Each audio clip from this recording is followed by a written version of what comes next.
Alright, welcome back to Scarlett Hallow. You know I don't do this intro shit, I just get into it. Yes, okay.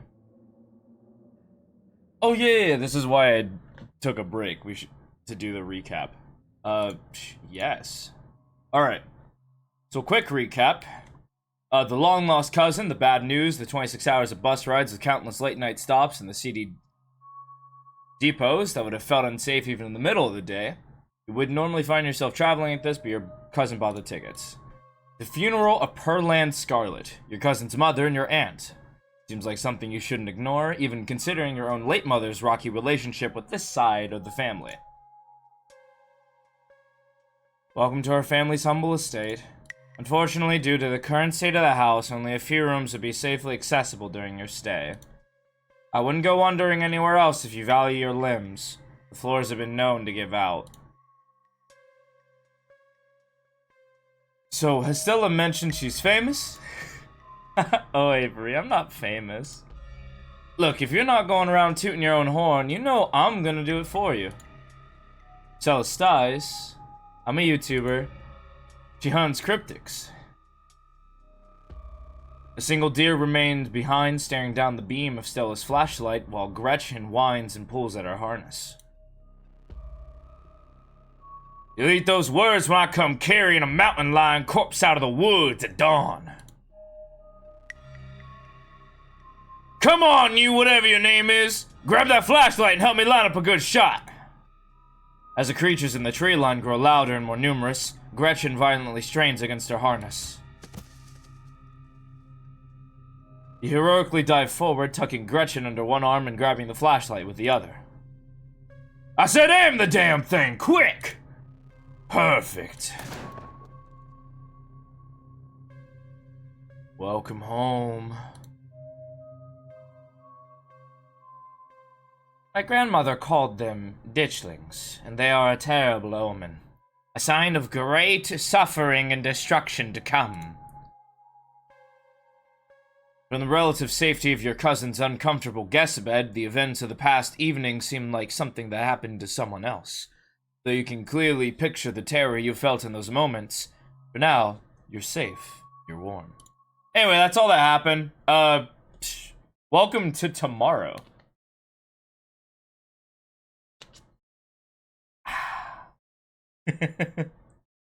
Tuesday morning awaits. Yep, fucking hell. Alright. Alright. You open your eyes. The sun has risen, the birds are singing, you are still alive. And for now, you are safe. Your gaze wanders across the room to the window in the woods beyond. You wonder if the monsters are lurking there, right now. Just beyond the trees, ready to pounce as soon as you leave the crumbling estate. A familiar unease settles into your gut, tangling into a knot of anxiety, wriggling as the events of last night play out in your head. You can't help but remember the sight of pale faces jeering at you from the trees, their calls echoing through the woods as you ran for your life. You're not sure if you'll ever feel okay again after what you've seen, but you can't stay in bed forever. Hunger pulls you from your clammy depths of the mattress. Oh. It's probably a good idea to check in with your new friend. You can't imagine she's holding up very well.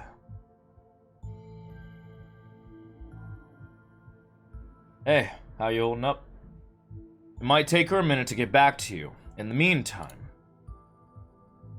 let's see what the opossum's doing. You open the drawer and check in on the little opossum you met yesterday. Oh good, he's still here. That's nice. You decide to leave the little mans in peace.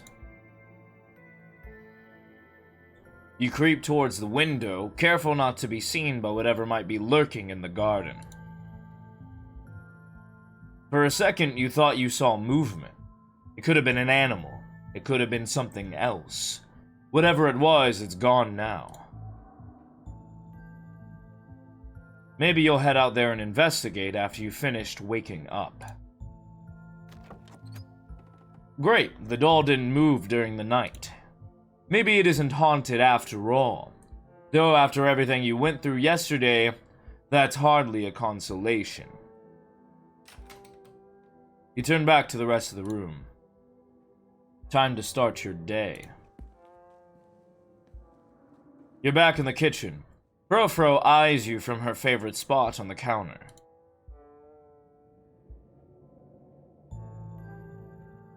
Excuse me, ma'am, but may I pet your beautiful fur? Part of you hopes that flattery might win her over. As silly as that may seem, you are, after all, talking to a cat. Frofro merely flicks her tail faster. It doesn't look promising. Hey. You sure took your time getting up.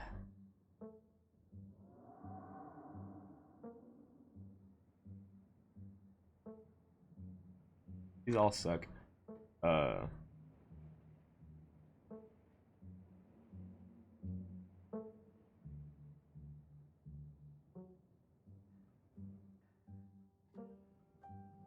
Whatever, I'll get into business. What's the plan for today? The plan is I go to work and do my job and you stay out of trouble. Late enough as it is, so listen up. I wanted to make sure I relayed this message in person, in case you decide to ignore my text again. I don't want any repeats of last night. Now on, no running around in the woods after dark. It's dangerous out there. You could fall down a cliff. You could get stuck in a hidden cave somewhere. You could get lost in the woods and never be found. Just because nothing happens here doesn't mean it's safe. And just because Stella spends a lot of the times in the woods, it doesn't mean she'll keep you out of trouble. I want you home by sunset from here on out.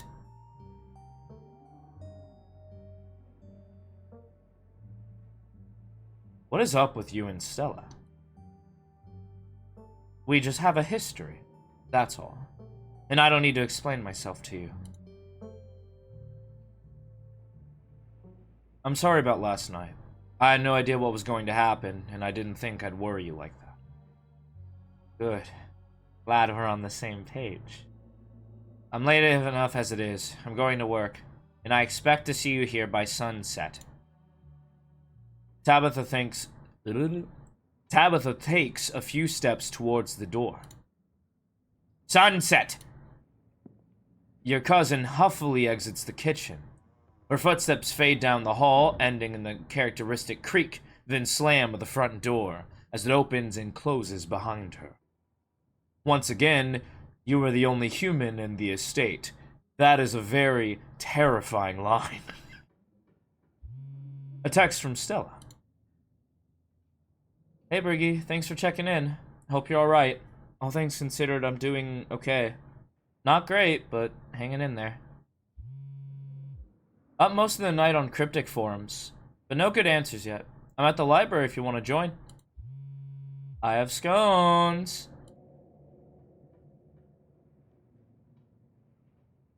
Ghoster. Fuck, okay, feels bad. Scones? Say no more. And that's that. Time to start your day. As your eyes wander to the garden door, you shudder, remembering the brief glimpse of something you saw from your upstairs window. It was probably just a raccoon, but the uncertainty of what you saw gnaws at you and compels you to investigate, if only to prove that it was nothing. At the very least, you don't see anything now. You wander farther into the garden, trying to pinpoint the spot where the thing had been lurking, if indeed there had been a thing to begin with. The garden is peaceful, but undeniably eerie. Here, more than anywhere else, you're surrounded by the ghost of what this place used to be. A greenhouse sits in the midst of the overwhelming greenery. Unreachable from years of neglect, its glass clouded and cracked. Statues reach out from within seas of weeds, as if begging to be rescued. And most strikingly, behind a pair of rusted metal gates, at the very peak of the mountain, sits a graveyard. You can just make out a few of the headstones, the scarlet name carved deep and proud into their faces. You notice what a good view someone would have of your window if they stood where you're standing right now. You crouch down, pushing aside the greenery to examine the soft earth. A boot print. A big boot print. And what looks like some kind of viscera. Your thoughts turn to the specter from the night before. You snap a quick photo, just in case it comes in handy later. You send the photo to Stella. Look what I found in the garden across from my window. No way that's Tabitha-sized. You head back inside. Time to figure out what to do with the rest of your day. Sure, Stella might have scones at the library, but scones are later. PB&J is now. You quickly scrape together the ingredients and gobble up a delicious breakfast. That's that.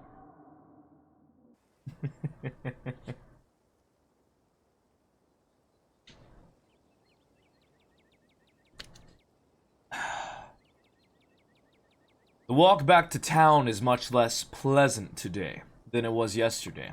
But you didn't yet know that the woods were full of monsters and strange men who know your name. You stare anxiously into the darkness between the trees, searching for any signs of movement. The woods are still, at least for now. The autumn-tinged mountains, sprawling for miles in every direction, now feel less like beautiful scenery and more like the walls of a cage. Your phone buzzes in your pocket. Geez, that's creepy. All the more reason to come to the library. Look who I found at library. She said she was all night thinking about the video. Adding you to the group text. I'm only here because it's quieter than the store. Or was, lol. I'm trying to figure out what animal that could be. I don't buy into this harbinger of doom stuff. You know what animals they are? They're ditchlings. And they are harbingers of doom. Sounds like they're having fun.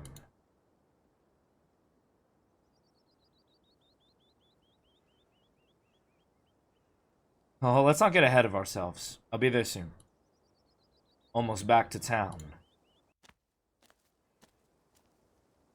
You make it to town in one piece. No creatures jumped out at you. No scary men blocked your path. The sight of other people is comforting, helping you forget the things you've witnessed, as if they happened to someone else. Oh, hey, Briggy. We were just talking about you. I stopped by Sybil's to pick her up her new tea blend, and, well... You're the biggest thing to come into town since the coal mine. Folks have been absolutely buzzing about you. You went out with Stella last night, right? Did something happen out there? You barely even waved when she walked by.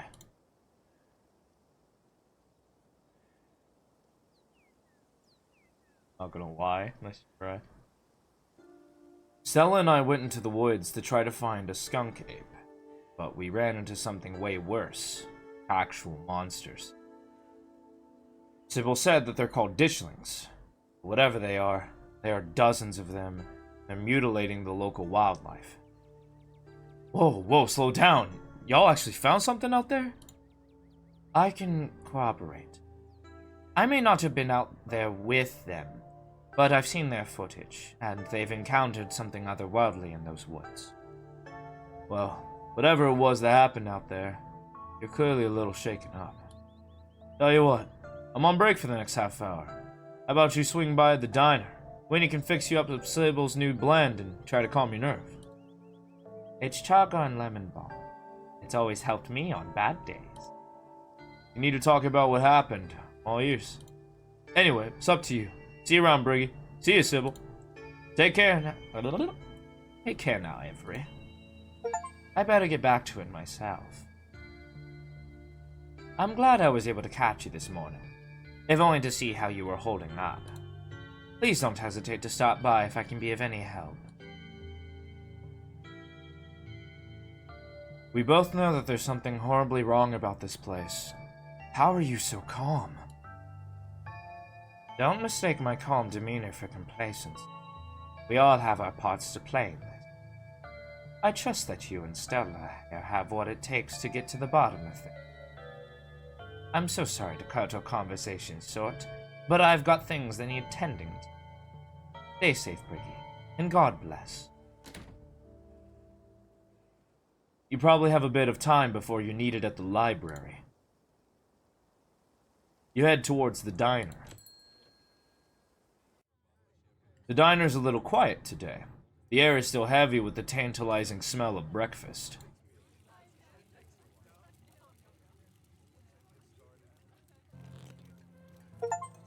You slide into the booth across from Avery. Hey there, stranger. Before you can exchange words, Winnie sidles up, a fresh mug of tea in hand. Heard you might need this. The answer is 29 down to... is oink, by the way. What?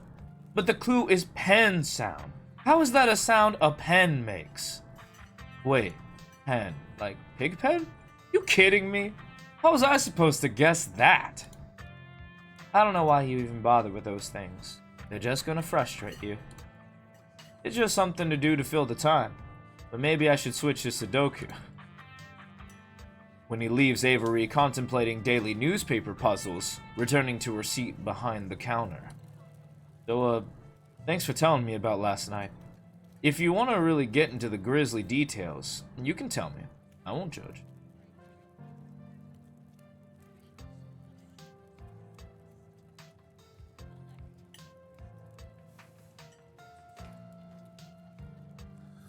You take a gentle sip of your tea. Sybil was right. You can already feel it begin to ease some of the strain and tension from last night's events.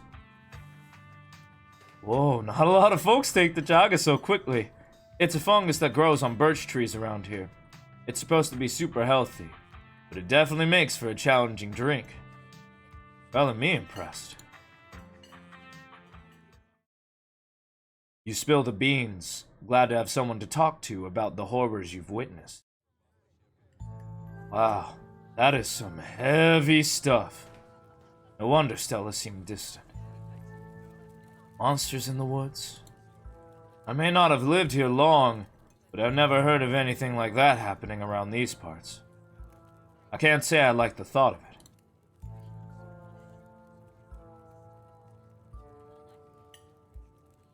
I know that everything I told you about last night was a lot, but I'm not gonna let anything happen to you or this town. We're on this case. Thanks, Briggy. I'm not typically one to get worried. That's especially true with someone like you around. Aw man, looks like my shift is starting. I hope you're doing a bit better. Maybe the Chaga's had the chance to start working its magic. I'm gonna keep my ears open for you. The diners are where everyone comes to gossip, so I hear a lot about what goes around here. I'll let you know if anyone mentions those monsters or anything else strange or unusual. Avery slips out of the booth, giving a friendly half-wave before disappearing into the back. You leave the diner, ready to continue your day.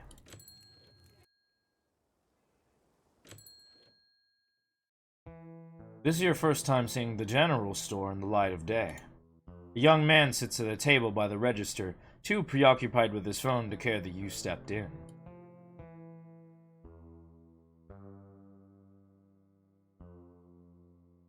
Hi, I'm Briggy. I just got to town yesterday. Yeah, I know. Mom told me. What's your name? Miles.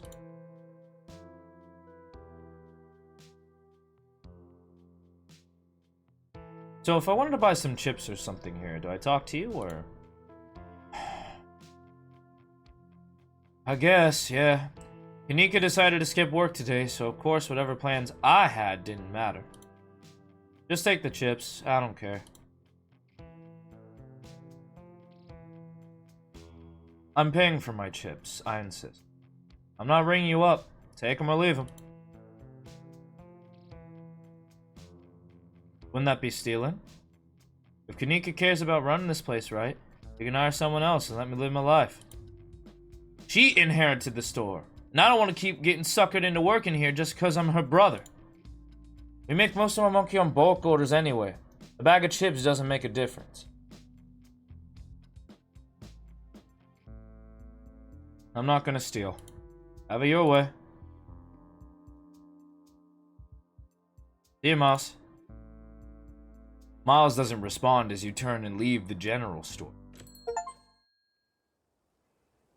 Visit the general store without stealing anything? That's a funny achievement.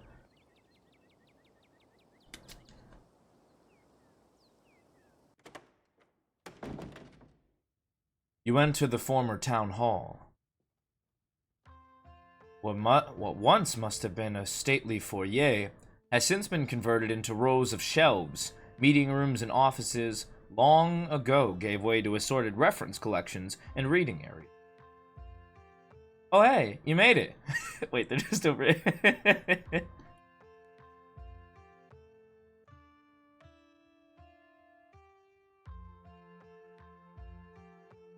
You quietly shush Stella before heading over to her and Kanika's table. This is a library. You made it. Glad you can join us. Morning, Briggy. You look tired.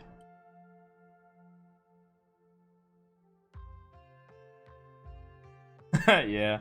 The estate isn't the easiest place to get a good 8 hours. I never realized houses could get so windy. I can only imagine. That place was already falling apart the last time I'm there, and it's been years. I can't believe it hasn't been condemned. Not that there's anyone here to do the condemning. Anyways, I guess we should get started. Oh, before I forgot, we've got to talk about the photo you sent me this morning. Nika, check this out. Ricky found it in Tabby's garden this morning, right in line of sight of his room. What in the world is that liquid around it? Looks like pus.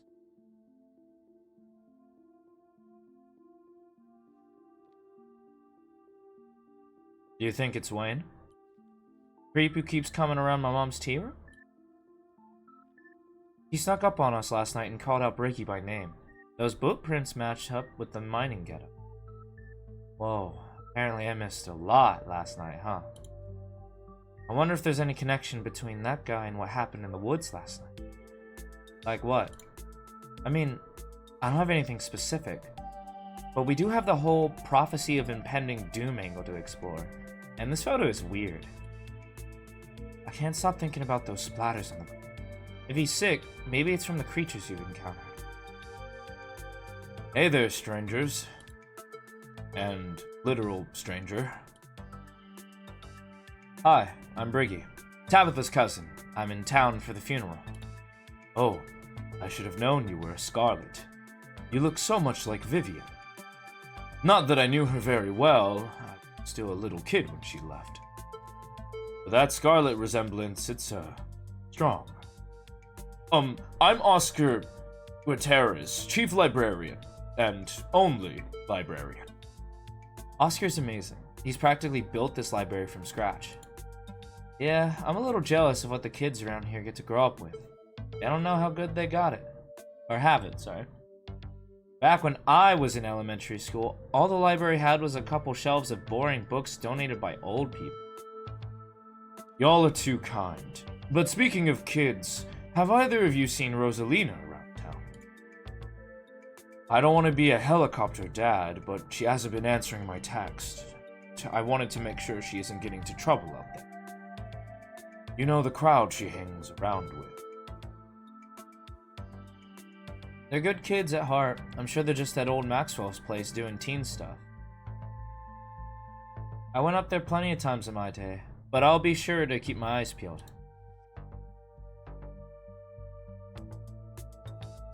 What's the old Maxwell place? It's this great old abandoned spot. We used to hang out there when we were teens. I can't believe I used to be so reckless. The floors there were like Swiss cheese. I should really have a talk with Rosalina when she gets home.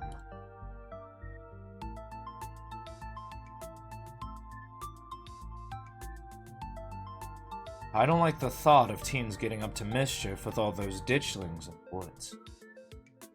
Ditchlings? That's actually why we came in today. Have you ever heard of them? They're cryptic. Seeing one's supposed to mean a disaster's around the corner.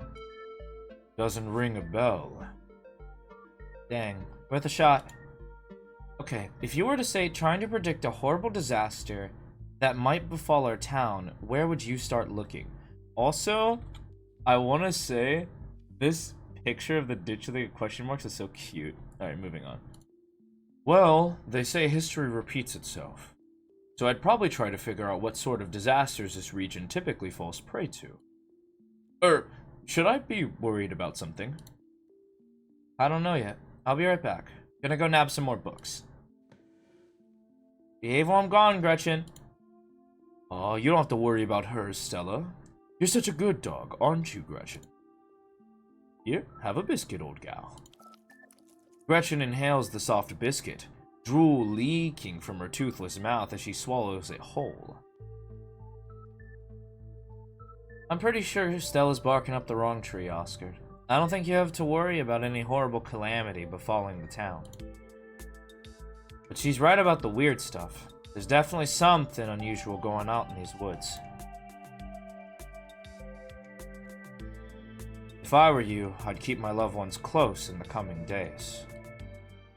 I'm gonna try calling Rosalina again. I'm sure she's fine, really. Don't mind Briggy. He's been hanging out with Stella too much. Rosalina's a smart kid.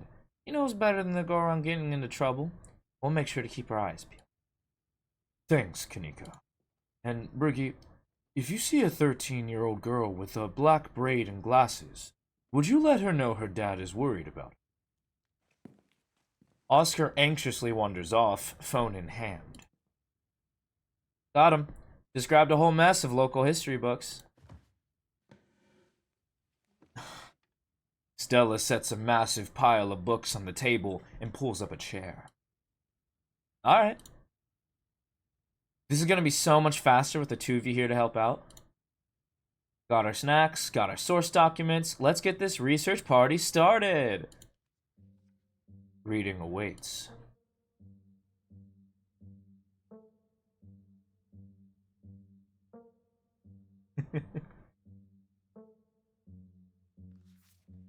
Forced into retirement at age 50 due to a war injury from his time in the Indian Wars, exacerbated by his short stint serving as a captain in the Confederacy, Silas Scarlett also lost his eldest two sons in that bloodiest of wars, leaving his third eldest son, Andrew Jackson Scarlett, to take charge of the mine. Under his leadership, the mine prospered, undoubtedly in part due to the growth of the railroad industry. Managed to invade the coal union for decades, making them one of the most profitable mines in the country. Andrew Scarlett built the surrounding town into what it is today, with expensive stone buildings, a bustling main street, and overseeing it all, the elegant Scarlett estate that was, until 1895, the largest and finest feat of architecture in the region. Culminating in the tragic collapse of 1918, it was found that Charles Shaw, the co-manager of the mine, had loosened security measures to increase production during World War I, resulting in a fatal collapse and the deaths of over 160 men and boys, some as young as 10. The casualties included Andrew Jackson's son, Theodore, his brother, Enoch V. Scarlett, who had taken over for their aging father during the bustling of the war, managed to pull the mine from the brink of ruin, thereby saving the town. So this is how your family made its fortune. Silas Everett Scarlett was born to Colonel Everett J. Scarlett in 1818, one of 12 siblings. He grew up in eastern North Carolina during a tumultuous time in the state's history, and not much is known about his life before he joined the army in 1836. He quickly rose to the ranks, in part due to his father's connections, but also due to a particularly ruthlessness, for which he received the nickname Bloody Silas Scarlett. The federal government granted the now Captain Silas a tract of bounty land in exchange for his service in the Indian War, and he settled into the hills of North Carolina in 1841. That land would become Scarlett Hallow. But it started as a simple log cabin, built by Silas's own two hands, occupied by his family of 10. Silas, his wife Mary Joseph Scarlett, and their 8 children. Logging business brought many workers and fellow landowners to the hills, but it wasn't until Silas discovered rich seams of coal running underneath the entire region that Scarlett Hallow really put on the map. He saved what he could and brought the surrounding hillside at great discount, cleverly hiding what he knew about the land's true value. Thus, he had all the resources to found Scarlett Hallow's now famous coal mine. You're finished with this one.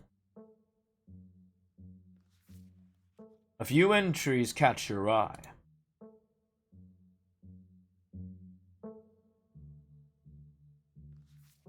Often linked to Cherokee legends, some cite the Wampus Cat as originating with the story of a woman who sought vengeance against a monstrous cat demon for driving her husband mad.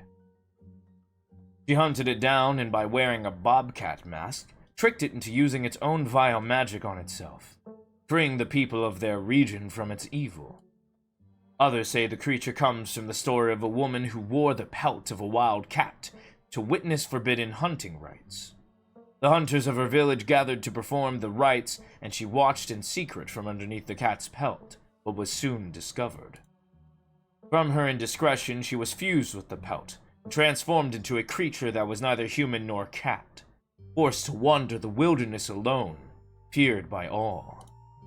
Her calls are those of great sadness, and serve as a warning to anyone who dares goes against tradition. Cool. Tommyknockers originated in Cornish mythology, spreading to the United States when Cornish immigrants began working in Appalachian mines. They're named for the knocking that can be heard from seemingly within the walls before a cave-in. According to some, the knocking serves as a benevolent warning. Others believe that the creatures take stolen hammers to the support of mines and collapse them on whoever is unfortunate enough to still be alive inside. They are traditionally thought to be impish, leprechaun-like beings, but some claim they are the spirits of dead miners, forever cursed to haunt their final resting. That might be good to explore. There was a hunter who lived in a tiny cabin in the middle of the woods, all alone with his hunting dog. One night, after a particularly bad week of hunting, both their stomachs empty, the hunter spied something out of the corner of his eye. Some small creature had gotten into the cabin through a hole. Before he could even figure out what it was, he'd drawn his gun and fired the thing, his hunger guiding his actions. But it was quick and ran back through its hidey hole and out of sight, leaving only its long black tail, shot off by the hunter's rifle. "Guess this'll have to do," he said to his dog, threw the tail in the pot to cook a soup. He and his dog ate well that night, the tail filling them both up. The hunter crawled into bed, satisfied, and his dog curled up at his feet. He woke up to the sound of long nails scrabbling across wood. His dog was nowhere to be in sight, only a rumpled spot on the covers where he had been, and in the gloom, he saw 2 big, yellow eyes staring right at him. "I want my talipo." Oh, wait, it's a high horse. "I want my talipo." A high, hoarse voice croaked from the darkness. "Go away!" he screamed at the thing. But it stepped closer to him, his shroud still shrouded in darkness, the sound of long claws dragging across hardwood accompanying its movements. "I want my talipo!" The creature growled again. "I'll get my dog after you!" The hunter squeaked, his voice catching in his throat with fear, but there was no dog to be seen. "I want my talipo!" Before the hunter could so much as scream, the creature leapt from the darkness, long claws stretched out towards the hunter. No one is sure what the creature did to him that night, but the next morning all that remained of the hunter, his dog, and his cabinet was a chimney, standing alone in the woods. Alright, good stories, good talk, y'all.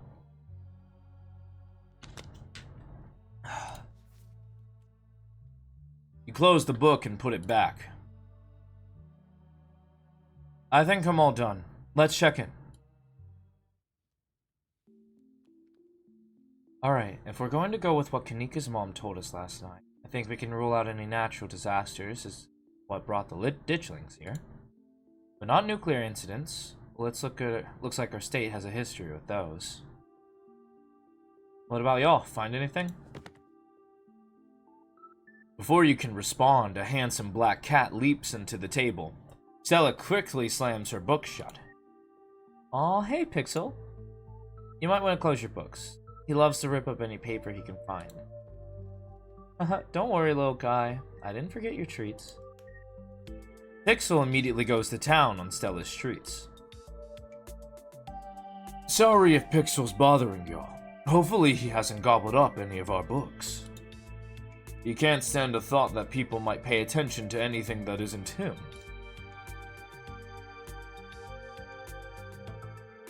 Why do you let a paper shredder freely wander a library? Have you seen this little guy's face? How could I say no to that? You decide to leave Pixel be. The cat curls up on the table, fast asleep. Alright, I better get back to shelving. Let me know if y'all need anything.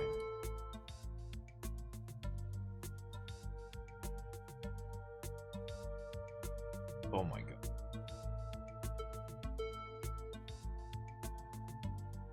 Have you had any luck with Rosalina? Not yet. I knew a teen would be a handful. But I didn't think it'd happen overnight. I'll probably head out once you're all done and check in on her usual haunts.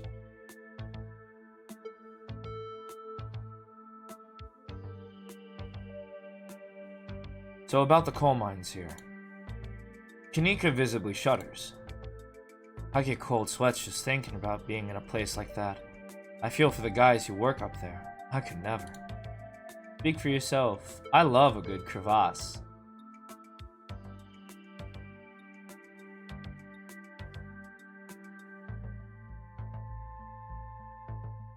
What happened after the mine collapse?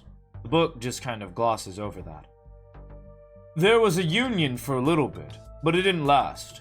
There's not a whole lot written about the past century. Yeah, the Scarlett Hallow mine is exactly the most ethically run business. No offense or anything, I'm sure Tabby runs the mine better than Charles Shaw did.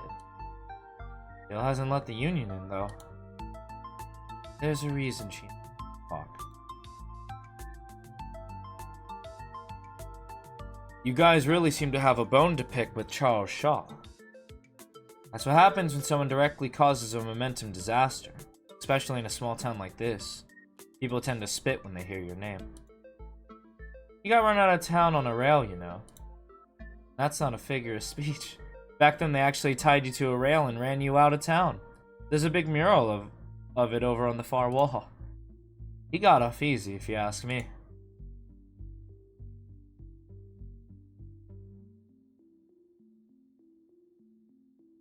What if there's something toxic in the mines poisoning the town? Wayne seems sick. Honestly, that sounds like one of the most plausible explanations we've had so far. What about the ditchlings?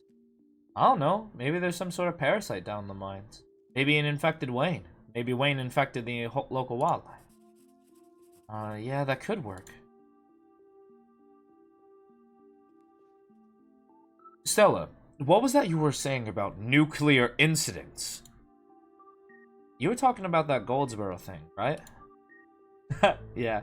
Apparently in the 60s, a B-52 carrying a live warhead broke up mid-air and dropped a couple of bombs. Fascinating bit of history there. The first of the two bombs landed upright after its parachute got caught in a tree. Thankfully, it didn't go off. At the time, the government claimed that the bomb was unarmed, but it later came out that the only thing preventing a detonation was a single electrical switch which failed to trigger on the descent. And 6 years later, the second bomb still hasn't been recovered. Right. Its conventional explosive disintegrated in midair, but most of the nuclear material was made unrecoverable by flooding. If I remember correctly, they just buried it and sealed it up.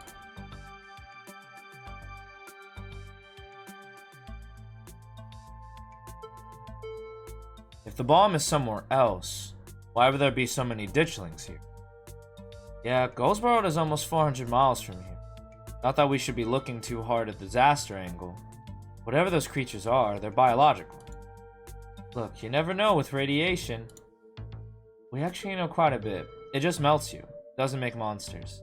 The 60-year-old bomb isn't going to explode on its own hundreds of miles away and kill us here. You never know. There could always be a whole underground society of bomb-worshipping mutants just waiting to blow it up. I miss this. You lean in and quietly whisper to Stella and Kanika. You guys think they're like a cult here.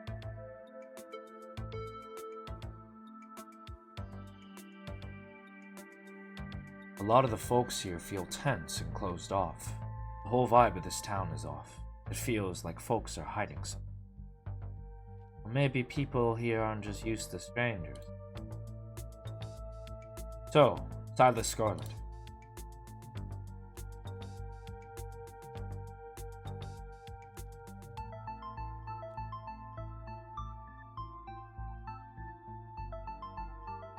I guess he was a product of a different time. Who knows what future generations will think when they look back at us. Sure, but the dude was still a monster. Sorry you're related to him.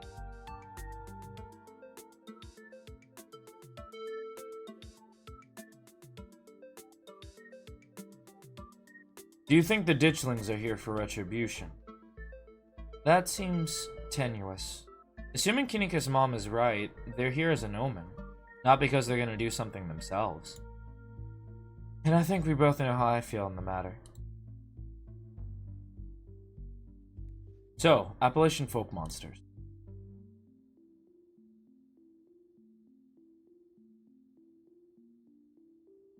Do you think the ditchlings are Tommyknockers? What with the whole warning thing? Good thought, but Tommyknockers live in mines. That's like their whole thing. I'm gonna write it down though. Tommyknockers are literally just the sound that happens when a bunch of rocks and woods are about to collapse. Are they? Or are they the sound of mysterious creatures pounding on the rocks and support beams with hammers to cause a collapse? There's simply no way to know. My mom used to tell me that Tilippo story back when I was little. I can't believe I forgot that one. It scared me so bad I didn't eat soup for years. I thought a monster might try and dig it out of my stomach if I did. I love that one. There's this old chimney in the woods that I used to think was the chimney from the Talipo. The one that was left after the thing did whatever it did. Now I know it's just because chimneys don't burn down and wooden houses do. That doesn't mean it's not the chimney from the Talipo. I camped out there a couple of times and seen some pretty spooky stuff. Yeah, I watched that video. You saw raccoons. You're gonna get rabies one of these days, chasing after wildlife like that. What can I say? I like to live on the edge. Wampus cats kinda sound like they could be mountain lions. Voice like a woman crying out, somewhere between person size and cat size. Definitely, they are 100% mountain lions. Kanika, you know there are no mountain lions up here. I thought you were supposed to be a skeptic. But the myths are old, right? Mountain lions didn't go extinct in the Appalachians that long ago. Those legends just haven't died off yet. Almost every cryptid can be tracked down to either a hoax or someone getting confused about a perfectly normal animal. Sometimes both. Bigfoot, for instance, started as a prank. Then folks saw bears walking around on their hind legs and got freaked out, and now here we are. You'll eat those words when I get a first clear footage of a Bigfoot. If you manage that, I will print out a piece of paper that says Bigfoot isn't real and literally eat it. I promise. I'm holding you to it. Let's move on.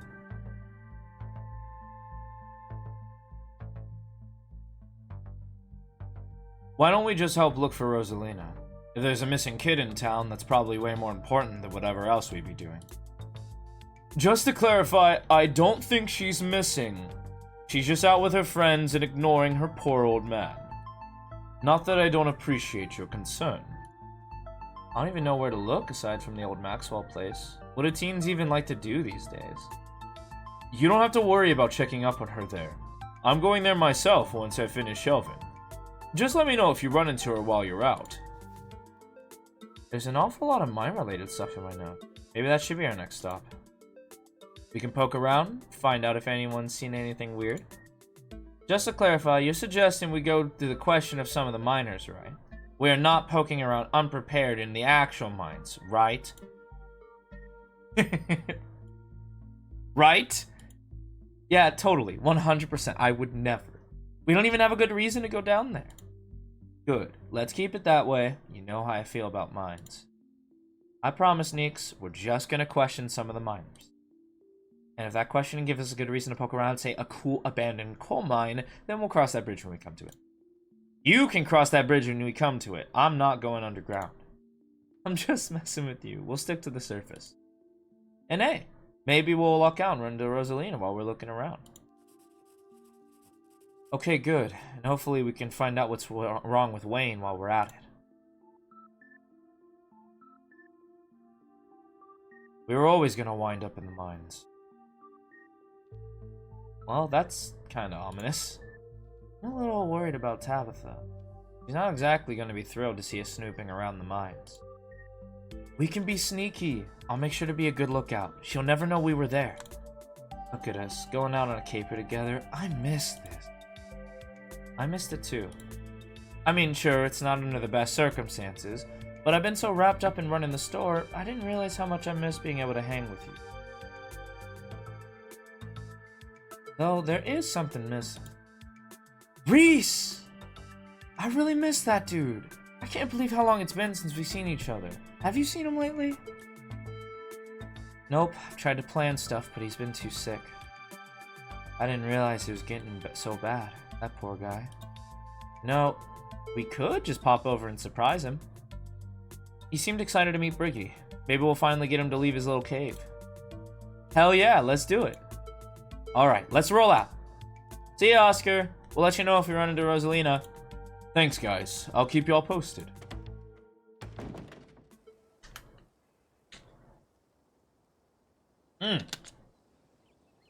Ain't this fucking ominous? Reese's home stands at the edge of the forest wall, an isolated buffer cushioning the rest of the town from the unending wilderness. Reese, it's Stella. I brought some buddies, too. Shh, not so loud. He's still sleeping. Can I help you with something? The woman in the doorway stares directly into your eyes. You can practically feel her simmering irritation washing over you. Hi, Dr. Kelly. We were wondering if it'd be okay if Reese could come hang out. Nothing strenuous. We promise. I'm not gonna wake him up. If he's sleeping, he probably needs it. Whatever you two have planned is probably beyond what he can manage right now. Anyway. Oh no, poor Reese. It's been so long since either of us has gotten the chance to hang out with him. I'm sure he and Briggy would get along super well, too.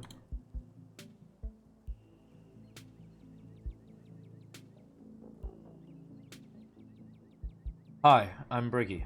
Vivian's kid. I know who you are. The way she avoids looking at you as she speaks makes you feel like you've done something wrong, even though you're pretty sure you've done nothing at all. Reese's mom turns back to the house sign. Sorry, I know that was a little rude. I just want to hang out with Reese. He misses both of you too. She sighs again, as if deciding whether to finish her thought. Usually feeling his best around mid-afternoon. Why don't you come over tomorrow? We can have some supper. Y'all can hang out for a bit. I don't promise that he'll be perky. I'm sure it'll brighten his spirits to see you two again. And I suppose you can come too, Briggy. That would be great. I can bring a side dish. Maybe deviled eggs? Does he still eat those? No, eggs are a little much for him. They don't settle well. You can leave the cooking to me. I know what he can handle. Okay, I'll bring soda then. That's not... Okay, yes, fine. You can bring soda. Nothing with caffeine. Ginger ale, preferably. Oh, and leave the dog at home. You might cheer him up. You know how they have those therapy dogs in hospital? No, dogs. Thanks so much, Dr. Kelly. We'll stop bothering you now. See you later. Dr. Kelly nods in acknowledgement and quickly shuts the door. The sound of several locks clicking into place can be heard from within. God, that woman makes me so nervous. I remember she used to be so nice and carefree when we were kids. She always had the best stickers when we had to get our shots. Maybe she's just stressed about Reese. Or maybe she's just nice to kids. Either way, I guess it's just the three of us. You gonna drive? Yeah, sorry. I don't like the thought of going up there without the van. Cool, I'll take my shortcut then. It shouldn't be long for me to get there. You're welcome to tag along, Briggy. Don't worry, I won't be offended if you'd rather ride with Kanika. I'm sure you're probably sick of the woods. Either way works for me.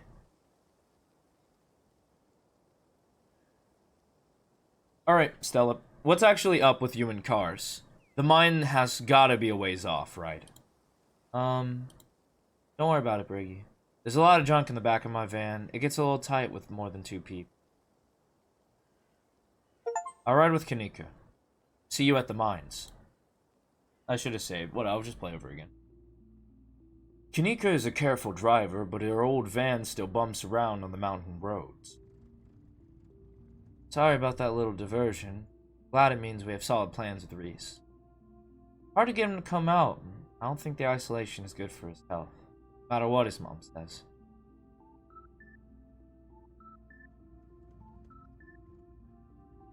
Now that she's not around, can you tell me what's up with Stella and cars? It took some convincing to get her to ride back with Duke last night, even after everything that happened in the woods. She brushed me off when I asked about her last night, too. I was wondering if there's more to it than just, like, not liking them. Wait, she actually got into a car last night? You must have been really freaked out. That's how her parents died. Car crash. He was in the car, too. Just some cuts and bruises. But she doesn't like cars and tries her best to stay away from them. I don't think she ever is going to actually leave this town.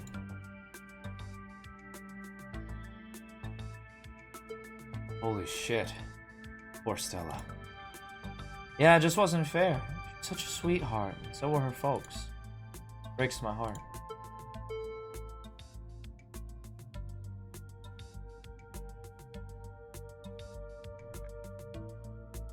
So what's actually going on with Reese? Good question. I wish I knew. His mom's been saying he's sick for years. It's not like she's wrong about it. He's been a wreck the few times I've seen him. That's rough. Yep. I swung by the general store this morning and met Miles. What's his deal? He didn't do anything weird, did he? He was fine. I was just curious. Oh, that's good to hear. Sorry to jump to conclusions. I know you didn't have any siblings, but I just wish he would grow up, you know? It feels like I can't trust him to do anything without leaving a mess for me. Don't get me wrong. He's family and I love the guy, but he sure doesn't make it easy. Do you have any other theories about what's going on, aside from what we talked about at the library? I don't know. I don't think there's enough information yet to support any strong conclusions.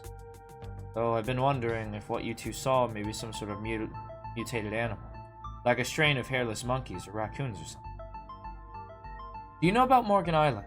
It's off the coast of South Carolina, and there's a whole population of rhesus monkeys infested with herpes. Like 4,000 of them. Maybe the ditchlings is some sort of Alapexia research monkey. Which sounds ridiculous now that I said it out loud. Forget I said anything. Those things were not monkeys. I saw them with my own eyes, and they were way too messed up to be anything like monkeys. I mean, that doesn't rule out lab monkeys, right? Could be that whatever made them hairless also caused weird swellings or altered their proportions. But like I said, we don't have anywhere near enough information. Have you ever thought about living somewhere else? Asking the real questions, huh? I can respect that. Yeah, this wasn't the plan. It still isn't. I was actually a couple years into vet school. Top of my class, might I add, when Dad died. My mom wasn't up for running the store, and you've met Miles. I only wanted to take a semester off, help them get back on their feet, but it's been a year and some change now. It's not just about my family, too. The general store? That's the general store. If it winds up going under, it's hard not to imagine the whole town collapsing with it. Maybe I'll get to go back next semester.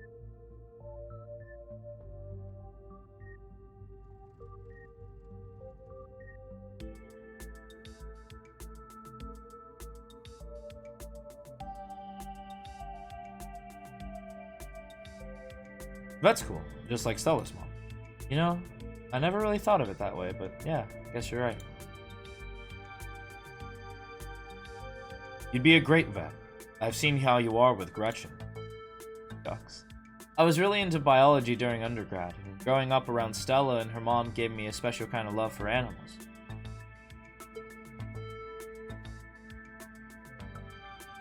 I'm not gonna say that, I'm too invested.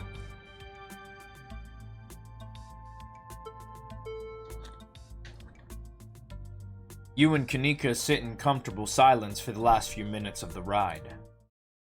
Oh good, I didn't make it uncomfortable. You and Kanika arrive at the mines before Stella. Stella's probably gonna be another couple of minutes. Hey y'all, how was the ride? I'm gonna put Gretchen down for a sec. Did you run here? Yep, felt like getting a run in. I didn't want to keep y'all waiting.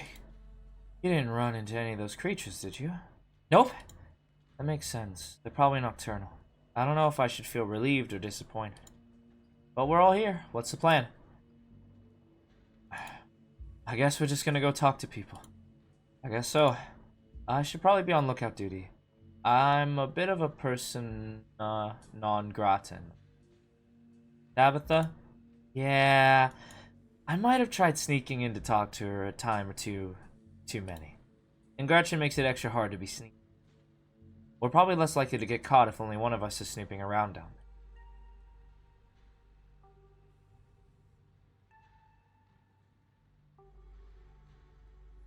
I'm sure I'll fit it right in with a bunch of burly coal miners. You're gonna do great. To the plan. You know those cheesy old rom-coms where someone wears an earpiece on their first date? Whoa, do you have some sort of kind of surveillance setup in the back of your van that I didn't know about? What? No. I have a pair of earbuds with a really good mic. We can just do a group call. Kanika hands you a pair of earbuds. We can feed you questions if you get stuck. Sal can give you heads up if Tabitha's heading your way. Dang, I miss doing this sort of thing with you. You're so thorough. Look at Gretchen in the background. It's actually so funny. Aw, thanks. I do my best. I guess we should part ways and start the call, yeah? Stella and Kanika break off, leaving you alone at the entrance to the mines. Your phone buzzes. Hey, can you hear us? Try saying something. You're loud and clear. Cool, same goes for you. Nothing to do now but enter the work site. You pass through the unlocked fence and enter the property of the Scarlett Hallow mine.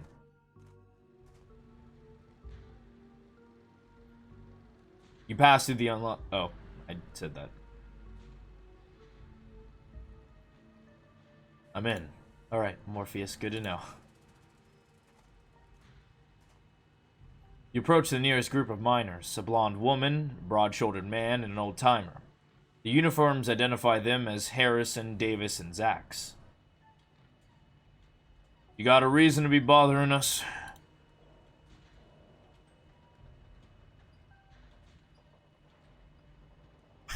These all suck. Do you know anything about a guy named Wayne? Yeah, we knew him. He was such a cut-up. Missed that dude. He accosted me last night. Wait, what? No way. Isn't that the guy y'all said was, yeah, well, I guess he's still around. But accosting people at night? That doesn't sound like him at all. What do you think happened to him? What are you, some sort of cop? I'm Tabitha's cousin. I'm here for the funeral. The miner straightened up, suddenly very serious. Sorry, I didn't know. I thought you were maybe one of them environmentalists or... Yeah, sorry for any trouble. You make sure to tell her we said she's a great boss, okay? I'm Zax, that's Davis, and this here's Harrison. And we don't know nothing about what happened to Wayne, you hear? Been anything weird lately? Nope, nothing at all. You make sure to tell your cousin that, okay? I mean, let them know you're related to Tabitha wasn't a good... So, what do you think of Tabitha? The miners stare at you, distrust in their eyes. Harrison chews her sandwich slowly. She works hard. She's a good boss. End of story.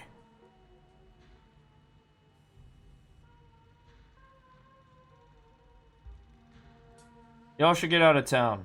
There's some seriously messed up stuff going on here. I'm not so sure telling them that it's a good idea. This is the best pay I've ever had. I'm not going anywhere. Your cousin put you up to this shit? I ain't about to throw away my retirement. I just started last year. If I just up and left, I don't think anyone else would hire me. Actually, that's all. Thanks. Bye. You walk away from the miners. Maybe it was just me, but they seem to think Wayne was dead, right? Wasn't just you. You head over to the next group of miners. Before you reach the miners, you're struck by an intense feeling. You recognize the hollow terror as the same thing you felt last night when you set eyes on that awful man in the miner's jacket. You shouldn't be up here. It's dangerous. What are you? Flesh and blood, much like yourself. You don't have to be afraid of me. Stay home. Wait for the week to end. Don't keep putting yourself in the path of danger. This is all I ask.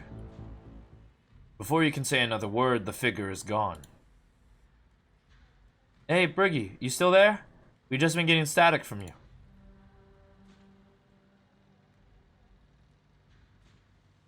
Wayne got the jump on me. Whoa, I thought I saw you talking to someone down there. You okay? Whatever he is, I don't think he's human. I hate to say it, but whatever the way those miners talked about him and how the call went to static, what if he's a ghost? Like, actually a ghost. You hate to say it, Stella? I don't think anything would make you happier than Wayne being a ghost. Also, ghosts aren't real. Hey now, just because I want ghosts to be real doesn't mean I want this ghost harassing Briggy.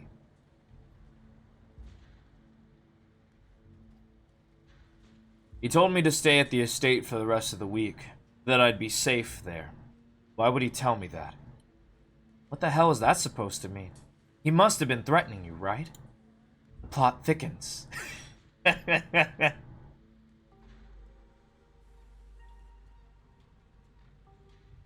Wayne's trying to make me leave means that we're on the right track. I'm not about to back down. Whoa, so brave. Heck yeah, Briggy. We got your back.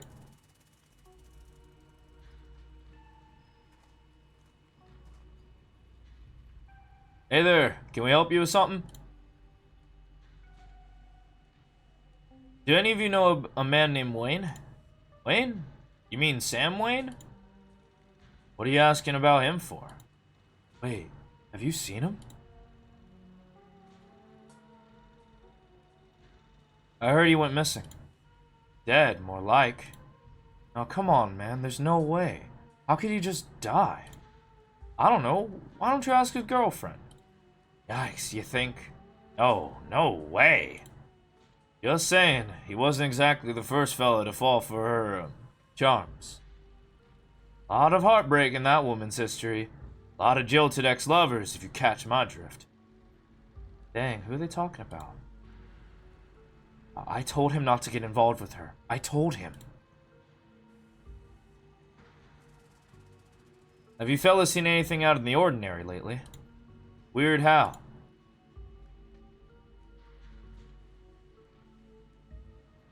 Any odd noises in the woods? Nothing but screech owls. Have people been getting sick? Boss looks out for our health. Have you seen any weird animals? Strange question. We don't exactly get out much. What does this have to do with Wayne? That's all on that front, thanks. Anything else? Thanks for the help. Don't mention it. Back it in, boys. Back to work. Did we check in? Just a heads up, the only group I still see out there is pretty close to the main office. Might still be worth talking to them, but I don't know if I can give you all that much of a warning if Tabitha comes out. I want to try and talk to the last group of miners. Good luck. Going around asking questions, huh? You don't look like you're from the inspector's office. What can you tell me about Sam Wayne? Oh ho ho, he got himself into trouble, didn't he? Why, you seen him around? What's that young buck up to?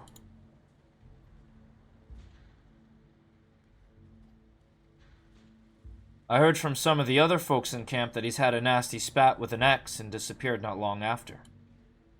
You mean the boss? Far as I know, that never ended. Stella audibly gasped. Yeah, I figured he ran off to live in that big mansion with his belle. So this is Johnson, my bad.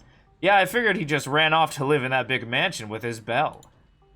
The thought of a strapping young man like him with the sour-faced broad always left such a bad taste in my mouth. Oh my god, gross.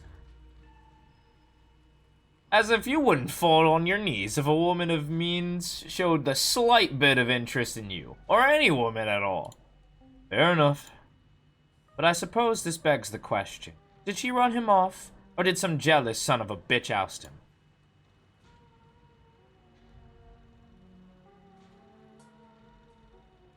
Wait, you talking about Tabitha? Yep. Dang. Figure that's what they were getting at, but it's weird to hear it out loud.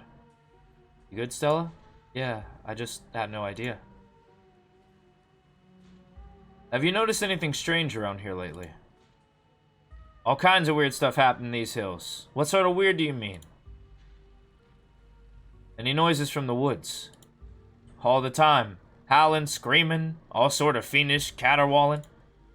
Probably just some screech owls and bobcats, you old coot. Might be, might not be. But I heard something the other night that sent the fear of God shivering down my spine, I tell you.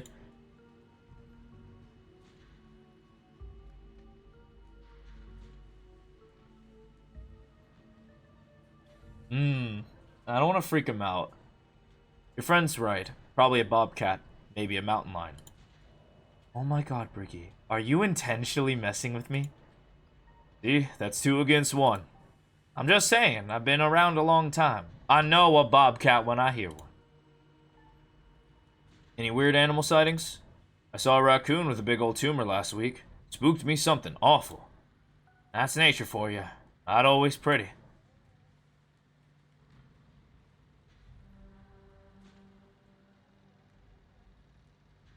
That wasn't a tumor. It was an egg. There are these things in the woods laying eggs in the animals. I knew it! I knew there was something weird about that raccoon. I believe it. There are things out in them woods probably never even seen before. It's so a wild country, even if we've carved it into pieces. I know I, for one, ain't gonna go near them trees until some scientist folk come and sort out whatever's going on out there. Maybe I should cash in some sick days and go see my cousins in Asheville, just to be on the safe side. People getting sick? I mean, some of the older miners, sure, but I wouldn't call that unusual. That's all on that front. Sure. That's all. Thanks for the help. My pleasure. If that Wayne keeps bothering you, just let us know and we'll whip him into shape. Briggy, I think we got a problem. What the hell are you doing here? Ah, crap. Good luck. Sorry, Briggy. And that's our cue.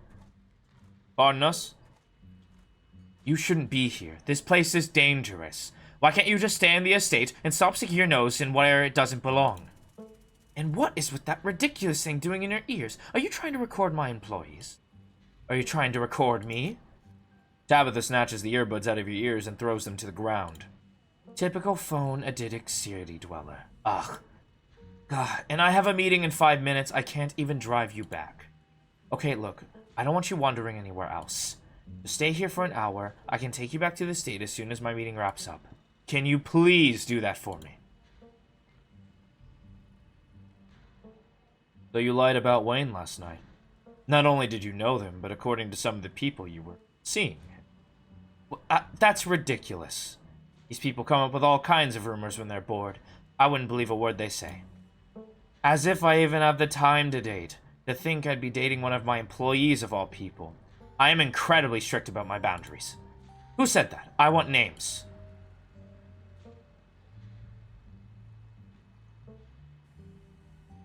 Lies beget more lies. Last night you said you didn't know him. Now you're calling him an employee. Which is it? You know how many people of mine like this employs? Well, over 100. You honestly expect me to remember everyone that works for me at the drop of the hat? In the middle of the night?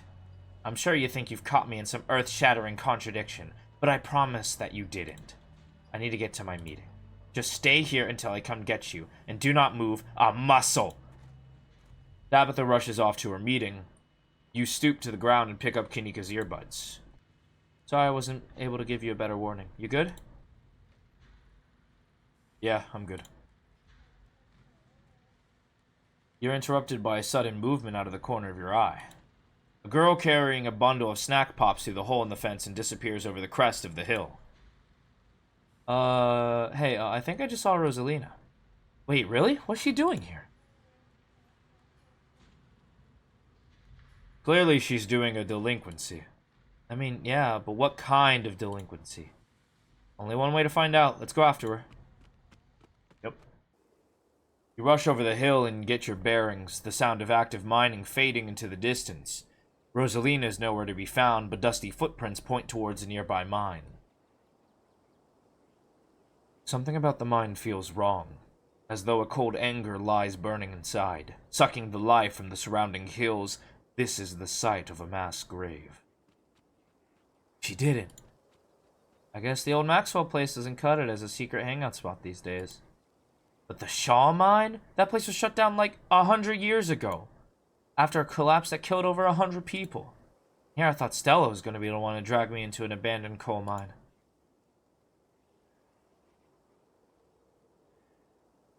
Hey, remember all those bad feelings I got last night? This place feels straight up cursed. I mean, like Kanika said, a lot of people died down there.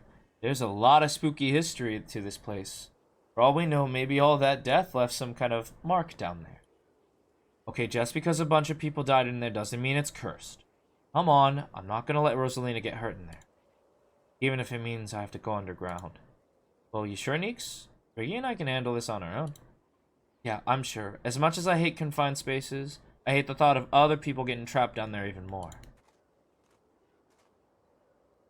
Stella and Kanika disappear into the mines. Before you follow, you briefly wonder if you should let Tabitha know about this. You pull out your phone and dial your cousin. What is it? You know I'm in a meeting. A kid just snuck into the Shaw mine. I figured you should know. What? Are you serious? Why do these things keep happening to me? Whatever. I'll head over there as soon as I can. Just stay where you are and wait for me, alright? God. I don't even know why I'm trying to reason with you. It's not like you'll listen.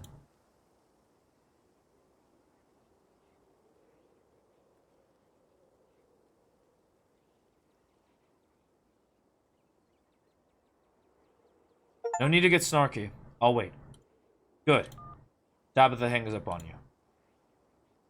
You find a tree to lean against and wait for your cousin. Stella and Kanika will probably be fine without you. You stand outside the mines, anxiously eyeing the tree line, hoping not to glimpse any inhuman movement. Huh? You actually waited for me? I don't know what to say. Yeah, of course. Why wouldn't I have waited? Do I need to explain that to you?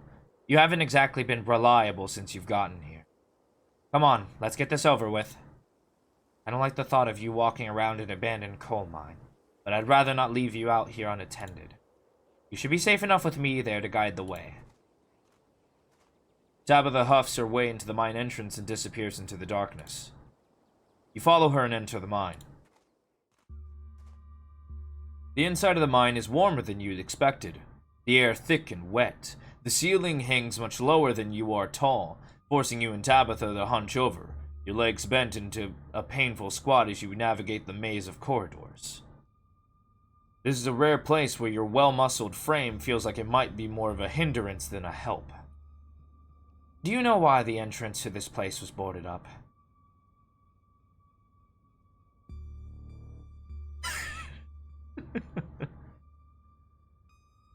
Because there was a collapse 100 years ago that killed a bunch of people? 168 people. A man named Charles Shaw decided it was okay to use faulty wood for support struts.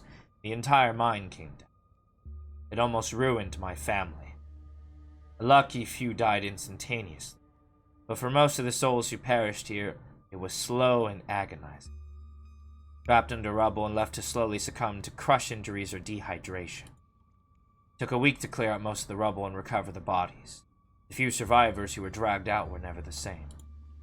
I can't say I blame them.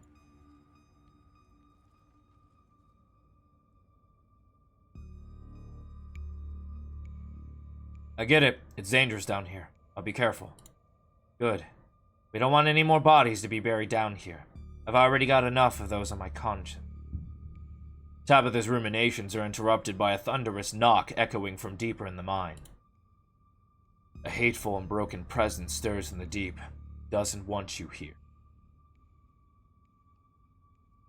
That was a warning.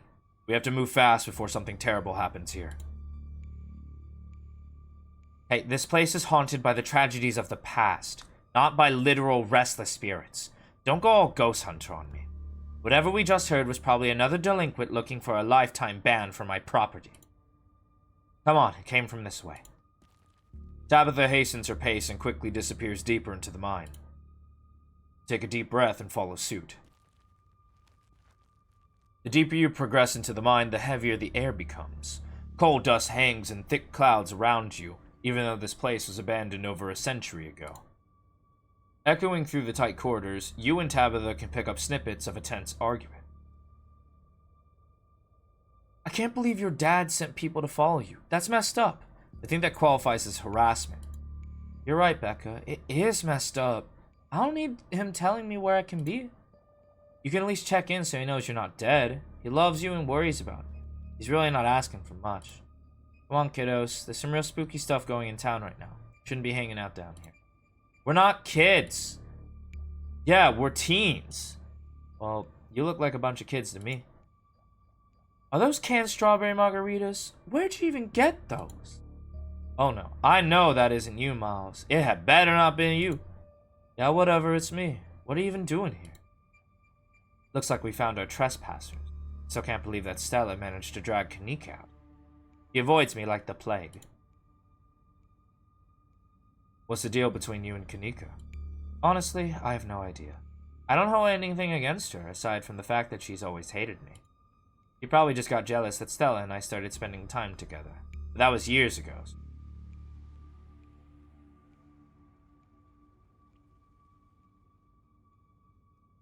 She thinks you're exploiting your workers. I'm not trying to exploit anyone. I'm just doing the best I can. It's not my fault that sometimes I have to make cuts. It's not my fault that some people just aren't cut out for the job. I've given up on other people understanding me. It doesn't matter. What do you think of Kanika? I think the two of us are more alike than she'd ever care to admit. Let's move on. They're close. You breathe a sigh of relief as the tight passageway gives way to a small cavern. Within, a group of teens engage Stella and Kanika in a heated argument. All of them are too caught in the moment to notice you or Tabitha approach. My dad is a foreman at the continuous mining facility, and he says only abandon this mine because there wasn't enough coal left. It's actually really safe and we can hang out here whenever we want. Wait, Becca, I thought your dad was a charge hand.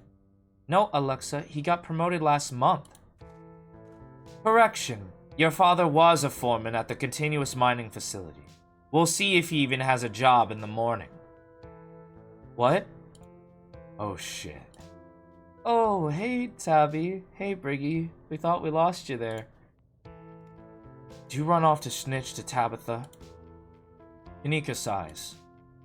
Probably for the best. These kids are refusing to listen to us. Hey, don't talk about us like we aren't here. Yeah, we can hear you. Alexa, don't butt in. I'm trying to make a point. Do none of you understand what a boarded up mine entrance is supposed to mean? It means it's closed, condemned, not fit for human use. Oh, come on, this place is very sturdy. Check it out.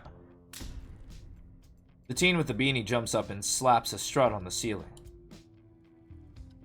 Oh, was that the knocking we were hearing earlier? Oh my god, Zane, cut it out. You're embarrassing us. Sorry for Zane's behavior. I don't think he realizes how extremely 8th grade it is to jump up and hit things. No effects, Rosalina. None taking. The other 8th graders are totally immature. Not like you, Rosalina. You're chill and smart too. Enough! The damage is already done. Now leave. I'm tired of people in this town dragging my cousin headlong into danger. Can't believe I actually agreed with Tabitha about anything. But this is the worst place I've ever been in my entire life. I'd like to see the sun again before I die. Oh, come on, you guys. Maybe it's not a big deal. We used to do dangerous stuff all the time. I still do dangerous stuff now. I mean, I don't like this particular situation, what with the whole ditchling. But outside of that, who are we to tell them where they can hang out? I don't know who you think you are in this situation, Stella, but I own this mine. It is entirely within my right to tell them to leave. Much like it is entirely within my right to tell you to leave. Was your lifetime ban from my mind not a clear enough message for you? Heck yeah, Tabitha. Tear the sad 20-something to shreds. Hey, I'm defending you, and I'm not sad. Where'd you get that idea? Running a clickbaity YouTube channel where you run around the woods chasing nothing is extremely sad. So she's sad, so what? Give it a few years and you'll be sad too. The passage of time is inescapable. Look, we just want to give Rosalina a good time. Her home life sucks right now. Yeah, tell him where you have to sleep, Rosalina. We've been living in the library for the past couple of weeks. Dad says we can't stay at our own house. They got a hot plate and a couple cots in the back room. It's actually a pretty sick setup. No, it isn't, Zane. Rosalina deserves better. I don't care about your home life. If you're going to do your underage drinking, do it in the woods. Just get off my property. Tabitha. Look, Rosalina, I'm sure Oscar has a good reason for all of that. He's a good guy and he cares about you. He thinks our house is haunted. Oh. Wait, what? And I should care because it's such a bullshit excuse. I bet he couldn't afford it anymore and is lying to you to save face. What a coward. Becca, I don't think you can, say that about other people's families. Isn't that, bullying or something? Shut up, Zane. Back up. He says it's haunted? I can't believe he didn't mention it to me. I could investigate. There's no ghost, Stella. It would be cool if there was, but Becca's right. I just wish he would be honest with me and tell me what's really going on. It's like he doesn't think I can handle it. Like I'm still a little kid. You're all children, and none of you realize how good you have it. Back in the day, each and every one of you would be pulling 12-hour shifts in the exact mine. If it weren't for child labor laws, the 5 of you might actually have some character. Exactly. Rosalina's not that mature anyway. She still sleeps with stuffed animals. That doesn't mean she's not mature. I still have pork chop, you know? I rest my case. Wait, what did you say about child labor?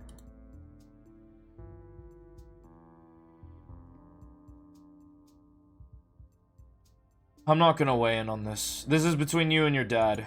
The two of you should talk about it anywhere that isn't here. I couldn't agree more. Yeah, if Rosalina's house is haunted, we should break in and, ghost bust it or something. Sounds pretty rad to me. Whatever gets you delinquents out of my mind. Oh my god, Zane, you can't ghost bust if there's no ghost. Also, Rosalina lives there. She can't break into her own... Oh wait, this is Miles. Also, Rosalina lives there. She can't break into her own house. No ghost that you know of. I bet we could figure out how to bust if it's actually real. If it isn't real, well, problem solved. You know, Rosalina, you can only stay over in my house till Stella ghost busts your place. We have a finished basement with a pull-out couch. Why are we talking about this like it's a thing? It's not a thing. There is no ghost. I don't care, and I can't believe I wasted this much time trying to argue with children. I'm washing my hands of this and calling the cops. Feel free to leave before they show up. You hear that, Miles? We're leaving. I suggest the rest of you kids leave this empty mine before something gets black lung or gets crushed by rocks, or meets any one of the many terrible fates people tend to meet in abandoned mines. Kanika is interrupted by a pair of thunderous knocks. That wasn't me, I swear. What was it? Come on, Stella. Don't you have a whole list of perfectly natural explanations for scary mine noises?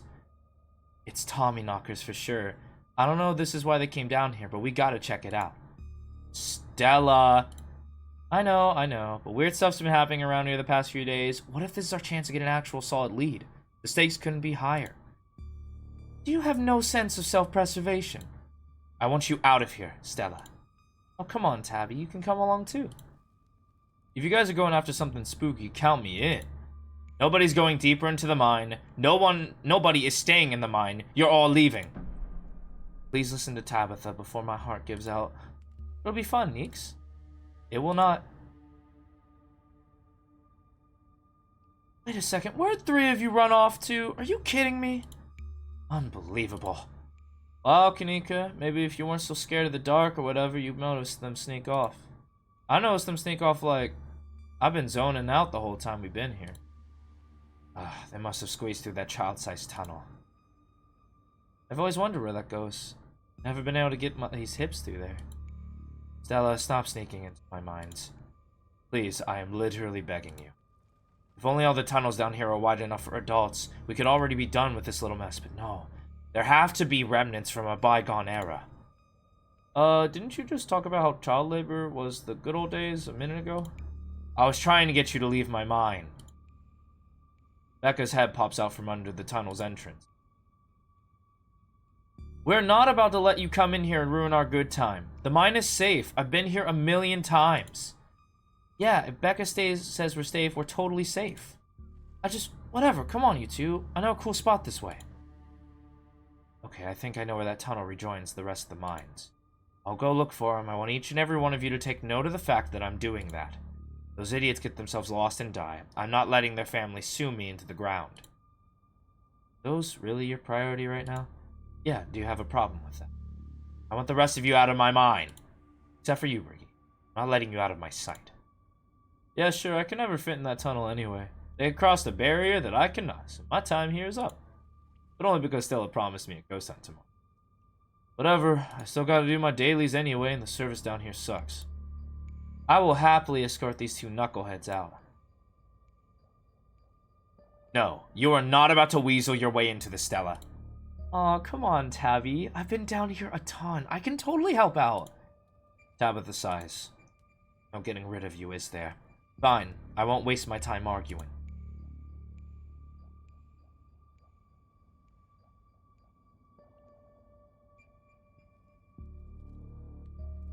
Stella, don't push Tabitha's boundaries like that. I don't need you to fight my battles for me. It's fine. Stella can tag along. You know you're happy I'm coming with. What's the point of going after them? They don't want to listen to us. I don't want to be stuck in an abandoned mine playing cat and mouse all night. Look, I just want to put my due diligence in case their parents try to sue me for their own negligence. If we catch up to them and they decide they want to continue to be a nuisance, then fine. They can rot down here for all I care. Inspiring. I wouldn't worry too much about it. Their teenage bravado will probably start to shrivel away in not too long. And we'll be there to help them safely and calmly find the nearest exit when that happens. Don't worry, it'll be fun. And safe. I'm sure that's exactly what you told him last night. We all know how that ended. No way around it. It isn't just those kids. Something is calling out to us from down below. Noted. Let's not linger any longer, then we have to, shall we? Want me to take Gretchen with me? I know it'll be easier to cover more ground without her. Yeah, that's probably for the best. I don't want to repeat it last night. Who knows if we'll have to do any climbing. See you on the other side. Hopefully soon. For sure, we won't be long. Cool, can't wait to bust some ghosts tomorrow. Fucking Zane.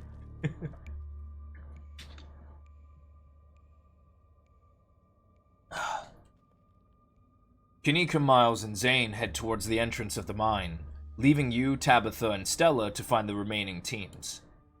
Alright, no dawdling. We should be able to catch up with him if we go this way.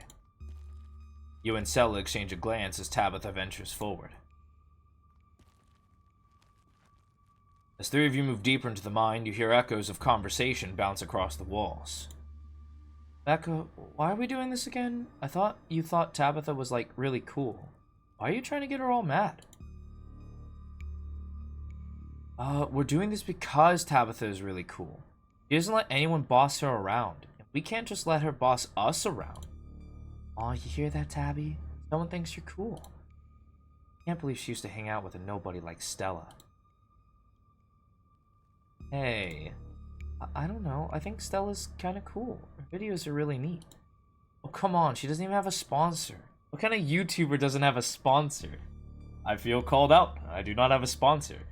I mean, I could go for Raid Shadow Legends, but I'm not going to do that. At least not yet. I mean, not yet, but I'm in talks with Meat Rice. I make plenty from ads and donations.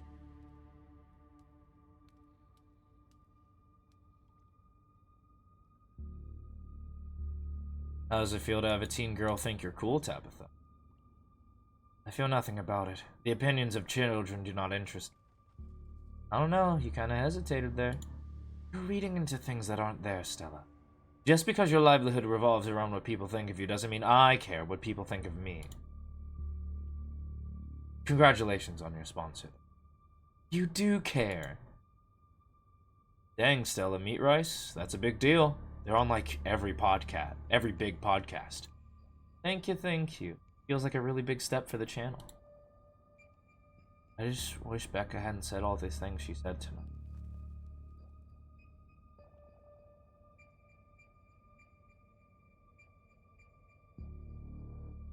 She's just mean. It had nothing to do with you.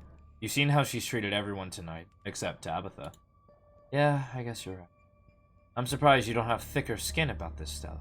You never struck me as someone who let other people's opinions bother you. If you did, I wouldn't have to try so hard to keep you off my property. Well, I know you don't mean it. Agree to disagree. I'm just glad they're not gossiping about me. I know they're just teens, but some of that stuff stung. Another knock closer interrupts your thought, followed by another. Is it just me, or is that knocking coming from the same direction as it's not just you. Okay, that knocking is starting to freak me out. Calm down, Rosalie. It's just mind sounds. Did you guys see that? No, it was just a shadow. No reason to get freaked out. I saw it. Shut up, there's nothing down here. Stop trying to scare me.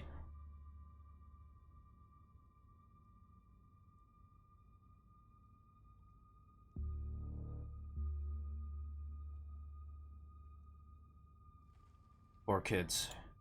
I have no sympathies for their terror. They brought this upon themselves for trespassing in my mind and making me come down here. I'm sure they're just as upset that you came down here as you are. You sure the tunnel they went through is going to meet up back with us? Yes, I'm familiar with all the old maps at this point. There should be a central chamber not too far from here where everything joins back up. What do they see?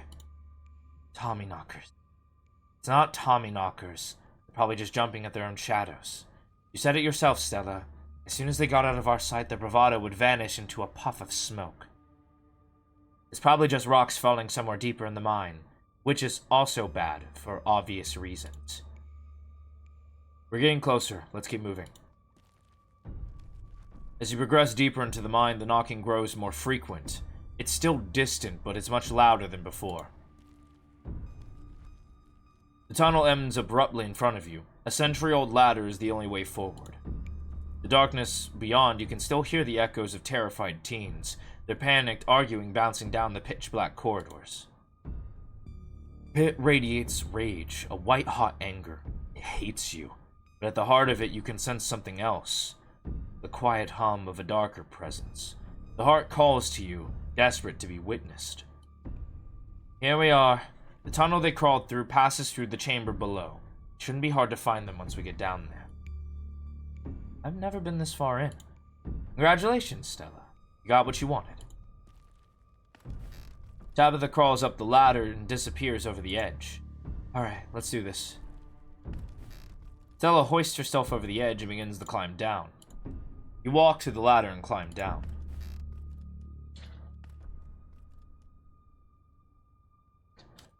I'm pretty sure this is the way back. Come on. Pretty sure? I thought you'd been down here before.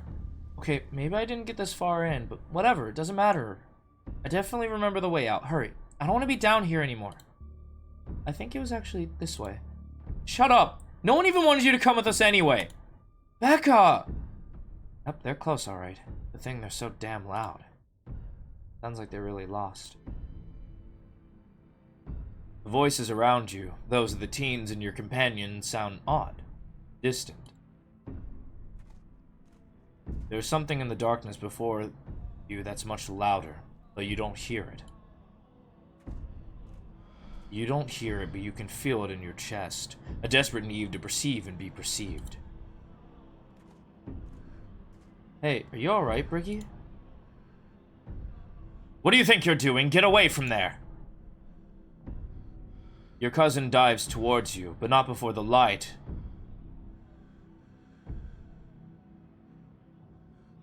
You said we wouldn't use this shipment.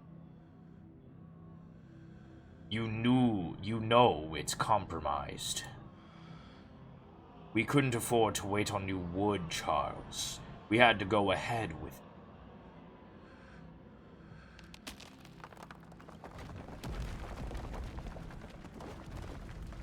It's still sturdy enough. It'll get the job done. Briggy! Briggy! Are you alright? Oh, thank God you're alive. It looked like you had a seizure or something, and then you and Tabby just conked out. I'm fine. Ugh. You can barely open your eyes. You're not fine. Neither of you can move a muscle. I don't want you straining yourself while you're still recovering from whatever that was. I'm gonna get you both some help. I'll be back soon, I promise. How's it going? Oh, it's great. I love the story so far.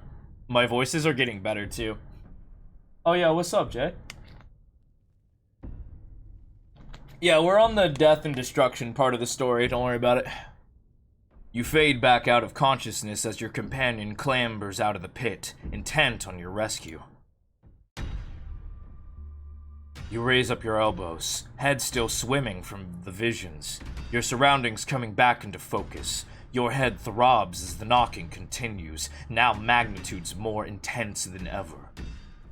Through it, you once again hear the panicked voices of bickering teenagers echoing down the stone corridors. Becca, you're just getting us more lost. It's this way. If you're so sure, then why don't you just leave? Can't believe I let Alexis talk me into inviting you in the first place. Becca, I'm just trying to help. I said go. Okay, I will. Alexis, you don't have to go with her. You know that, right? Pick a side, Alexis. Team behavior. I'm sure Becca knows where we're going. She wouldn't lie. Sorry, Rosalina. The increasingly desperate voices of the teens are drowned out by the thunderous knocking. You can practically feel the ground shake beneath you. You can almost see the walls vibrate with the intensity of the hellish sound. God, that knocking is not helping my headache. What the hell just happened? Both of us were shown the dark truth of this place. The sins that were committed. The deaths that followed. There's gotta be fumes or something down here. It's an old mine. These places are death traps. We probably just hallucinated. Are you literally gaslighting me? I said I saw it too. Stop being weird. We're leaving. Rosalina appears in the passageway to your left. She's out of breath and looks like she's been crying. I'm so sorry I snuck off like that. I just wanted Alexis to think I was cool. The entire cavern shakes with the sound of rockfall. I don't know what the hell is up with the knocking, but that is the sound of a mine collapse. Quick, up the ladder, both of you. Wait, Becca and Alexis are still down there. You can't just leave them here. I know which way they're going. They'll listen to you this time, I promise. Do you have a death wish, little girl? This isn't a movie. The best thing we can do is help those girls right now is not to be buried alive ourselves. Okay, let's do this. Ricky, don't do this to me. I'm not leaving unless everyone leaves. You serious? Thank you. They're back this way, hurry. Rosalina runs back the way she came. You run after her. The mines shake with each new thunderous blow, and bits of rocks and dust fall off the ceiling and scatter on the floor around you. Rosalina leads the way, and Tabitha isn't far behind you. I thought you knew the way out. I thought you'd been down here a million times already. I was making it up, okay? Swear to God, Briggy, if we get stuck down here.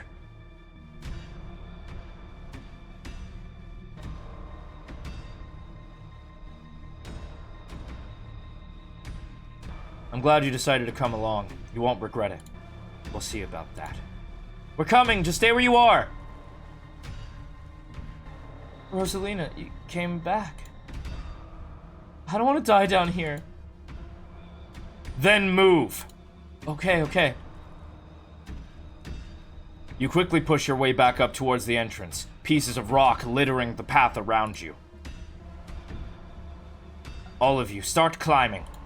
Now! Once the last teen is up, Tabitha grabs into the ladder and starts climbing. You follow suit and start climbing. This way, come on! Your cousin moves with the kind of swiftness you would expect from someone who spent her entire working life in and out around the coal mines. Why couldn't you just listen to someone else other than yourself, Becca? I'm sorry, okay? God! You push forward, your burning muscles giving way to pure adrenaline. To your horror, you can see cracks forming on the walls of the tunnels. Come on, we gotta go faster! We're almost there, I can see the entrance. Your surroundings quake as the mine collapses around you. Oh! Oh, shit! Oh, this is... Uh-oh. And then the knocking fades and you feel safe, having arrived back to the entrance in one piece. What the fuck? What the fuck? Rosalina, are you okay? Clearly she's not okay, idiot. Shut up, Becca! It was your idea to go down there in the first place. This is your fault! Shit. Why did this have to happen? Okay, the knocking stopped at least. All of you stay exactly where you are. I'm gonna make some calls. This really hurts. Zell and Kanika pop their heads to the mine entrance. Tabitha just stormed out and what? There are you? Oh my god! Rosalina, can you hear me? We're gonna get you out of here, okay? Stella already called an ambulance. That means cops are gonna come. They're gonna know I was drinking. They're gonna know we went in there to drink, right? Becca, that doesn't matter. If my dad finds out, he'll kill me. He can't know. In a panic, Becca runs for the entrance and pushes her way through. Don't worry about her, Rosalina. She's being an asshole. Yo, thank you for the raid of 5 million, J-Bro. What's up?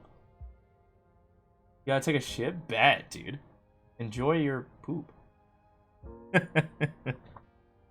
It gives me time to water myself. One of us should wait by the gate to make sure they can find us up here. I should check in with Tabby, see if he needs help. We're gonna get you help. Everything's gonna be okay. Alright, I'll go down to the gate. Rosalina, I'm so sorry. I'll be back soon.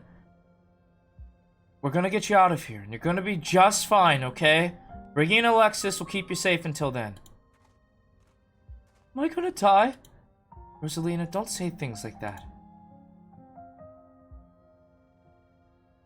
No, I'll lift those boulders myself if I have to. Thanks, Briggy.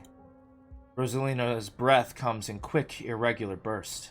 If I don't make it, tell my dad I'm sorry. I'm the one who has to be something to be sorry about. This is all me and Becca's fault. We should never have gone down there. Not your fault. I went down there because I wanted to. Rosalina pauses, catching her breath. Thank you, Briggy. I'm glad everyone else made it out okay. Couldn't have done it without your help. Alexis is right. You're very mature, Fury. Worrying about others at a time like this, like that. More brave than a lot of adults I know. You're Rosarina. You're really brave. Braver than I am, and smarter. If I hadn't stuck with Becca, maybe, I don't know. Maybe it would have been different. It's not fair that this happens. The nicest person I know. Rosalina? Still awake. Just hurts like hell. Sorry, I shouldn't be pushing you to talk. I'll just hold your hand until they come back with help, okay? Alexis grasps Rosalina's hand.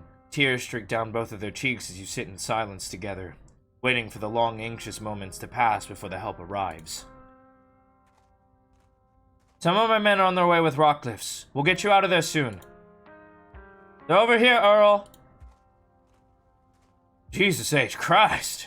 You weren't kidding about the emergency. There'll still be a bit for the ambulance. The nearest depot is over in Breveyard, so it'll at least be another half hour. You heard the men. You have a half hour to get out of there. Move it. Rosalina, sweetie, I'm here. Dad, I'm sorry. I'm so sorry. You don't have to be sorry. It's okay. We're all here. You can hang on, Rosalina. I know you can. Tabitha's men quickly get to work and manage to pull Rosalina out from the rubble just as the ambulance arrives.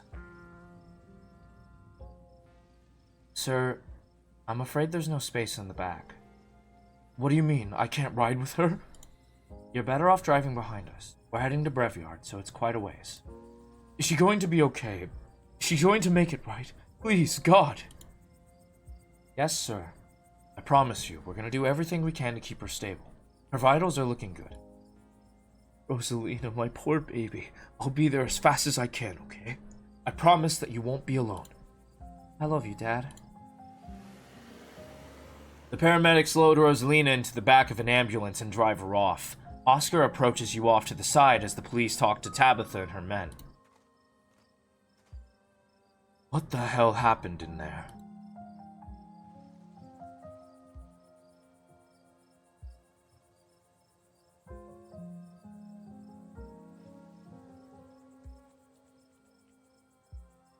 Oh, there's some good options here.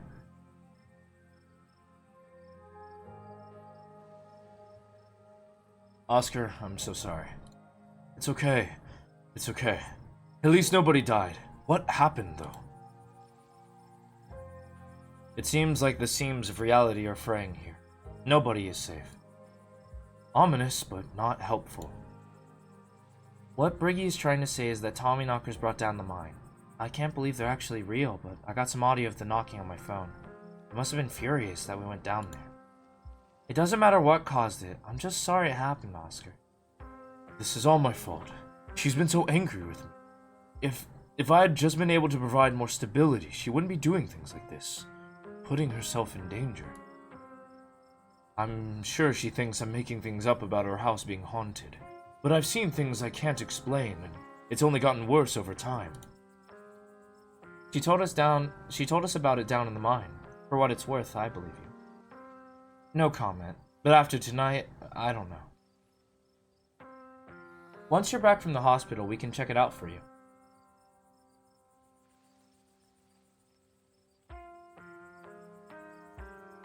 Thanks, Stella. That means a lot. I've got to go. Mr. Gutierrez, is it okay if I come too? I want to be there for her. Of course, Alexis. It'd be good for her to see a friendly face. The two of them head over to Oscar's car and drive off.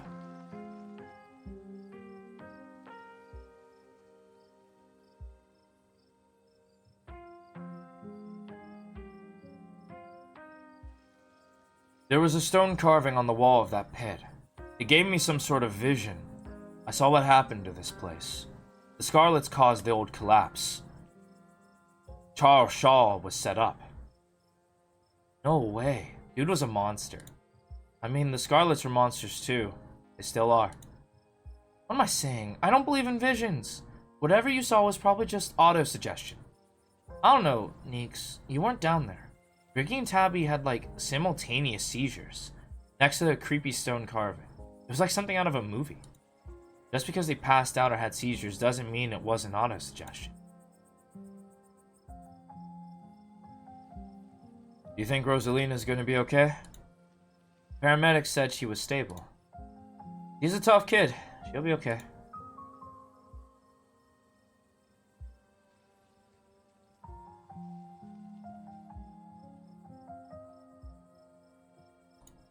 I saw something down there, like the shadows of dead miners. They were right behind you, right before you left. They followed us when we went after Becca and Alexis. Did you not see them?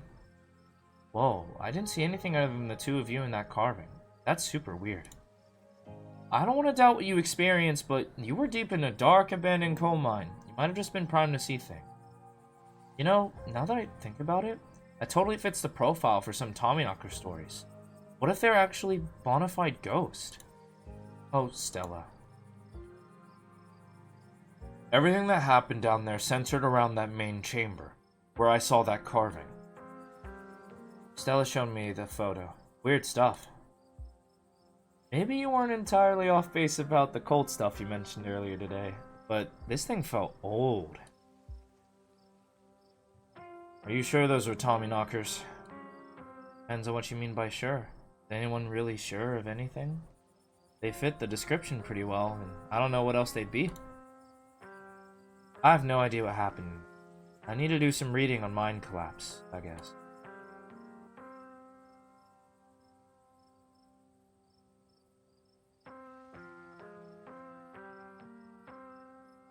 Something's telling me that this was only the beginning of our ditchling problem. Now that you mention it, Nika's mom said that the numbers we saw in the woods were a big deal. Nobody even died here tonight. I feel like we're left with even more questions than we had this morning. And we had a lot of questions this morning. But hey, maybe we just averted whatever disaster that we're here to predict, though. This is all still a little too magic for me. Just because two bad things have happened doesn't mean there's a pattern. Right? What happens now? What happens now? We go home. Now hold on a minute, Miss Scarlett. Mind if we have a quick word with your cousin, miss? And... wait, older cop. Ah, fuck! Mind if we have a quick word with your cousin, miss, in private? Okay, fine, just make it quick. Don't you dare try to pull anything on him. He did nothing wrong here. Ladies, I'm afraid that means you too. Don't you need to talk to us? We witnessed this too. Oh sure, but that can wait. We know where to find y'all.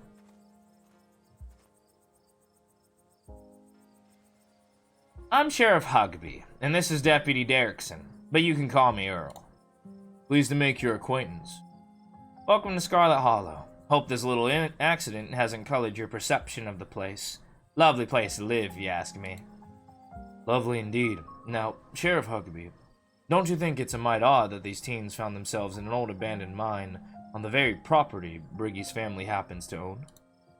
Don't you think it's even a bit odder that Briggy happened to be there with them at the time of said collapse? I'd be lying if I said it weren't peculiar. Though I'm not sure you're an upright citizen, Briggy, all this is surely an unfortunate coincidence. Still, a good cop should ask themselves these questions. I'll get to your questions, but we also need to talk about the man that's been stalking me. His name is Sam Wayne. He used to work at the mines here. An awful light deflection. Say so, Earl. Nice town. People don't go stalking strangers in these parts. Can you at least take a description? Fine. Derrickson scribbles down your description of Wayne. You watch too many movies. How can you tell us what happened down there? We saw some teens sneak into an abandoned mine, so we went after them. We were just trying to do the right thing. Of course. Very noble of you. Pardon our questions, just trying to gather all the facts, you see. Just being thorough. Our duty as officers of the law. Well, if there's nothing more you can tell us, I suppose we'll let you go about your day. I suppose we'll let you go on about your evening, but we may be in touch. Have a good one. Deputy Derrickson tips his hat to you. The two officers wander back towards the mine, Derrickson taking notes as they examine the scene. You make your way towards Stella and Kanika. Just can't believe it. I left them behind in there to get help. Is it my fault, Neeks? Stella, no, you did your best. It's not your fault. Oh, hey, guess the cops are done with you. What, are they gonna take you in for being present at an accident? Sorry if they gave you a hard time. Small town cops, you know. Always blame everything on drifters, even acts of God, I guess. Excellent, you didn't get arrested. Now come on, let's get back to the estate. I'd like to get some rest before I have to deal with the fallout of everything that happened tonight. I'll see you tomorrow, okay, Briggy? Excuse me, Just stop trying to get my cousin killed, Stella. Come on, let's go. Tabitha starts walking to her car, pulling you by your arm. I'll text you when we're back. Tabitha doesn't say a word as the car cuts along the darkened road. Try to keep an eye on the surrounding wilderness as she drives, wary of what may lurk behind the tree line.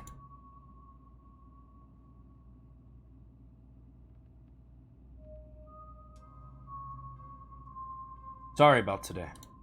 Tabitha doesn't answer.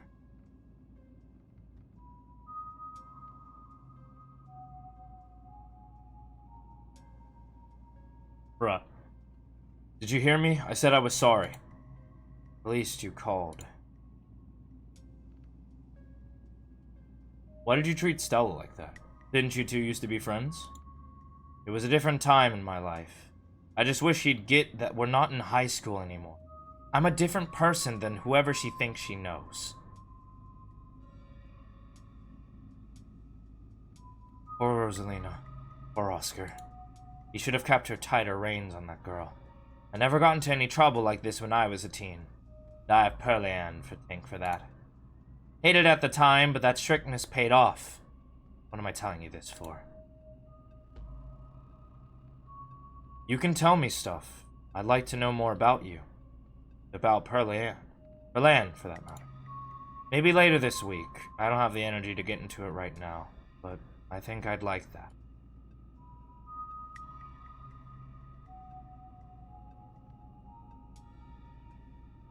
You're right. There are a lot of adults who should have done a better job tonight. Exactly. People who aren't ready to be parents shouldn't be parents, and clearly there are some parents who aren't ready. Take Oscar. There are tons of people more qualified to be parents who can't even conceive, and here he is having a kid at 19 and clearly letting her do whatever the hell she wants. And look where that got her. Even if she doesn't lose that leg, she's gonna carry what happened tonight for the rest of her life. It's not fair.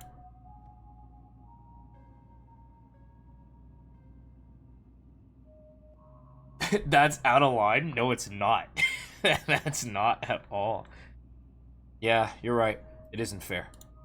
Tabitha goes quiet. It seems that all you're going to get from her. It seems that you're all...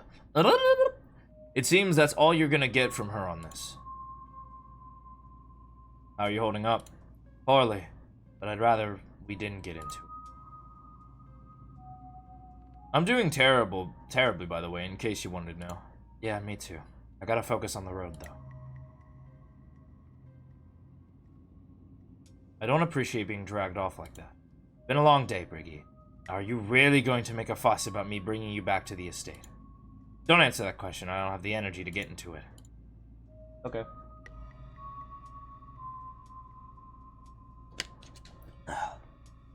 Your eyes wander back to the tree line as you and Tabitha slink back into silence.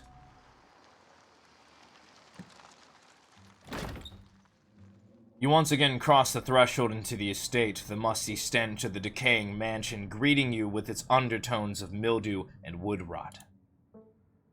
Well, this day was a lot more stressful than it needed to be. I'm sure it's the precursor to a horrifically stressful week. I'm going to bed. I suggest you do the same. Thanks for calling me about those kids, by the way. It was unexpected. And for waiting for me. I appreciated it. I'll see you in the morning. Tabitha turns and makes her way up the stairs, her posture defeated. You head up to your room to turn in. You collapse in Tabitha's dusty guest bed, in your head empty of thoughts. After your time in the Shaw mine, you barely even notice the dust. Your phone buzzes on the table. Y'all, these are those things, right? Kanika sends a picture of a pair of ditchlings by the side of the road. I saw them again, too. Another picture, this time of them staring from a tree. What the fuck? These things are definitely not hairless monkeys or raccoons or whatever. I don't know what the hell they are. I guess there's more to them being here than the mine collapse. No way I'm sleeping tonight. You think about looking out the guest room window, but at this point you're too exhausted to leave your bed. The adrenaline from this evening is finally wearing off, replaced by a creeping exhaustion that threatens to overwhelm you. Your limbs feel heavy, your eyelids slipping down over your eyes even as you stare down at the ominous pictures of your phone. If it weren't for the pit of dread balling in your stomach, you would almost feel comfortable as you settle in between the covers, your tired bones sinking into a decrepit mattress.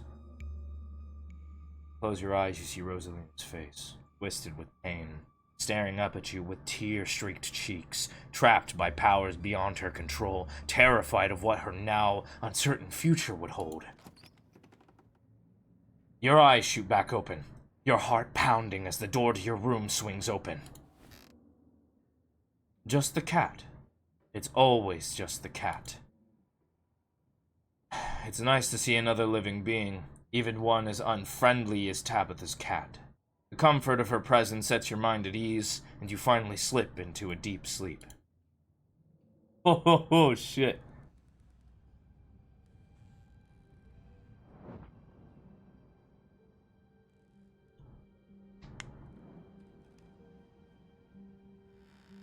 Oh, cutscene?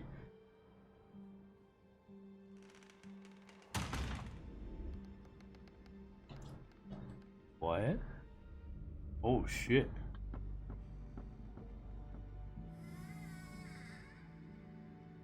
Yo, what?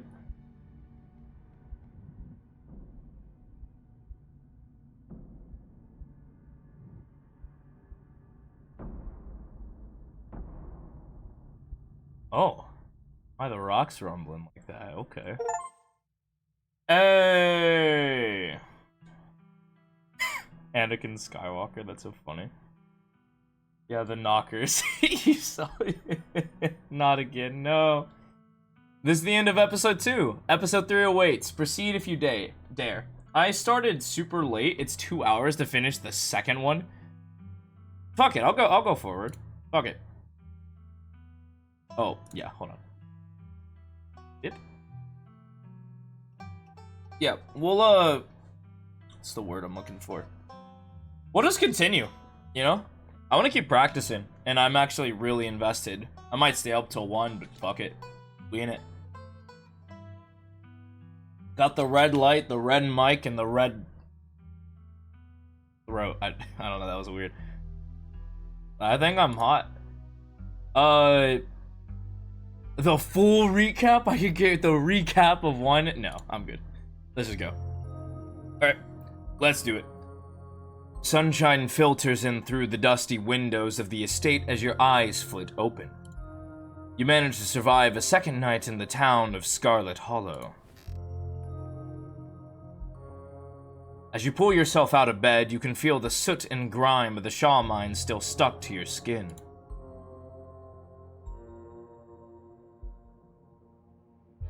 Missed the first bit? Yeah. I'll also try to upload these to YouTube when I have the chance. The VODs will always be available. I'm gonna archive the fuck out of these. This game is really fun. I enjoy it. Or fun gameplay. A very interesting story, and I'm enveloped. And I'm obviously gonna take a shower. I take a shower when I start every day. Oh, I shouldn't have took a shower. This is probably grosser than being not showered. You step into the guest bathroom and into the shower. The water is hot and, surprisingly enough, clean. JK, never mind, let's go! As steam fills your lungs and soot washes down the drain, you...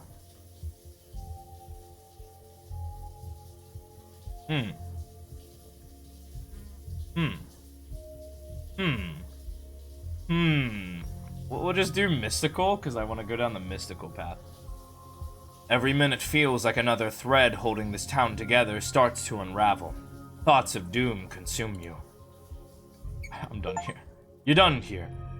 Wash away your sins. Shower. I love this game. Dude, Tabby Cat Games has the funniest achievements. They did the same thing with, Fran Bow and with,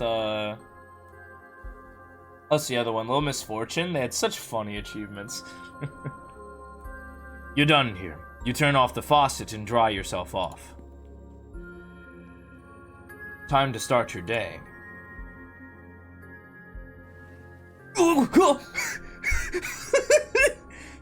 There are 2 of them now.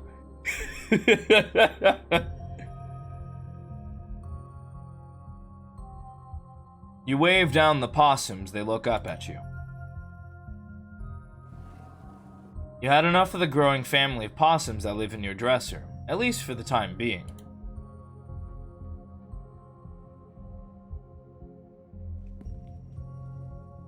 You hold your breath and approach the bedroom window. After finding that boot print and viscera in the garden yesterday, you can't help but anticipate something staring back at you. It's the same view. You turn back to the guest room. Every time you see that doll, your heart skips a beat. It hasn't moved, right? That's enough of the closet. You turn back to the guest room. You pull out your phone and open up your group chat with Stella and Kanika.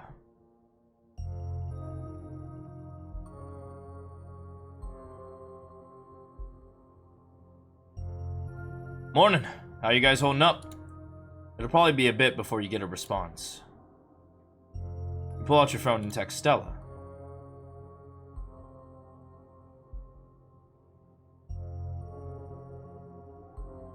You send a photo of a creepy mascot in a grungy basement. It'll probably be a bit before you get a response. Pull out your phone to text Kanika. How are things with Miles? Well, you've done everything you wanted to up here. It's time to start your day. Keep your options open. Yes, sir. Oh, hello. You enter the kitchen to find your cousin in the midst of devouring a pint of banana chocolate chunk. She isn't alone. Frou-Frou glares at you from her usual spot on the counter as a red-headed woman busies herself trying to tidy as best as she can. Tabitha's gaze swivels from the woman to you, her glare intensifying.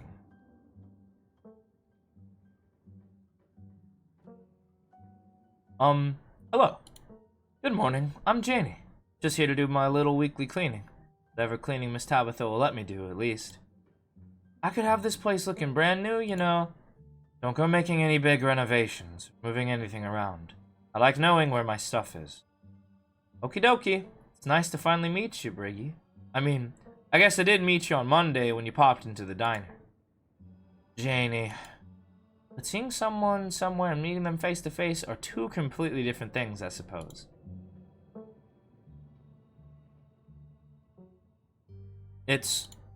All I'm trying to say is that it's wonderful to finally actually meet you. And I'm so happy part of the family is here to keep Miss Tabitha company with everything that's... Janie! I'm sorry. Miss Tabitha, am I being too much again?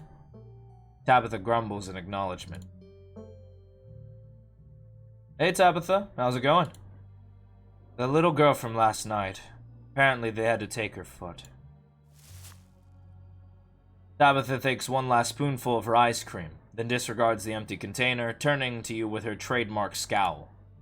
Let's get going. I have an errand to run in town, and every time I've left you here alone, something terrible's wound up happening. So you're coming with me.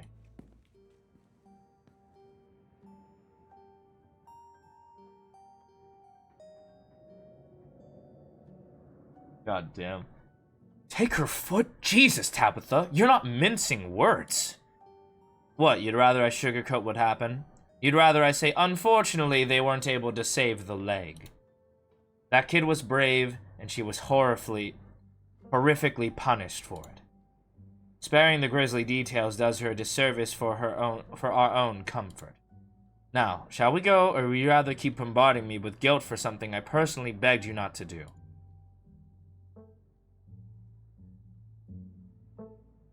Yay, cousin bonding time! Do you know what the word bonding means? We're not bonding. This is punishment. Janie, lock up when you leave, please. And don't go rearranging anything. I'll know. As you're ready to leave, Janie approaches from the far side of the kitchen. Tabitha remains between the two of you, impatiently tapping her foot. Oh, Briggy, before you go, I heard what happened last night. I mean, I heard about it before Miss Tabitha mentioned it just now, and then I heard it again. I just wanted to say that I'm so sorry you got caught up in all. I'll be praying for Oscar and poor little Rosaline. They're such sweethearts. Couldn't have happened to nicer people. Last night was an unavoidable tragedy, but I'm afraid there's more to come. Oh dear, that sounds just dreadful. Have you considered stopping by the church at some point this week? My husband's the pastor, and he's been going absolutely stir-crazy since we moved here. What with nobody really attending sermons. It'd probably do him a lot of good. Talk to you through your worries.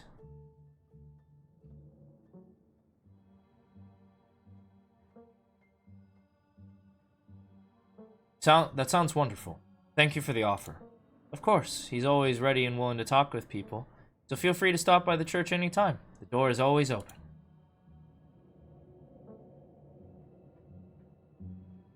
Have you seen anyone prowling around the estate?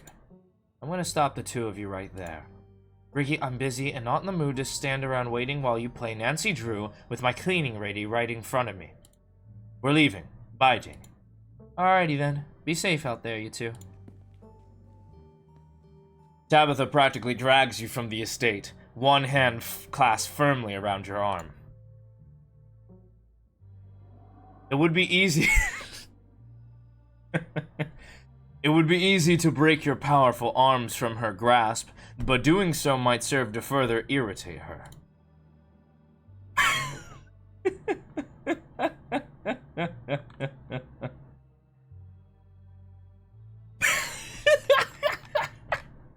Okay, they went the what's the route? They went the funny route this chapter. Okay. I'll let her keep dragging. You let Tabitha continue dragging you all the way down to the car. From there, into town. You may be physically stronger than her, but you know where you fall in the pecking order. The ride to town is uneventful, your cousin unsurprisingly more focused on the road than on making conversation. Alright, we're just popping into the general store for a few minutes.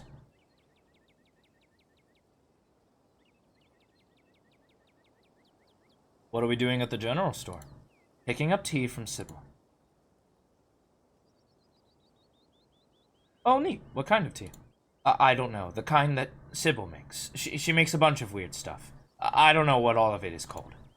Quit interrogating me about tea brands. Jeez. After everything that's happened the past 2 days, it's nice to just go on an errand. Exactly. You and Tabitha turn the door to the general store burst open. A flustered Kanika exits shouting behind her. Fine, okay, keep coddling him. Keep letting him get away with stuff you never would have let me so much as think about. I'm sick of carrying this family. Kanika storms off, the door slowly drifting shut behind her. Other people and their drama. If more people kept things to themselves, they'd be a lot happier.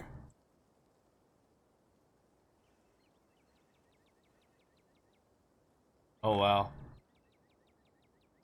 I like doing the build options because they're pretty limited. I'm always gonna choose a build option even if there's something better down here. And there really isn't.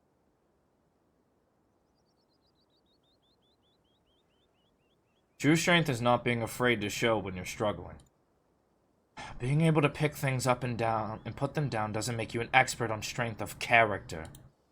We're burning daylight. Come on already. The bells of the general store chime as you cross the threshold. The smell of old wood and steamy herbal tea floods your senses, making you feel instantly at home. Good morning, you two.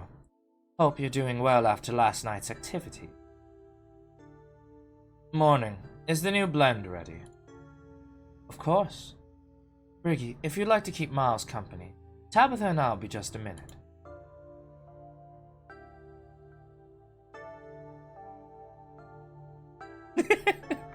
Whatever. Sounds like your daughter is pretty mad at you, Sybil. Just needs a little time to cool down. Yesterday was a bit much for her, so I'm giving her some space.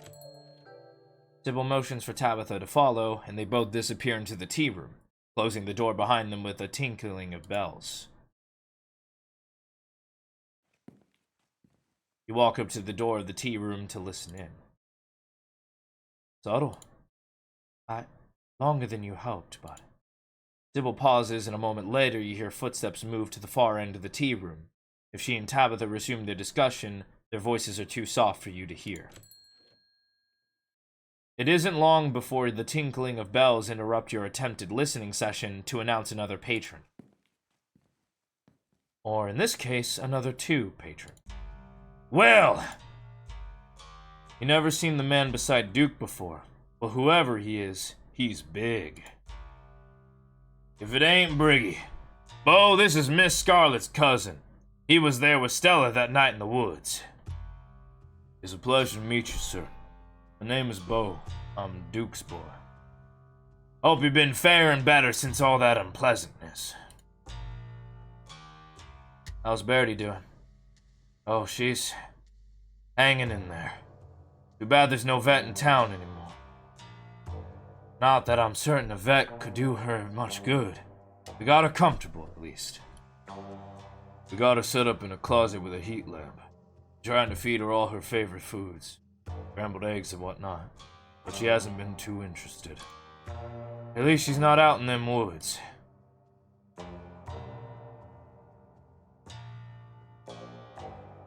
Things have gotten worse. I did hear whispers about what happened up in the mines last night. So sorry to hear about poor little Rosalina. Scarlett Hallow ain't so safe this week, it would seem. How have you been? You hanging in there? Oh, I can't complain. Now that we know what's getting at the chickens, then things won't be so much as step foot on my property. Not with Bo and me watching the perimeter with our shotguns at the ready. We even set the missus up with her pistol. Good thing we was watching. Nearly caught Julius trying to make off with Big Betty. As if he could have carried off nearly 2,000-pound pumpkin on his own. I'd almost love to see him try. It's not like he'd be taking her to the state fair anyway. All she's good for is making the world's largest pumpkin pie. I don't think Mama has a tin big enough for a Big Betty-sized pie, Daddy.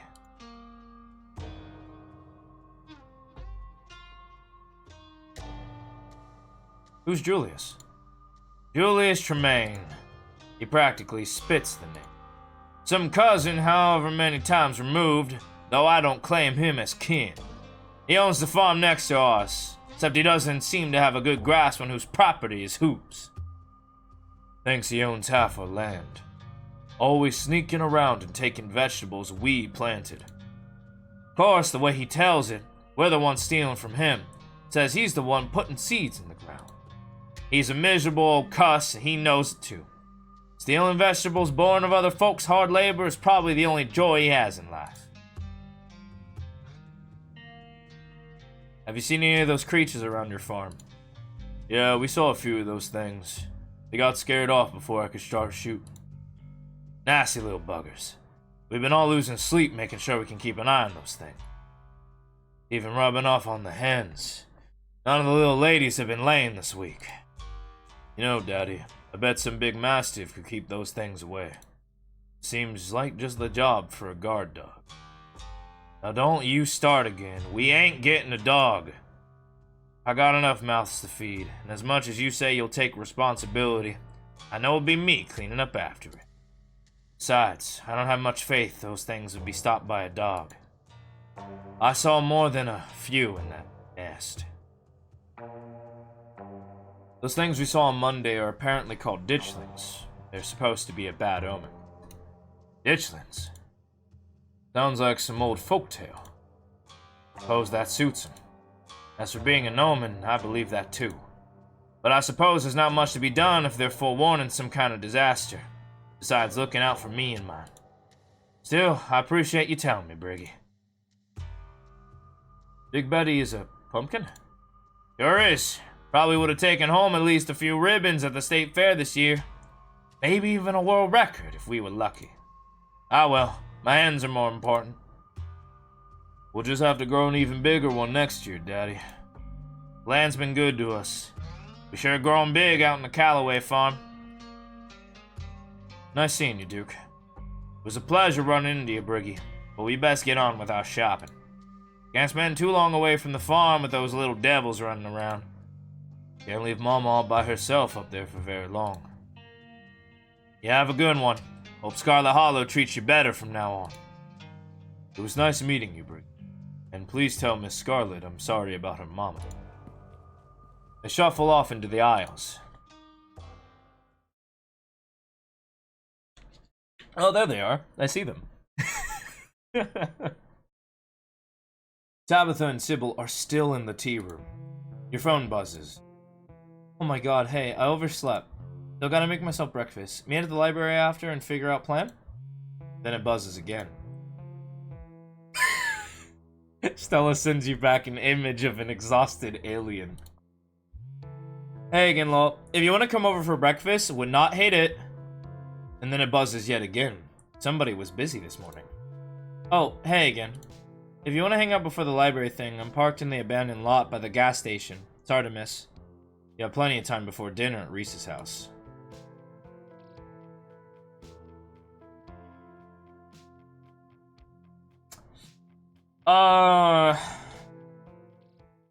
We'll go after Kanika. She seems like she had a tough time. You follow the directions Kanika texted you and soon find yourself in a disused parking lot hidden behind the stuttered shops on Main Street. She's sitting alone in the back of her van. Hey, Briggy. There's something different about Kanika today.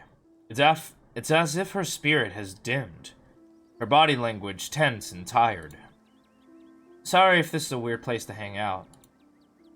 Oh my god. Okay, such a Digimon fan, it's hurting me. I actually know Digimon quite well, and I've just been seeing Digimon everywhere. It's on our laptop. This is another one. Oh my god, and Sailor Moon. Bet. I'm, taking a mental health day. I kinda need some space from the store. Plus, I feel like ass. I'm exhausted and a little out of it. Must have inhaled too much coal last night. What? Wait, there's romance in this? What?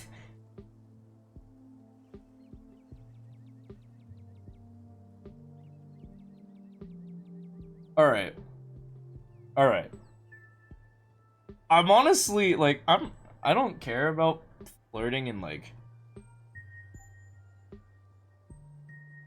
I actually don't care about this option as much as I think I do. I'm more curious to see what'll actually happen than, like, the actual result. Well, you look great. Thanks, that's good to hear, I guess. Nice. Nice. What's going on with you and your folks?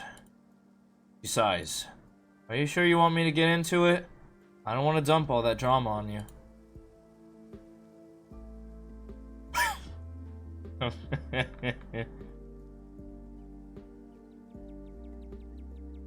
Only if you're comfortable sharing. I don't want to pressure you into saying something you'd rather keep private. It would honestly be a relief to talk about it with someone. Thanks, Briggy. Especially since you were there last night, so you know how it felt to survive something like that unscathed. And to know not everyone was so lucky. After I got home last night, I had to deal with my brother. He really made me feel like I was the bad guy, especially once we got home. Like what happened to Rosalina was my fault. Mom didn't help. Never does. He always takes his side, saying he's young and allowed to make mistakes. Mistakes I could never dream of getting away with. When we told her what happened, she just said the same shit she always does about family and getting along and sent us to bed with tea. Her favorite method of conflict resolution. As if a little hot leaf water ever really helped anybody.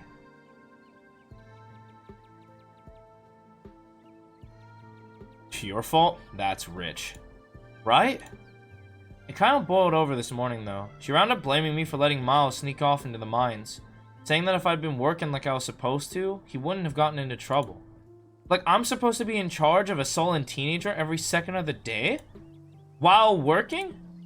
It's not like I don't care. I'm always stressing out about that kid. Or the store, or the million other things I'm supposed to deal with. None of this should be on me. These are the best years of my life, and I'm wasting them in this dying town, keeping a store afloat, while my mom just messes around with her little herbs or whatever. I'd made it out of here, damn it. I'd gotten into grad school. I was good at it. I was gonna graduate with honors and everything. Dad died, and I came back to the funeral. I had to stick around just to help Mom sort out a few things. First it was a month, then 2. Now here I am, over a year later. Those few things became my life. I don't want to be this person. I'd just drive this van all the way to the coast, lie down on the beach, and never come back.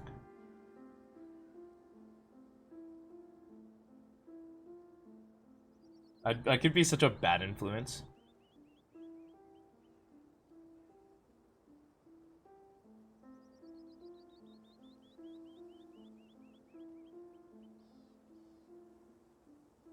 Sounds like they need you here. Family's important. Hinika is quiet for a moment, staring out at the overgrown parking lot. That's what people say. Not that easy. I just keep thinking about the connections I could be making if I left. Connections with people who respect me. They don't treat me like either a nagging pest or a perpetual kid. I want that. I want my life back. God, and of course I feel like an asshole for talking about all this now, the morning after a mine collapse. But I guess that's what pushed all this over the edge. Nothing like a major disaster to make you question the direction your life had taken, right?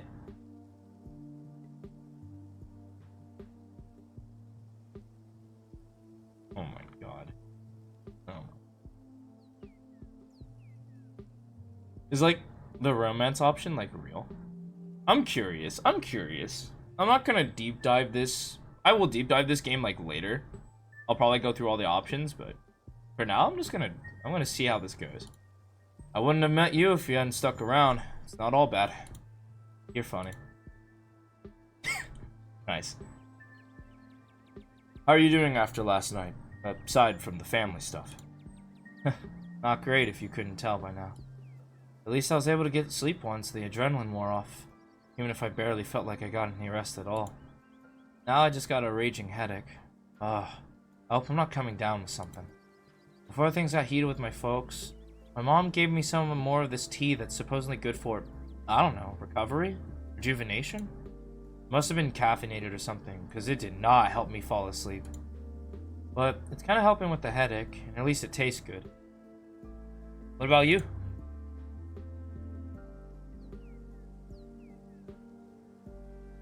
I feel guilty. After everything that's happened the past couple of nights, I just feel guilty. Like I don't deserve to be doing okay when other people have suffered so much. You shouldn't let survivor's guilt get to you like that. Have you heard what happened about Rosalina? They apparently had to do an amputation. Holy shit. I knew that injury looked serious, but I didn't think it'd be that bad. That poor kid. I guess it's good that we all got out of here. Probably could have gone a lot worse. But that's easy for me to say. I'm not the one in the hospital right now. It's just not fair. You and my cousin don't seem to get along very well. That's putting it lightly. But yeah, sometimes you just don't get along with people. You have to ask, I think she's a repugnant, selfish human being to her core. And she's a big jerk, too.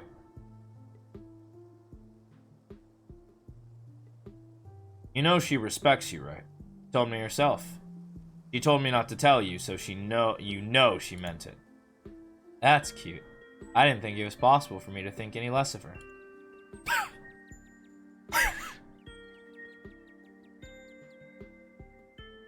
Did she do something to you? This seems personal. Besides her general bad attitude, no, she hasn't necessarily done anything to me. But her mom tried to buy the general store out from under my dad more times than he could count. She was an absolute snake of a woman. The apple didn't fall far from the tree, judging by how Tabitha treats the miners. If I weren't here, I'm sure the store would already belong to the Scarletts. There's no way my mom or Miles would have the backbone to stand up to her. Just another way this town manages to keep its nasty little hooks in me. She and Stella seem like they're close. At least like they used to be. Yeah, I don't know what Stella's stalling her, but they got pretty close in high school. I was taking a lot of online AP classes, so I wasn't around like I used to be. Maybe it's my fault they wound up hanging out somewhere. It seemed like they were always together. By the time I got back to town, they didn't seem to be talking anymore. I really got the whole picture of what happened there. Thank God it meant I didn't have to see that woman all the time. Maybe Stella brought out a better side of her. Maybe. Whatever side she might have seen, I sure as hell have seen it. Why wouldn't her buying the general store be your ticket out of here? It's not that simple. My dad worked so hard to keep that store out of the Scarlett's hands. He knew as soon as Pearl got it, she would have stranglehold on housing, work, and supplies for the miners. Next thing you know, your town has lost 100 years of progress and you're back in the era of company towns. If I left, it'd be a slap in the face to everything my family had worked towards since my grandfather's time. It sucks that I'm the only one in the family who cares about that anymore, but I guess that's life.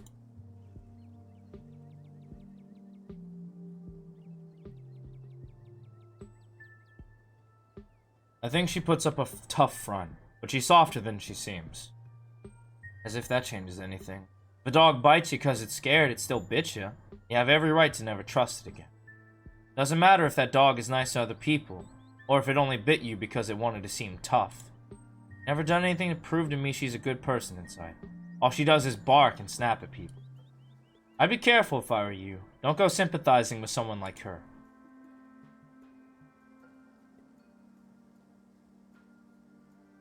Are we still going over to Reese's place tonight? Oh, right. With everything going on, I almost forgot. Yeah, I think that's around 4? Here's hoping he's still up for it.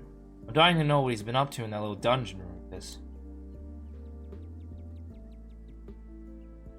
Any tips for making a good first impression? I don't think you need to worry about making a good impression. If I know Reese, he'll be way too worried about his own shit to even think to be offended by anything you say. Even if you insult his art, he'll probably just think he deserved it. Poor guy. Don't do that, by the way. It'd be like kicking a puppy. What kind of art does he do? Really dark stuff. It's good, though. The guy's terrible at getting out of there, not that I blame him. But it's the sort of stuff that'll blow up the second he dies. Which hopefully won't be for a very long time. Sorry to get a little macabre. I don't trust his mom. I don't either. Things just don't add up with the two of them. I hope he lives up to the hype. Go easy on the dude. He's a little shy, so don't expect him to blow you away with the sheer force of his charisma. His art does a lot of the talking for him. He's so mysterious. I can't wait to meet this strange basement man. I'm glad you found his Phantom of the Opera vibes intriguing. Probably gonna be good for him to meet new people. Maybe it'll get him to leave his underground fortress every now and then. A soft breeze blows across the lot as you and Kanika share a quiet moment. Both your phones buzz in unison. You reach for them at the same time. Almost forgot it's Mayor Jimmy Day! Good excuse to hand it over to the library. We should check in with Oscar. Meet y'all there in half an hour. Wow, I totally blanked on the Mayor Jimmy thing. It's almost like we just went through a traumatic event or something and I'm not on top of my schedule. But Stella's right. That gives us a chance to meet up with Oscar. Mayor Jimmy's awful cute.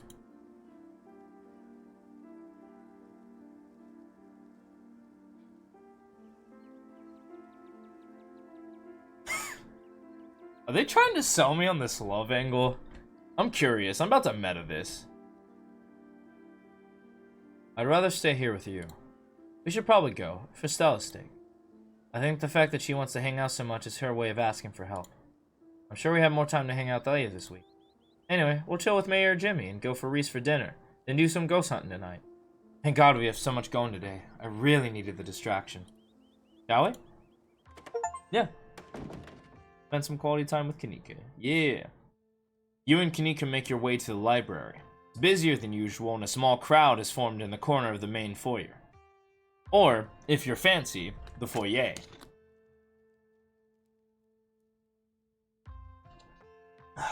And I'll always say foyer. I love foyer. Yes, the whole gang's here. I've been waiting to introduce Briggy to the mayor for, like, the entire time I've known him. It'll be worth it. Trust us. Alright, shall we?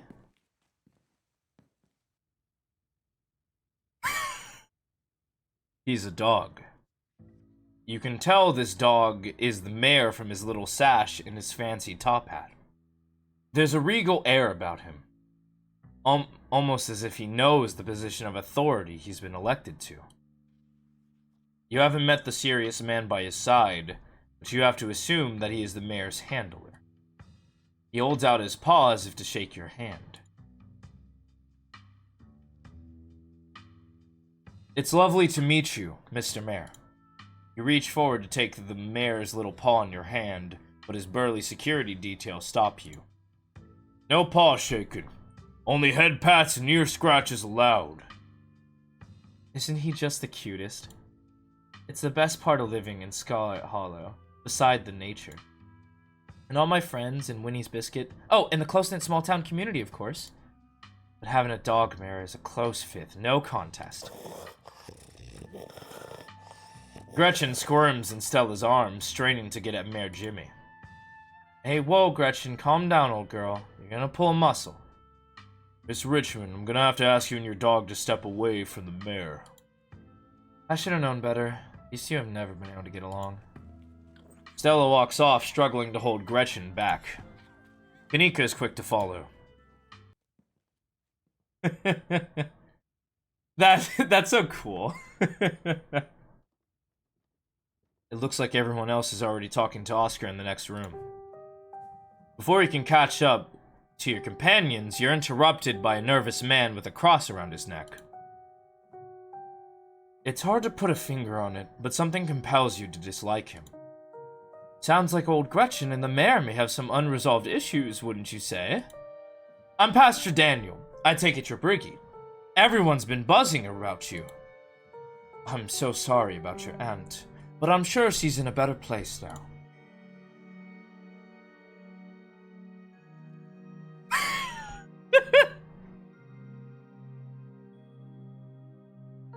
Oh, thank God. I've been hoping to find a priest. I like your gumption. I can't even remember the last time someone around these parts actually wanted to find me. Is this about Pearl-Anne? Or perhaps your mother? I think we need an exorcism. Oscar's house is haunted and we're investigating it. Oh, like a Scooby-Doo episode or something.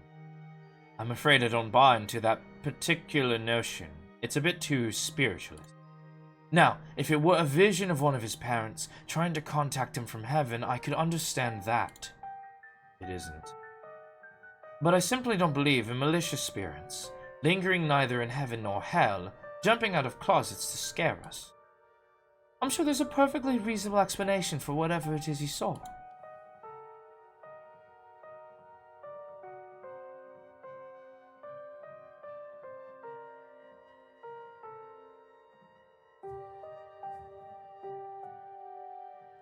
There's been a lot of supernatural stuff happening the past few days. Really? Are you sure you weren't just seeing things? Trauma has funny ways of manifesting itself.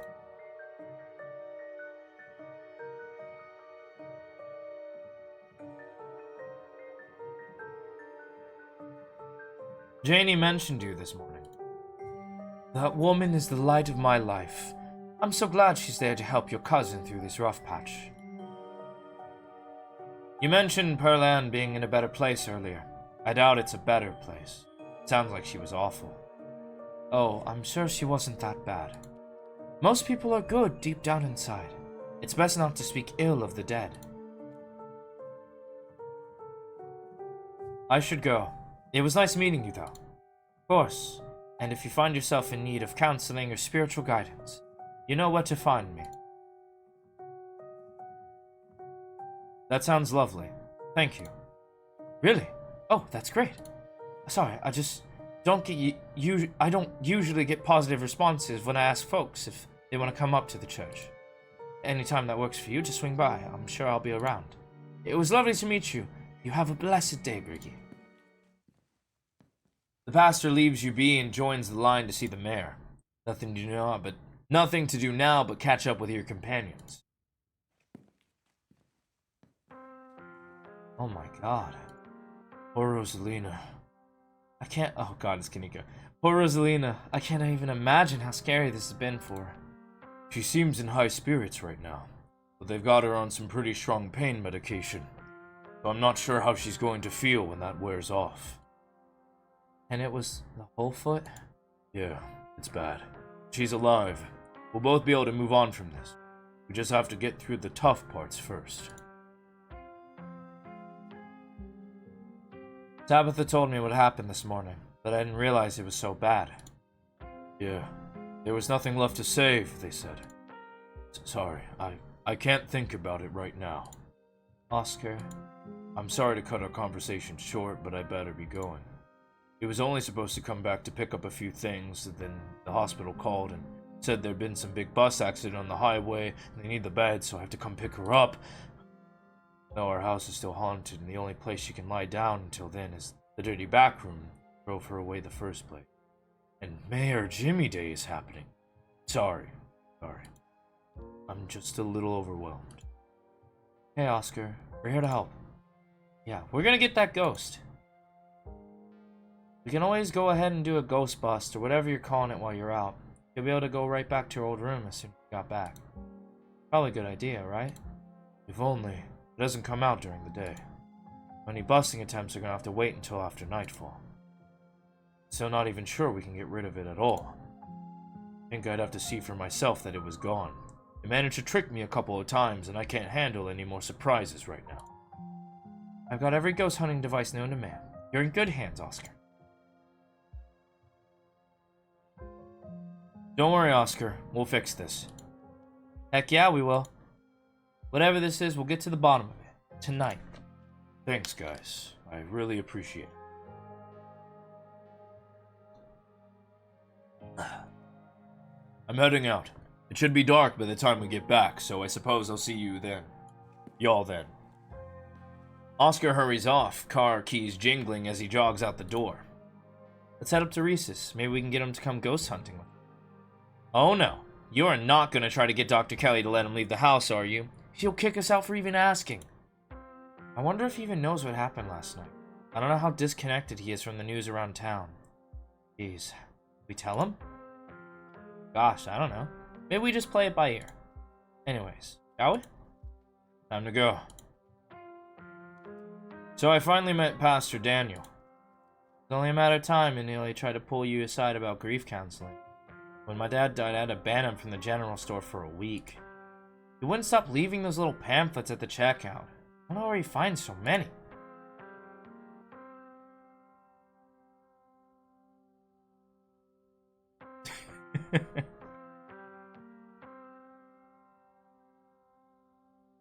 He and Janie keep trying to make me go to the church. Yeah, not a lot of people go to church around here. It's not like folks in this town aren't Christians, but he's so creepy. No one wants to sit in the pews in that run-down old church and listen to that guy. Plus, the guy was grinning through the entirety of my dad's funeral. What a ghoul. And I don't mean that in the stigmatizing mental illness kind of way. That's just his little siren that goes off every time I see him that tells me to get away from him. That's exactly how I would describe it too. The whole town feels the same way. Now that I think about it, he must be pretty lonely. He can look for friends somewhere else. I wonder if the pastor is cursed.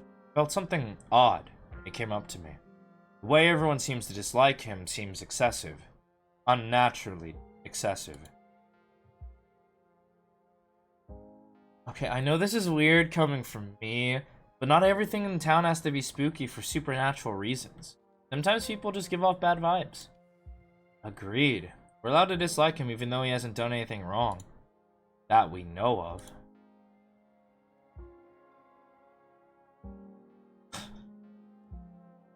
Should we invite Avery ghost hunting? Oh yeah, totally. I don't know why I haven't thought of that. I'm sure they get a hoot out of it. I can't say I mind having a calming presence with us tonight. We won't be much help to Oscar if we start jumping at our own shadows. Cool, I'll text him on the way over to Reese's. What about Tabitha? What about her? You're not planning on inviting her, are you? Oh my god, yes! Can you imagine how much fun that would be if she actually shows? Stella, come on. I know you think you have some sort of bond with her, but she's awful. She isn't even nice to you. You just haven't given her a chance. Maybe she comes along tonight, the two of you will finally get along. No.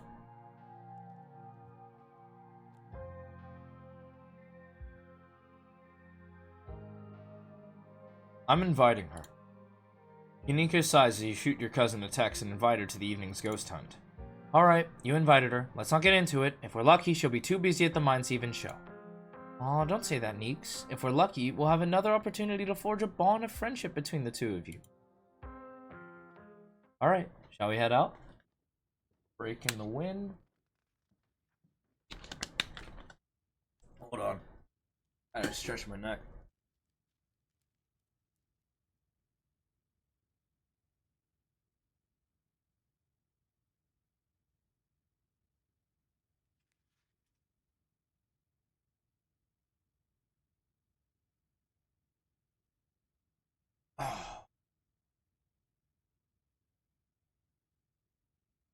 Oh, oh baby.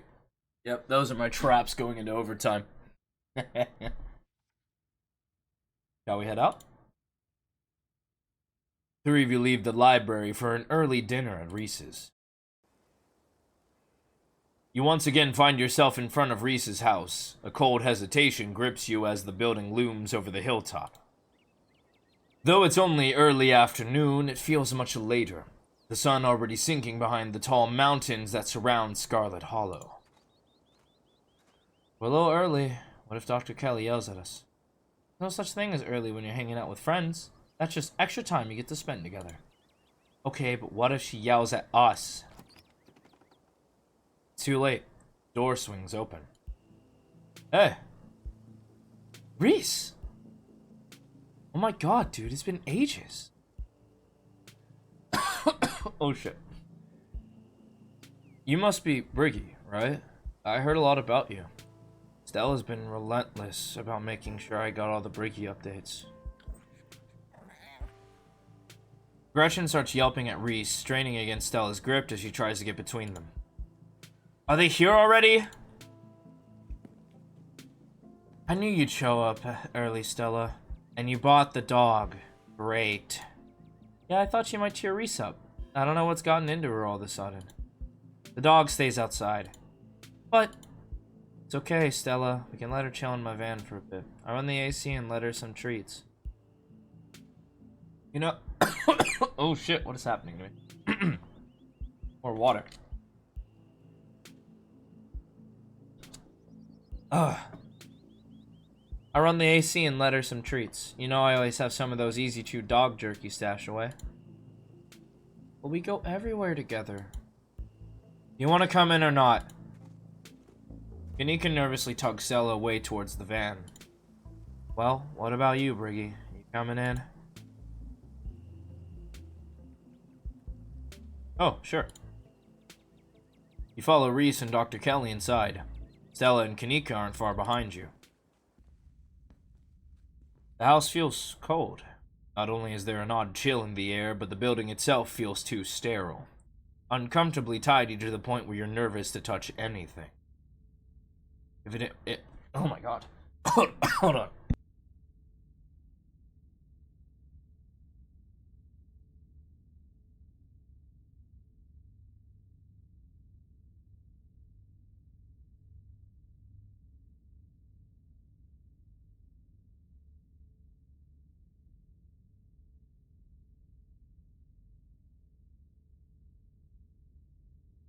Folks, no warning, but I did just have the most amazing cough. Oh my god.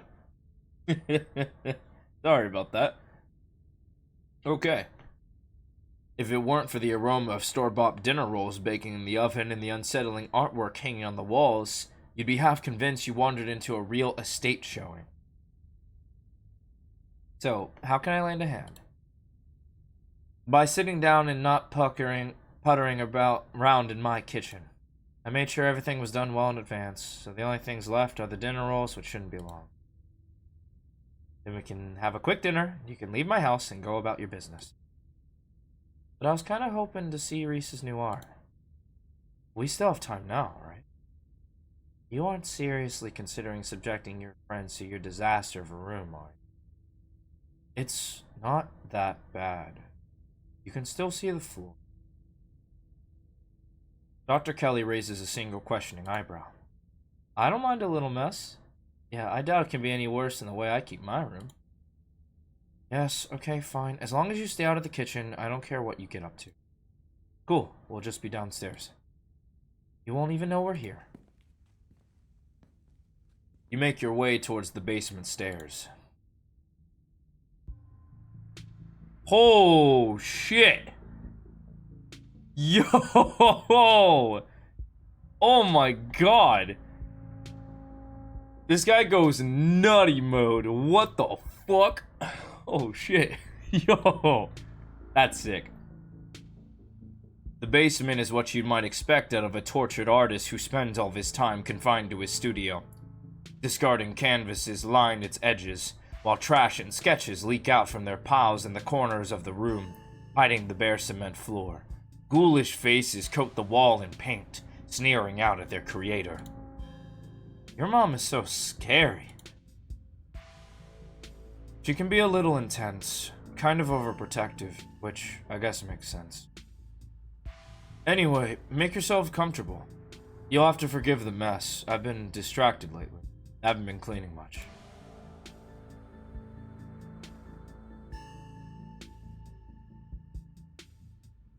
You need us to break you out of here? I don't think your mom could stop me. I don't know. The doc's pretty resourceful. Besides, I'm stuck inside for my own good. Are you sure there's nothing we can do? Your company is plenty. It's so nice to have living people down here for a change. You know, we'd visit you more if your mom let us. Did she tell you she turned us away yesterday? Said we couldn't even talk to you. It's a little controlling. You came by yesterday? She didn't tell me. I was probably asleep, that's all. She didn't want to wake me. I don't think that's her being controlling or...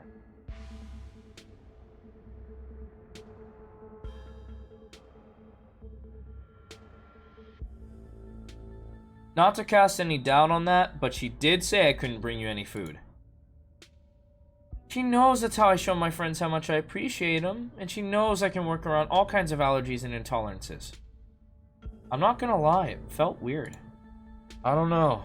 My body is pretty particular when it comes to food. She just prefers to have full control over what I eat, so... Oh. Okay, maybe that does sound controlling. But it's for a good reason. If I ate the wrong thing, it could really mess me up. So she has to regulate me. Sorry I didn't mute up. My bad.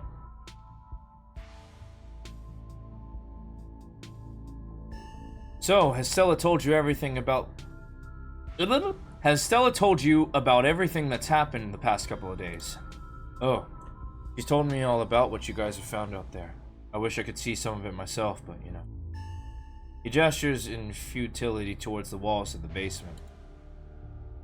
Are you sure you can't just sneak out one of these nights? The doc isn't keeping me prisoner here, Stella. Sick. Know that. Sorry, man. I didn't mean... Nothing to apologize for. I appreciate the effort. Really, I do. There's just nothing you can really rescue me from. The eye's already been cast. But we were talking about the past couple of days, weren't we? Do you have any thoughts on the ditchlings we've been seeing? Yeah, they've been coming up to my window at night. Wait, really?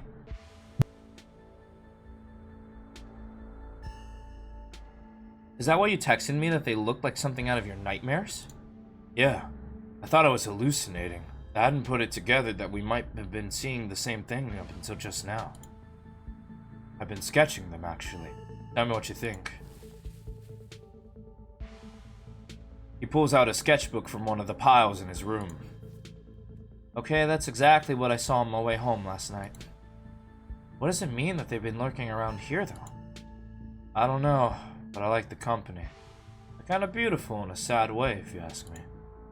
Agree to disagree with you there. Those things are going to be stuck in my nightmares until the day I die. You think the town is doomed? I think everything is probably doomed at some point. But I guess that's answering a different question. What?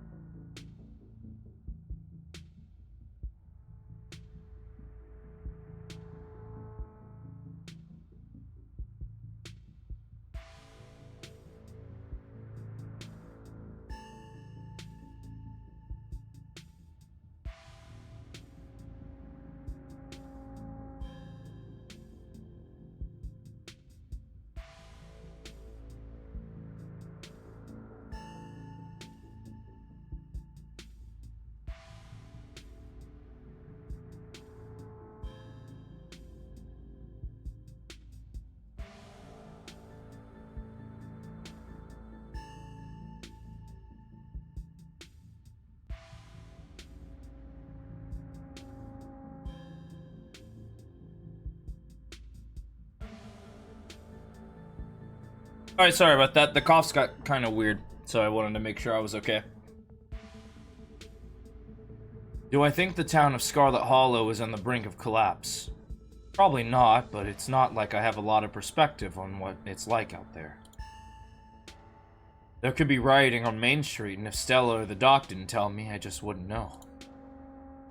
I would totally tell you if there was a riot. Would Dr. Kelly tell you, though?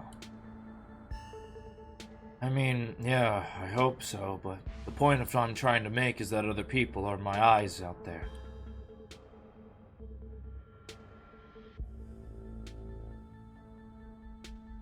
What do you think of my cousin?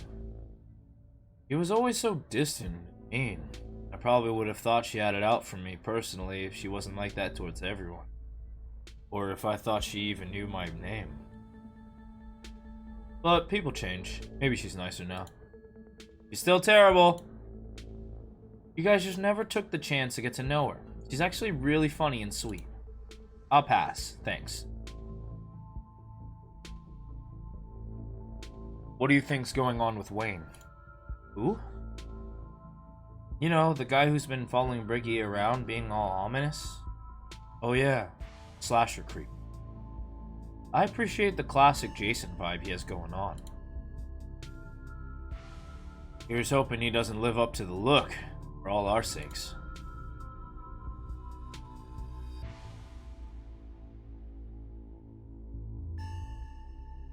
Your art. Each piece exudes a sickening miasma. It's like you can feel something squirming beyond the paint, the brushstrokes acting as steel bars, trapping some anguished being within. I feel the emotion you put into these. They're writhing, just behind the paint, radiating pain and anguish. I know what you mean. I feel it too. When I'm working on them, it's like I'm channeling whatever's plaguing me. When they're done, I feel like I've been emptied out. All the vile things inside me have been sealed away in the canvas.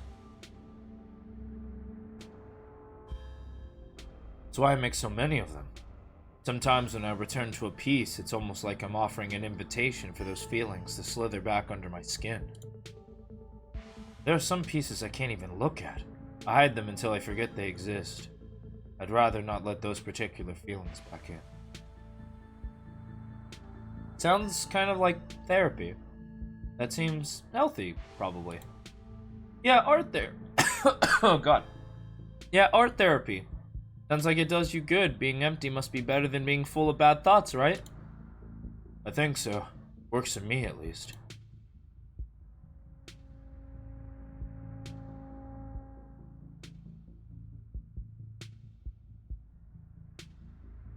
That's quite a movie collection you've got.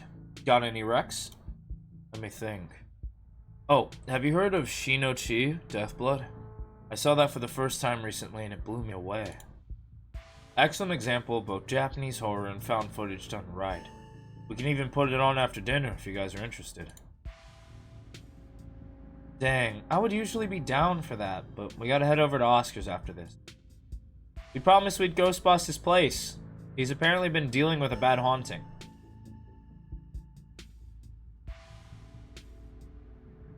And I feel like we should really be there for him tonight. Considering everything that's happened, him and Rosalina both need our support right now.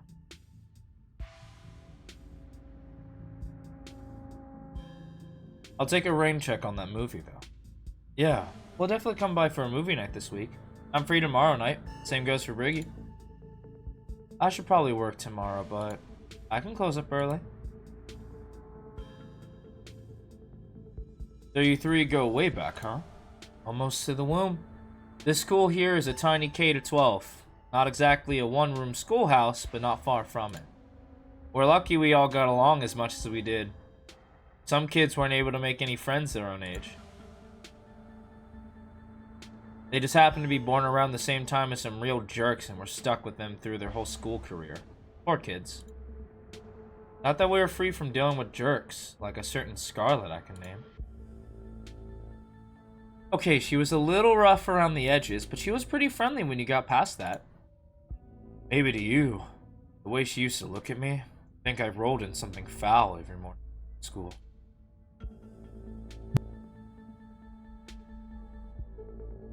Same here, though to be fair, the feeling was more mutual between us. She deserved it, though.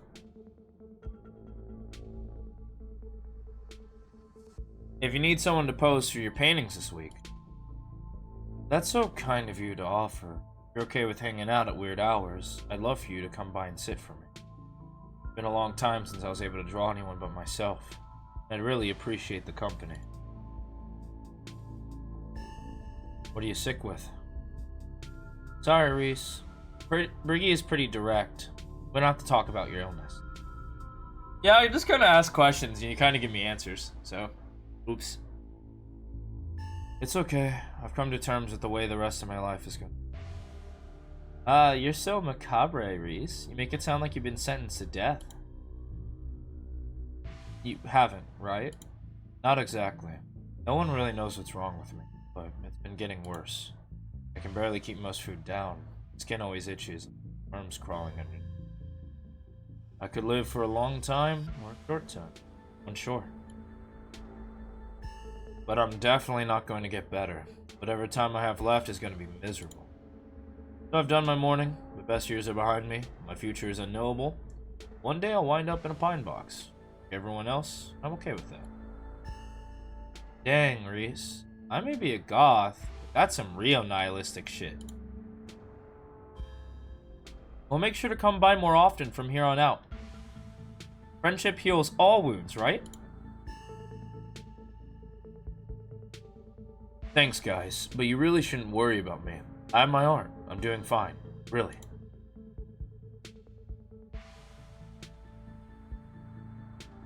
True. We all join the worms one day. We just have to make the best of what we got. Ricky gets me. This is a cat I can drive with. Stella, maybe it was a mistake to get these two together.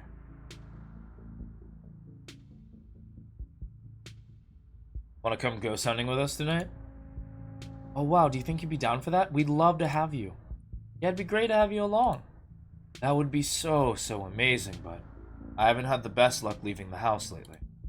Even just walking to town is enough to put me in a bed for a week. It sucks.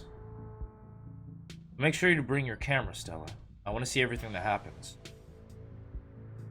Dinner's got to be ready by now, right? Almost on cue, Reese's mom shouts from the kitchen. Dinner's on the table! Guess that's it for catching up.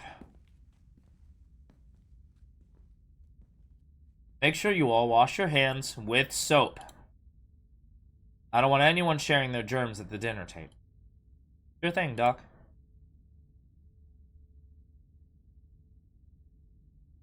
Yes, ma'am.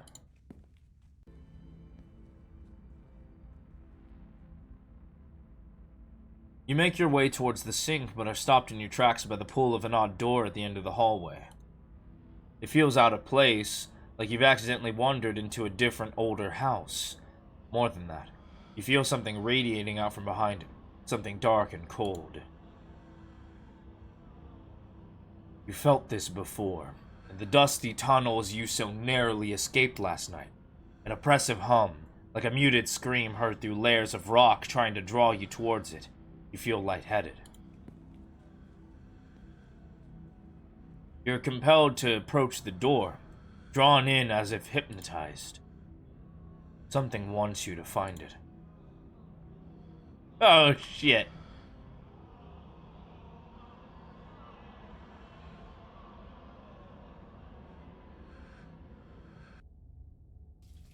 You do your best to snap yourself out of it, turning into the bathroom and dutifully washing your hands before joining your companions at the table.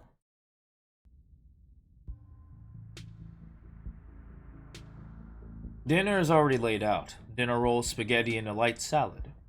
Yunika anxiously picks at her food. Stella is nervously talkative, and Reese is suddenly quiet and tense, his shoulders tight as his mother perches on the chair next to his. Dr. Kelly eyes all of you with a sharp, fierce gaze. She sits opposite of you at the far head of the table, her features silhouetted against the light of the setting sun in the window behind her. It's a position of authority, where her height gives her a vantage point over everyone else. No one at this table does anything without her noticing. It almost feels like, despite the presence of your friends, this is strictly a conversation between you and the doctor. Hills. She slides a few tablets towards Reese. He obediently swallows them. This is excellent, Dr. Kelly. Is the pasta sauce homemade? No, it's from a jar. I worked too many hours to make my own pasta sauce. Well, you have an excellent taste in brands. If you ever want any tips on easy home-cooked pasta sauces, No thanks, Stella. I have the internet if I need a recipe. Thanks again for having us, Dr. Kelly. We really appreciate it. You didn't tell me they came by yesterday. You were asleep. I didn't want them to wake you up. But you could have told me. Why? They were coming over today anyway. I would just rather know these things. Noted.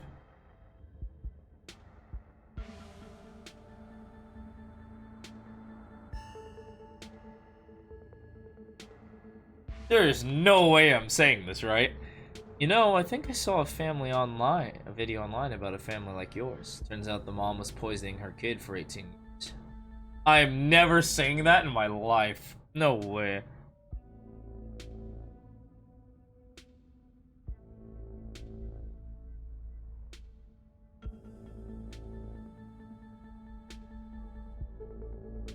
Reese is a talented artist. You must be very proud of him. He has a lot of skill, honed through practice and dedication. I can't say I understand a lot of his pieces, but of course I'm proud. Thanks, Doc. What exactly does he have? He has a combination of genetic diseases that give him a fragile immune system, among other things. It's too much to get into, a lot of technical terms that I'd have to explain. It's not good dinner talk. It can't be pleasant for him to hear it again. Let's drop it. I'm fine talking about it. I'd rather we talk about something. You can feel the tension in the table start to rise.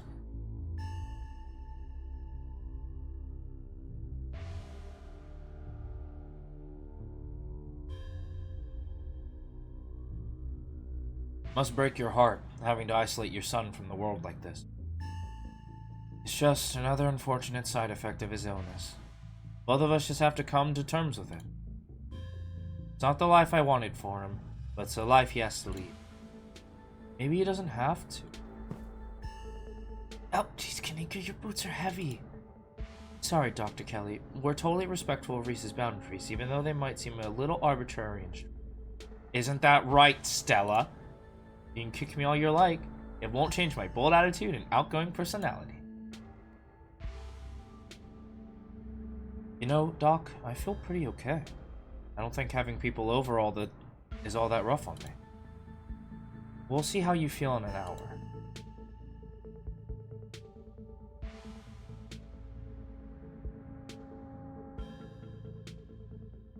Does no one in this town have two parents? I don't know why I said that. Dr. Kelly's glare intensifies. Small towns are full of drama. People meet when they're young and reckless, and it doesn't always work out long term. Plus, these hills are dangerous, and the job's even more so. Things happen. Not everyone gets some fairy tale ending. You can find happy endings anywhere, though. It doesn't have to be perfect, but people can still be happy even if bad things have happened to them. I guess living in denial is kind of happiness.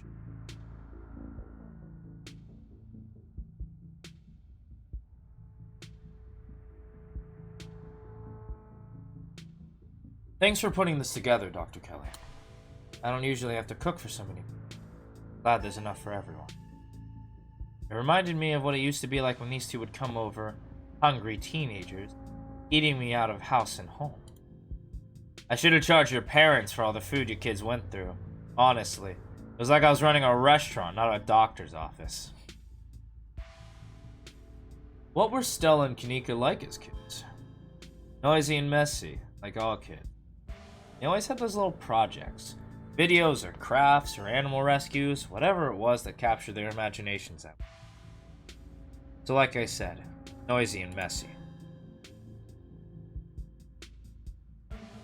Stella, you are not helping.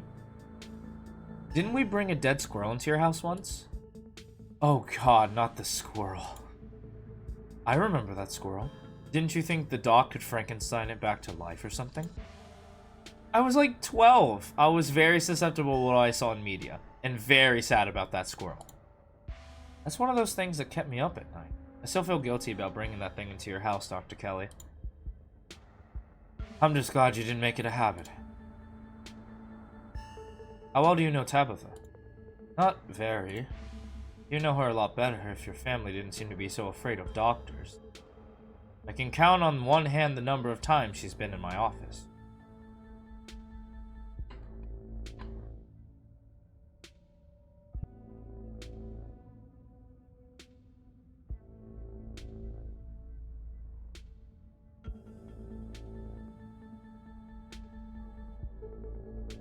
No wonder everyone but that old Outerwing died so young.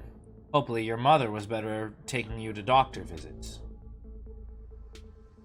I wouldn't be surprised if there was something genetic at play.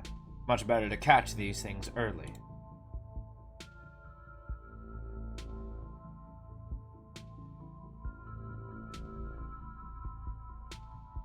Has anyone come in suffering from hallucinations?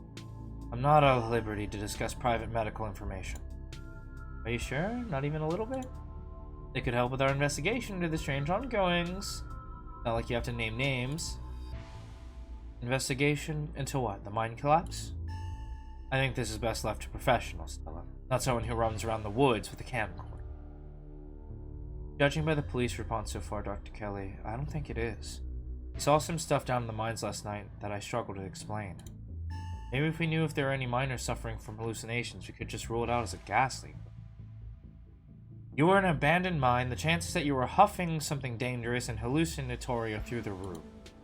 Leave it at that and treat the tragic accident as it was, not some kind of mystery to unravel. You see any weird hairless creatures scurrying around in the woods? I don't tend to go wandering in the woods, so no. We don't have to go all the way into the woods. They've been coming to our window at night. They've been... What? These things, they're called ditchlings. They've been preying on local wildlife, and Briggy and I found a whole nest of them the other night when we... Oh, I see. There's some of your little cryptozoological creatures. I know it sounds pretty out there, but I've seen those things in person. We're not messing around. They're out there, laying eggs and animals and doing God knows what else. And here I thought you finally managed to get an even head on your shoulders. Seems like Stella might be a bad influence on you. I know her little stories can be convincing, but that's only because she's managed to be so thoroughly convinced herself. She's not making up stories. Neither is Kanika, and neither am I. All you have to do is look outside after dark. There's been more every night. They're all pale and doughy. Their faces, they're like sculptures of humans that didn't set right. I see. Stay up too late painting your grisly faces, but you're starting to see them everywhere. I'm sure whatever's outside is just raccoons or... Stop doubting everything I say. Stop trying to rewrite things I tell you to fit what you think should be true. There's weird shit going down in Scarlett Hallow. Whether you want to face it or not, you can feel the tension at the table start to rise. Do you know Sam Wade? Sam Wayne? Dr. Kelly takes a moment to think. Nope, doesn't ring a bell. Someone you know? Someone who's been following Briggy around. Super mysterious guy. We have reason to believe he might have caught some weird illness in the mines. He definitely looks like he could use medical help. Please let him know if he shows up or anything. If there's someone harassing you, you should get the police involved. This isn't any of my business. Have you seen any sick animals lately? I'm a doctor, not a vet. Didn't someone come in with a sick cow last week? Yes, but it's not like I examined a thing. I just told him what I told you, and I sent them on their way. You said I had lumps. Sure, it had lumps, but I assumed it was suffering from some cow disease. It's not something I've done much research on. I don't know how normal it is for a cow to be covered in lumps. Doesn't that sound like ditchlings? Are no farm animals safe from their devious clutches? Dr. Kelly, in Stella's footage, it looked like there was something populating inside one of the Duke's chickens. I bet those were the lumps on the cow. You should really have taken a look. You could have made discoveries previously unknown to the scientific world. Or, I could have spread some new horrible disease to my chronically ill son. I'll leave those discoveries to someone else. Aside from Reese's mom staring down the table, nobody's making eye contact with anyone else. Has there been any strange illness spreading around town? What? No. Are you sure you haven't met with any minors who have unusual symptoms? Anyone who seemed kind of drippy? Or strangely ominous when they talked? Sorry to pry, just doing my due diligence. Absolutely not. I barely seen so much as a running nose, which is a good thing. If you're so concerned about the mine, why don't you just have Briggy ask Tabitha? I have no interest in violating the HIPAA for your weird little investigation to nothing.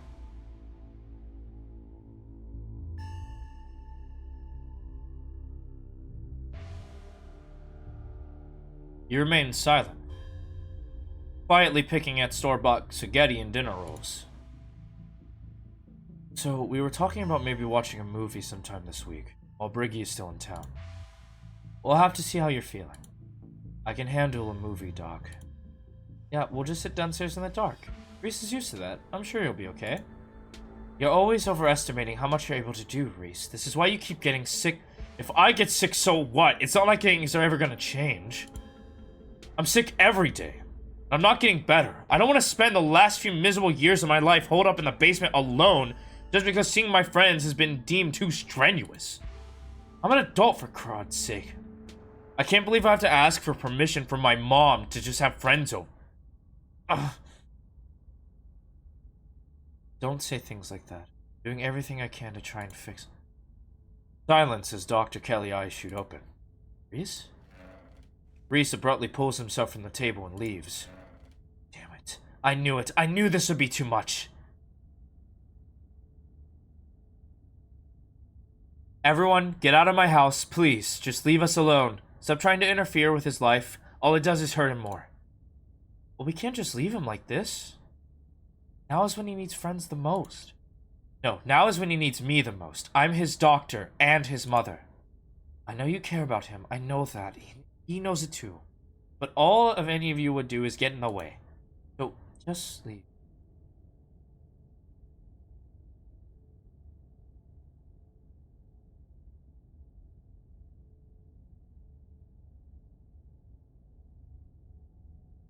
He seemed fine before dinner. It always comes in waves. I can assure you that right now he's very much not fine. Now leave. The three of you rush to the door. We'll be back, Reese. I hope you feel better soon. Dr. Kelly shuts the door in your faces. The click of lock signals the end of your dinner at Reese's. The door to the clinic felt like it had the same pull on me as the carving in the mines. You think something's back there? Another one of those carvings is somewhere in there. I'm certain of it. Okay, that'd be really weird. If we find it, do you think you'd get another vision? I'm just spitballing here, but I wonder if what that carving showed you last night is related to the ditchling. You're not suggesting we go poking around in there, are you? Of course I am. Maybe tomorrow. I'm not breaking into Dr. Kelly's clinic based on a bad vibe Briggy got.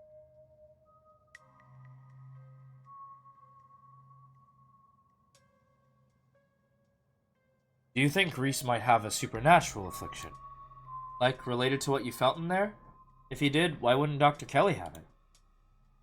It makes more sense if he just has a genetic condition, assuming there isn't any foul play. Foul play? The whole thing is just fishy, and after tonight I feel like my fear of Dr. Kelly is a lot more justified than I thought. She's just overprotective. I'm sure that's all that's going on, and she has every right to be. I mean, the poor guy took 2 bites of food and got sick immediately. I can't imagine what that's like for the both of them to go through. Look, I'm just saying, maybe there's more to their dynamic than just him being sick. But it's not like there's much we can do about it right now. We could probably go back and forth on this for a while. Let's grab Getchen and get going. The sun is setting, we want to miss a second of the ghost action.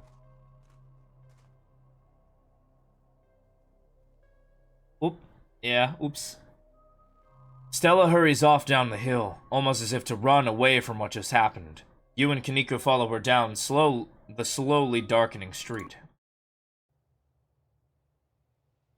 Lit by the orange hues of the setting sun, the library feels different. What was once a quaint building in a small town now stands as an imposing structure, its walls holding something that stares back at you with menace. Maybe Stella is right. Maybe ghosts aren't real. The rest of tonight is going to be a pleasant break from the events of the past few days. But you know that's not the case. There's something old and powerful in there. You can feel it stir as the sun sets and daylight fades away. If it gives you any trouble, you can just punch it. You want to miss the ghost action? I bet, dude. I'll end the stream right now. We'll miss ghost action.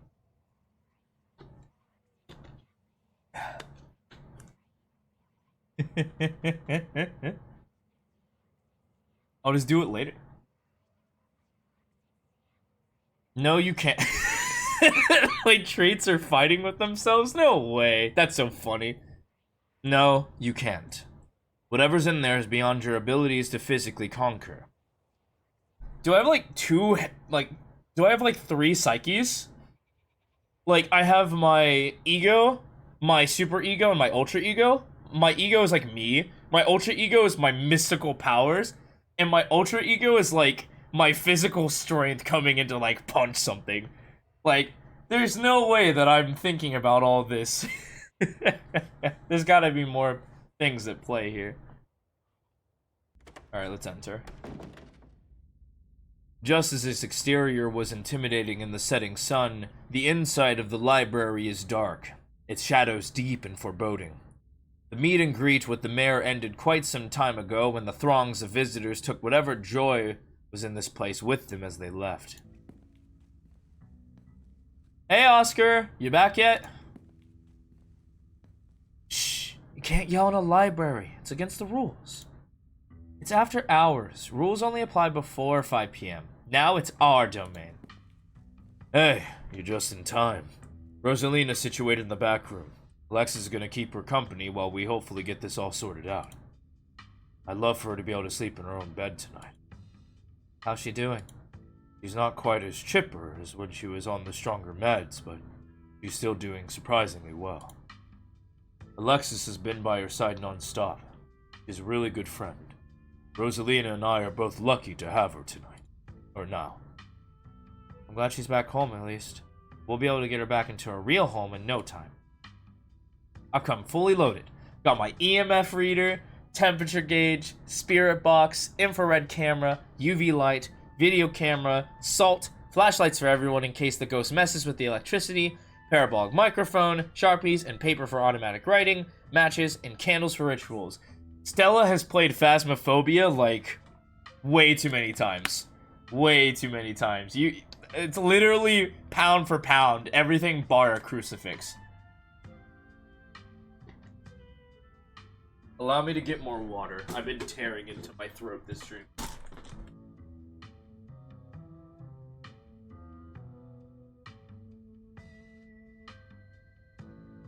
Also, I had a nasty ass cough, so fix that. Dude, Yahweh.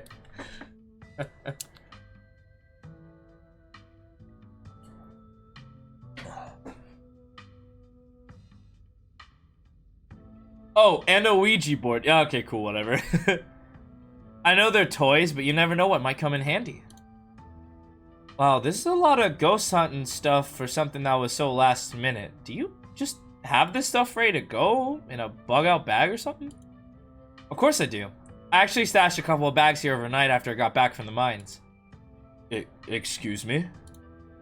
I wasn't about to carry everything around all day. This way we can go in light and pop out and grab more stuff when things start getting spooky. I may never have found any compelling evidence of ghosts, but that's not for lack of trying. And after last night, I'm more than ready to try again. Hey, I hope I'm not too late. Have I missed any creepy paranormal stuff? Avery, glad you can make it. The more pairs of hand we have, the more equipment we can carry. Sure thing. Always happy to offer a hand or two.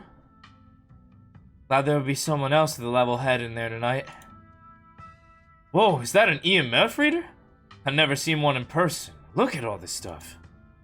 Spirit box, parabolic microphone. Y'all really covered all your bases. Maybe I spoke too soon. You know me, Kanika.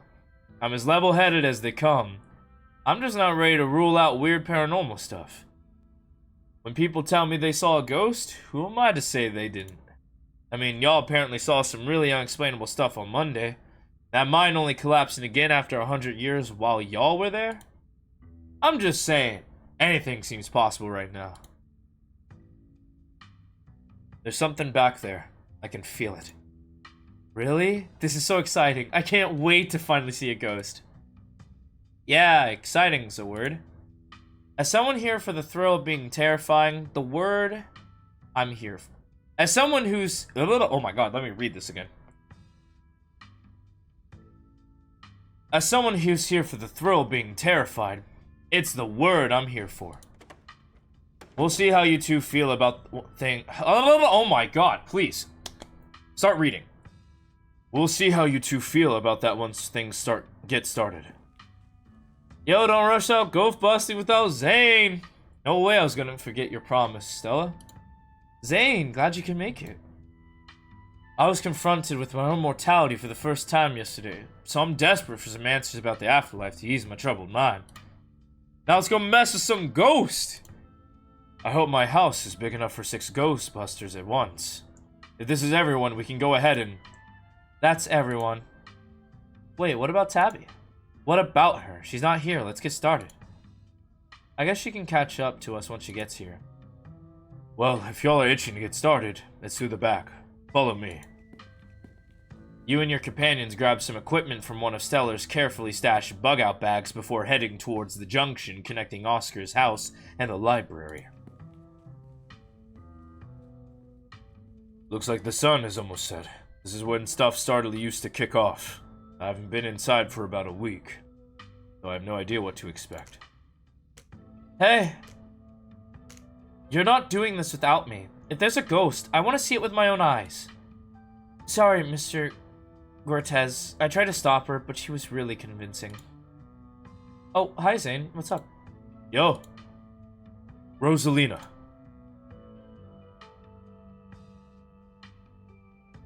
You decide it's best to let Oscar handle this. I've done enough resting. It's not like hobbling around the library is any different than hobbling around our house. I miss being there. I miss feeling home. You shouldn't be hobbling around at all. Just take it easy until you're more healed. I gotta learn to walk around eventually. Might as well start while I'm still on pain meds. Our house is 1 story. It's not like I'm climbing Everest. The doctors did say I should encourage you to practice walking. Okay, you can come along, but if you get tired or if it starts to hurt, you let me know right away. Thanks, Dad. Now let's get our house back.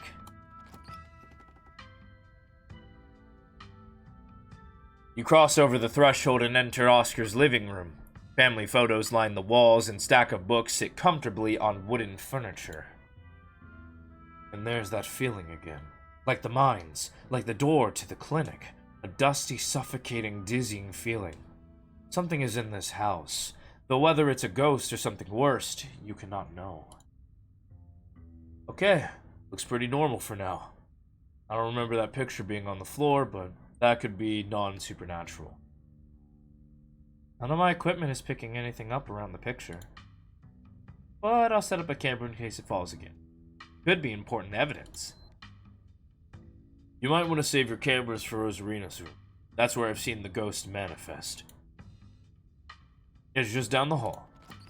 Oscar and Kanika startle as the door swings open. Hold it. You're not taking my cousin along on any more of your little hijinks without me. Yes! The achievement is the gang's all here.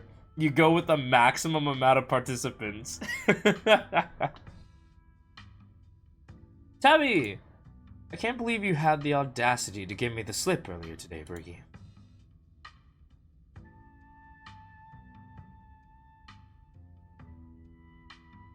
After I explicitly asked you not to, at least you did me the courtesy of letting me know exactly where you'd be tonight so I didn't have to waste my time looking for you. Great, she made it. Wow, Briggy, you really brought the whole gang together I have every right to be here, Kanika. My family built this place, you know. Yeah, I know. We all know. Briggy, what made you think inviting her here was a good idea?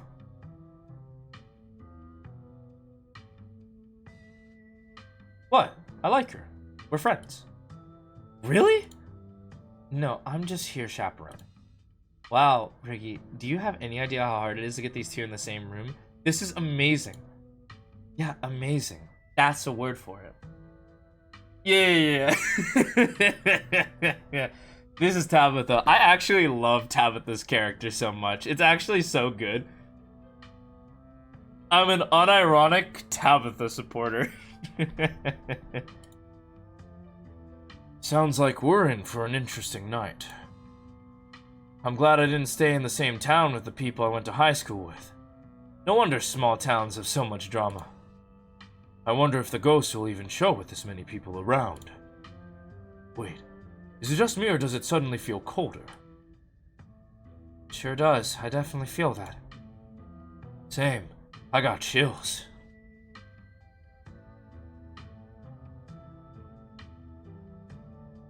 The temperature gun says it's actually a couple of degrees colder, but that's normal. Rooms and hallways are sometimes colder than other parts of the house. Whoa, a genuine cold spot. I gotta snap a pic for posterity. Is that it? This isn't very scary.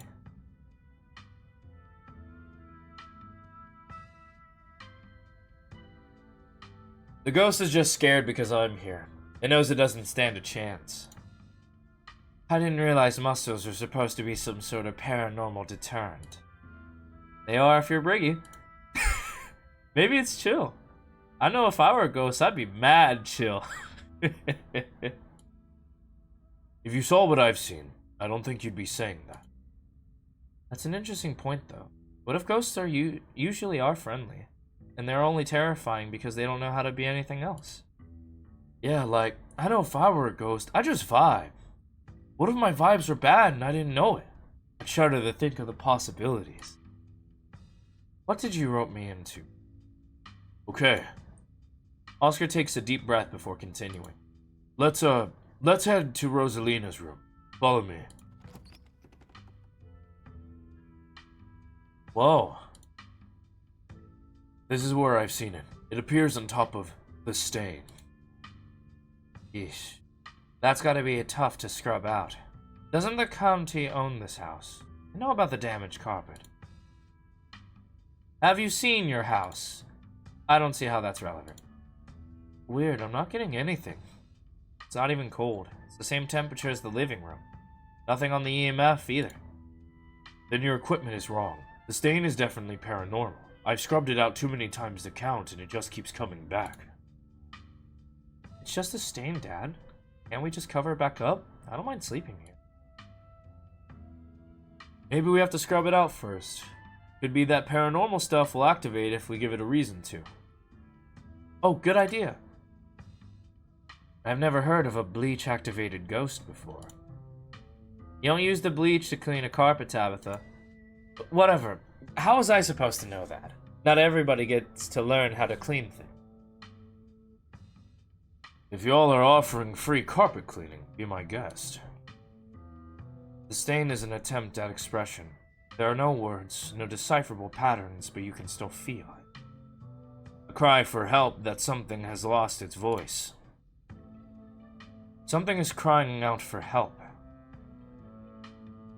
Huh? You might be onto something, bro. I wonder if the blood spells something out on the floor underneath. Have you tried tearing up the carpet? In a house owned by the government. Nope, I'm not messing with their carpets. I'd rather scrub ghost blood out of it every day than have the government take me to court for destroying their property. Dude, that's so fucking real, man. God damn.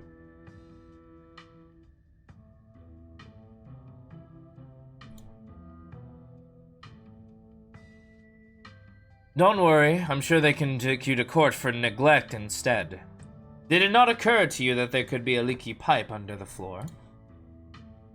I hate to agree with Tabitha on anything. Some kind of structural damage does seem likely. Tearing up the carpet doesn't seem like such a bad idea.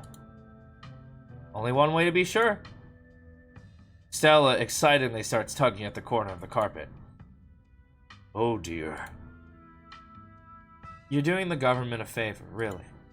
We'll cover for you. You don't have to sweat it. She pulls back the carpet, revealing a hatch, the floor around it stained in reddish brown. What if there isn't a ghost after all? What if somebody lives down there? Okay, maybe I don't want to sleep in here. A hatch. A hidden hatch. This is even better than finding a message. But there's no basement in this house. At least, we weren't told about a basement. Look, all the red stuff coming from underneath? Oh yeah, this is super haunted. Alright. This is super haunted, alright. You got a basement chock full of ghosts, I can feel it. Still no readings, though. None of the equipment has made a sound. Of course not. Y'all know last month was super rainy. It's clearly been a long time since anyone stepped foot in the basement or crawl space or whatever it is underneath that hatch. There must be a leak that flooded the whole area under the house. The water dissolved the chalk around the edge and leaked through the carpet, and it's red because North Carolina has red-ass dirt. It's as simple as that. It's not mud. It's blood. Human blood. I've tested it. Well, you tested it wrong.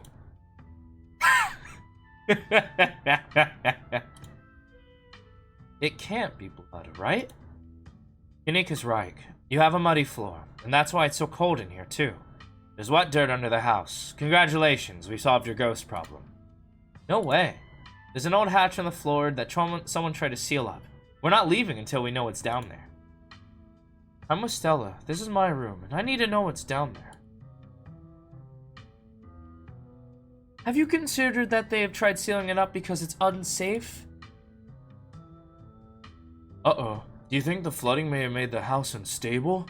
I'm all in on ghost hunting, but I don't know if I can crawl into another dangerous crevice. I'm going for it. Oh, shit. You come into Oscar's living room. Can't tell what time it is and your friends are nowhere in sight. At least, physically, this is Oscar's living room. Spiritually and mentally, you've been ripped away to some other place. The building feels colder, and there's something about the air that feels wrong. It's stale, with an undercurrent of molten earth. It makes you feel claustrophobic, as though you were in a coffin, each breath depleting what little oxygen is left. How do we end up back here? Where is everyone? Did we pass out again? Was there a gas leak in the basement or something?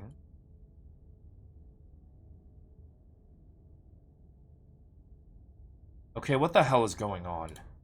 Maybe it's another gas pocket, or mold, or something shaken loose by the collapse yesterday. I don't know.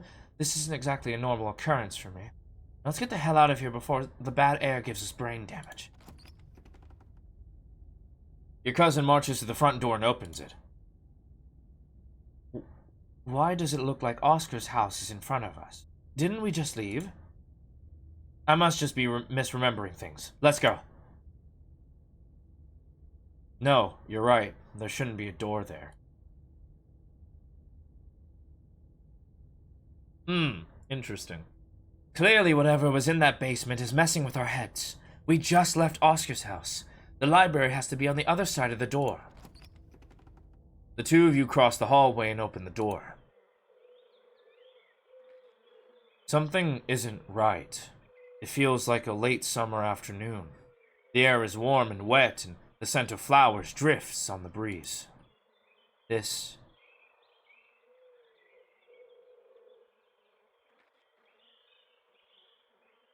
You see the creature behind the thorns. That's one of the bad omens Stella and I found in the woods.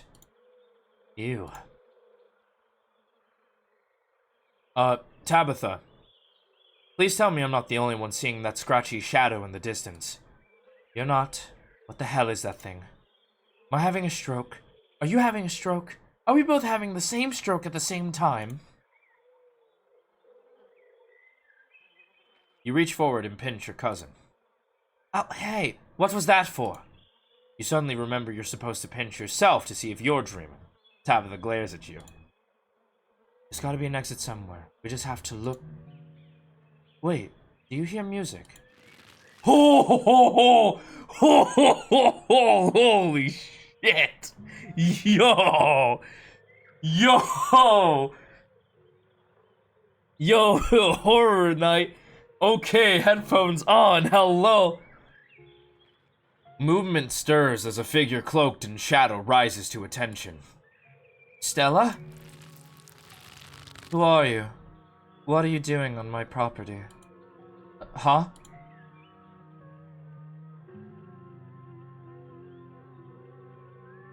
Eddie. It's Charlie. What? Did you say Eddie? No one's called me that in a long time. It's Edward Dean now. I'm not a child anymore. Edward Dean? Eddie? You gotta be kidding me. This isn't Stella. This is the lover. What are you talking about?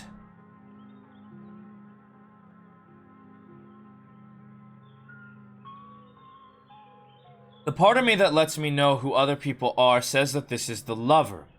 It used to say that this was Stella.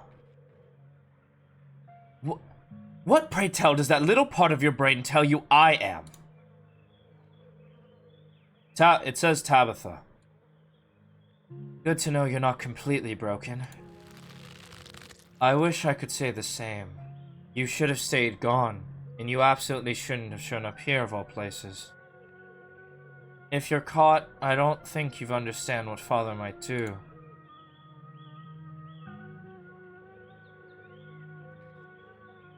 Oh, crud, I think I missed the line.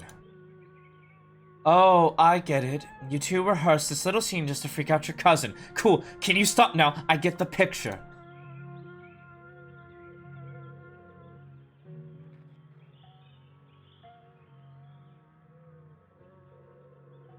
Come with me, Eddie.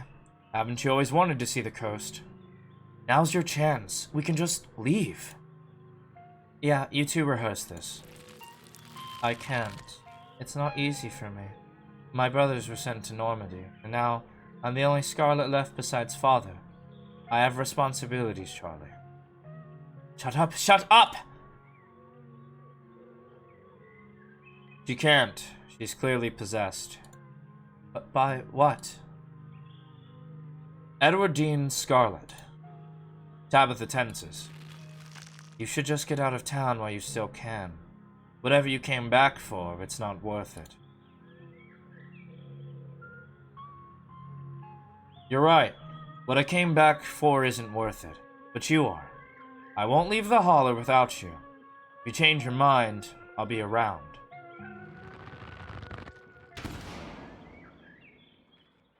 She's gone, along with the shadow in the corner of the room.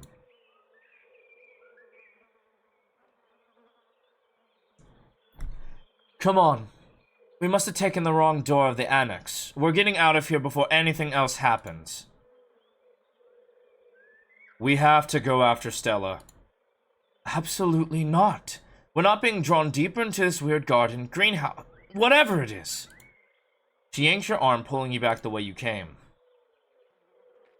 I'm going after Stella. You don't have to come with me. You push forward, ignoring Tabitha's grip on your arm as you follow the path through the thick foliage. The two of you are met by a closed door standing in the middle of the garden's greenery. That's ominous. Let's try it. But there can't be anything behind it. It's just standing there. You ignore her, walking forward and reaching for the doorknob. Bell rings as a cacophony rages outside. The door in front of you pulsates as figures unseen bang against it. The shaded Oh my god. The shaded figure from the garden sits in the corner, ever so slightly more defined. Oh yeah, Stella's not okay right now. We'll figure it out later.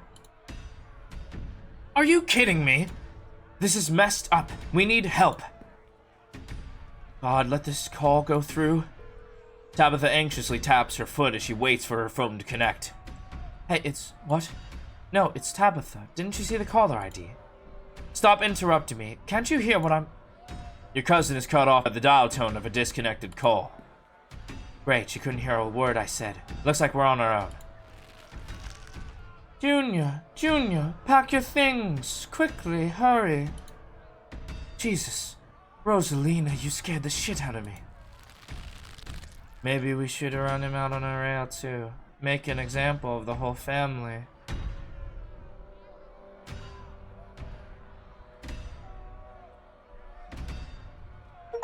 Is the shadowy figure in the corner dictating the flow of events? The last thing you're going to do is wait and find out. You plant your feet against the ground and launch yourself into a powerful tackle. Only you don't actually go anywhere. It's suddenly as if your floor beneath you has become treadmill, and you try as you might, you find yourself comically running in place. Fuck! Fuck. What are you doing?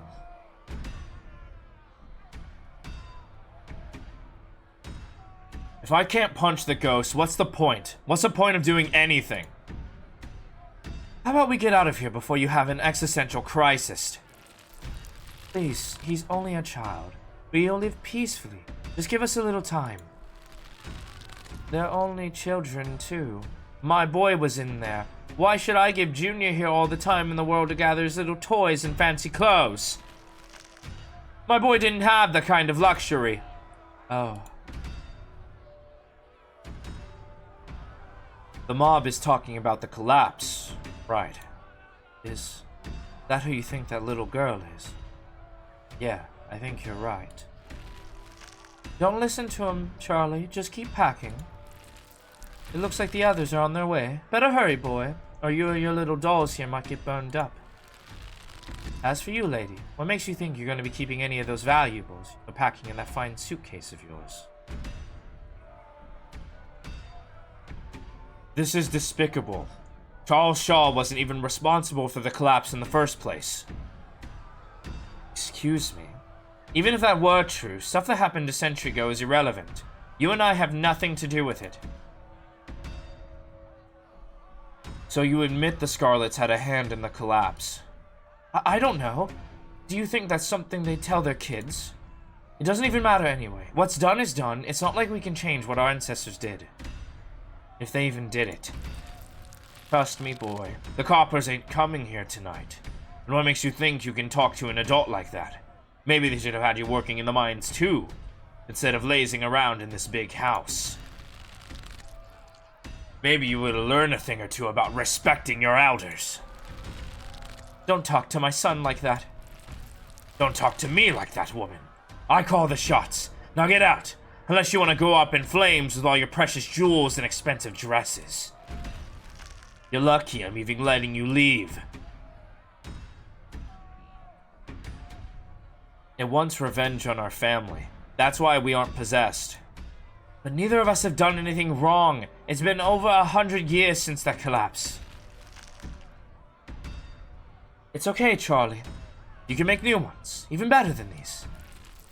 It's good for him. Shouldn't be playing with dolls anyway. Now you're gonna have to earn your keep just like the rest of us, boy. No big inheritance for you. The mother and the mob are whisked away, leaving you and Tabitha in an empty room. As they depart, the front door stops pounding and opens into a beckoning white void. We're in hell. We both died and we're in hell.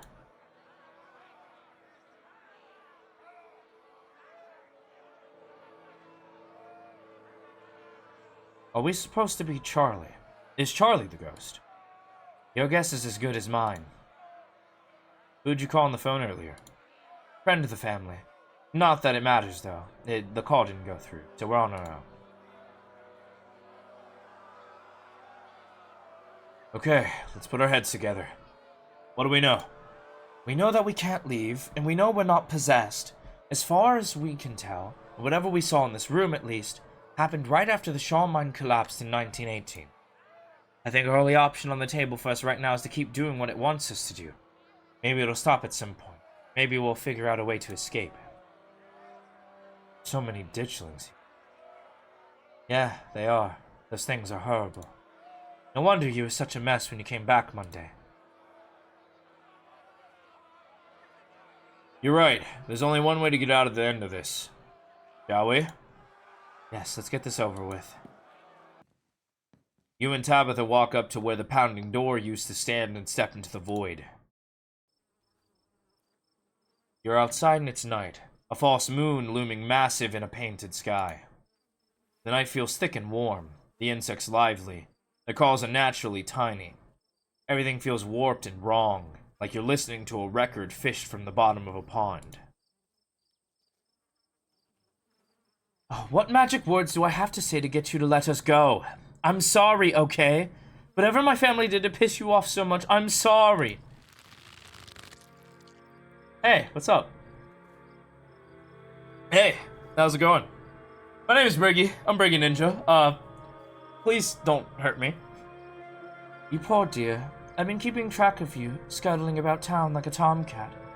You've fallen hard for Miss Edwin Dean, haven't you? Ooh, this one's the witch. Spooky. This ghost really has a flair for the dramatic, doesn't it? There's no need to be embarrassed. Your secret is safe with me. You know, I never did approve of what the Scarletts did to your family, and what they did to the two of you youngins.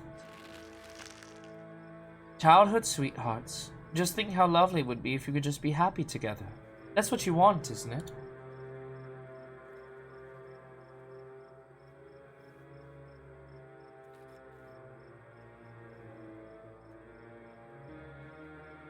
Don't talk about my family. I don't need life advice for some old broad. Old broad youngin.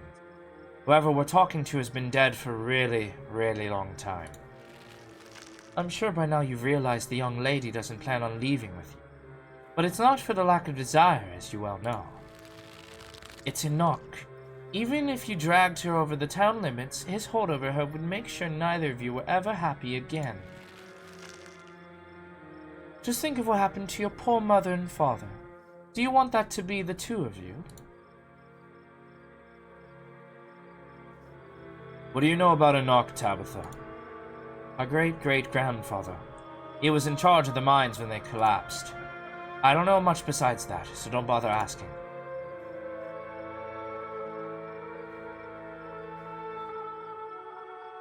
We would never be like that. We love each other. My mother just loved his money. As soon as it was gone, so was she. And then all he ever loved was booze. Me and Eddie aren't like that. Tabitha stares ahead in riveting silence. The powers at work here are stronger than even your love could withstand. You need to break the bonds holding her here. Then you can both go free. No more misfortune. Not for you. Not for anyone else bold enough to step foot outside the hall. The witch mimes handing you something, though her hand is empty. Everything you need to know is on that map.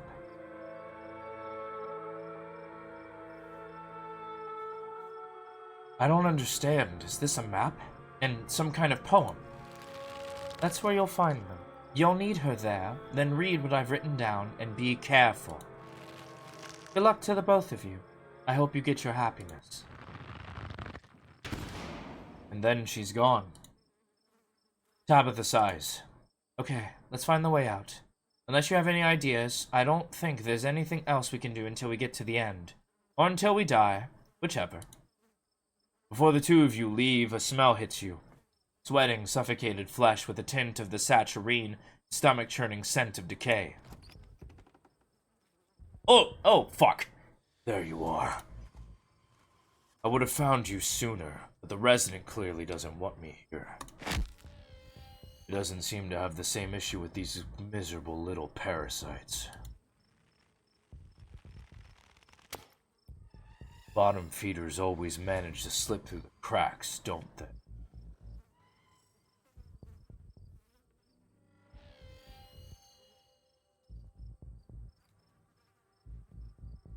Psh, I could squish a ditchling too, if I wanted to. Those things are like hollow. You really don't have to be afraid. Not of me, not of the creature that's trapped you in this vision. Tabitha grabs your arm, her grip tight and nervous. Yes, you do. What an unfortunate situation you've been dragged into. Why can't you do as I ask and stay out of trouble? But that girl won't let you, will she? Stella, let her. Perhaps I should pay her a visit soon, if she makes it out of here alive. Tabitha bolts for the underbrush, desperately pulling you along. Stella.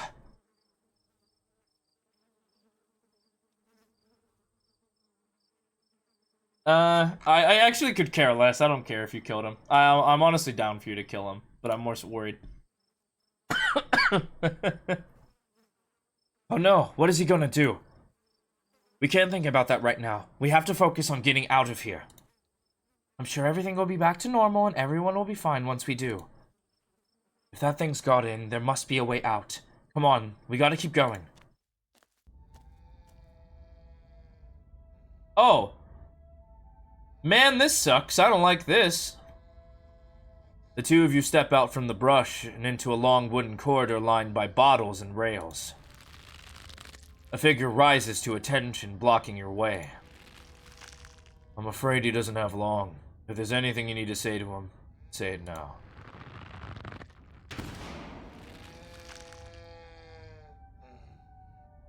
As the caretaker is swept away, the room pulls itself to and you find yourself looming over a deathbed. The father lies in its center, looking pitifully small. I'm sorry, boy. I'm sorry I let my troubles drive your mama away. And sorry those troubles mean I'm leaving you all alone now.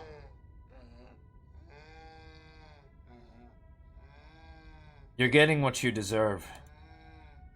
Alright, so you're channeling Charles Shaw Jr., which must be who we're supposed to be playing in every one of these rooms. It's the only thing that makes sense. Damn it, Junior. How many times I have to tell you? I tried to stop it from happening, and that damn snake and knock went behind my back. Oh, what bullshit? Not for that. For what you did to our family. We could have just started over someplace new. But instead, you became the son of a bitch the Scarletts made you out to be. This Charles Jr. makes a good point. You're right. I've been using that excuse for too many years. At a certain point, a man has to accept when he's dug his own grave. They may have run me out, but they didn't put the bottle in my hand. Still. They destroyed our legacy, boy. Both our names are cursed with that history. I'll be dead and gone soon, but I won't be able to rest. Not until our name is cleared. Not until you can pass on this name with pride. This is my only request, Charlie. Go back there. Tell people the truth. Try to find proof. I don't know what you'll have to do, but please. I know I ain't been the best father, but I'm no murderer. I'll see what I can do.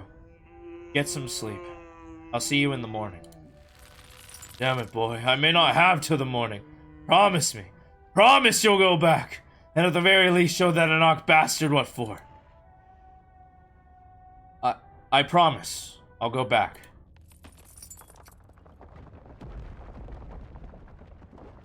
You watch as the father's body seizes and falls through the sheets, taking the rattling pile of bottles with him. This ghost is so full of it. Your cousin steps forward and disappears through the hole left through the bed, leaving you to follow. Cool. Oh my god, this thing keeps getting bigger, bro. You find yourself pressed uncomfortably against a trellis. The small castle sits off to one side of the wall, and the bars of prison loom over the both of you. Of all of it and all of you. Climbing up the trellis again? How very Romeo and Juliet of you. No need to run off. I won't tell the old man, though you've gotten sloppy. You should try to be more careful if you don't want him putting you in an early grave.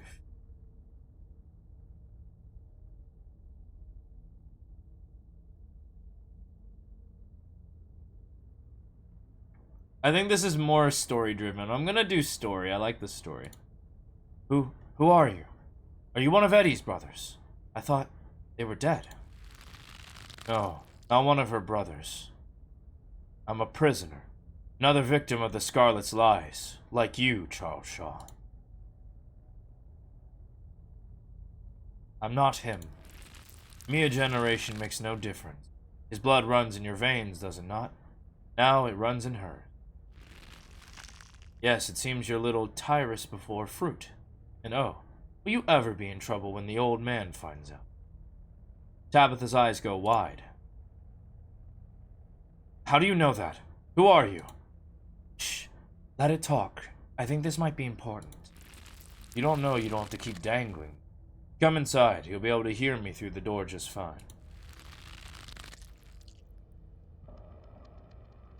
The world around you swirls, and you and Tabitha find yourself pulled to the other side of the wall. A door bound by countless locks and chains pulsates before you. There are so many locks, I can't free you if that's what you're after. Stop talking, we might miss something. That's not what I invited you in for. I couldn't escape even with your help. I merely wanted to offer a warning. Leave town now. Absolutely not. I'm not leaving without her. Especially if what you say is true. This guy has nobody to blame but himself. You hear that, Ghost? You were given every warning. You could have just left.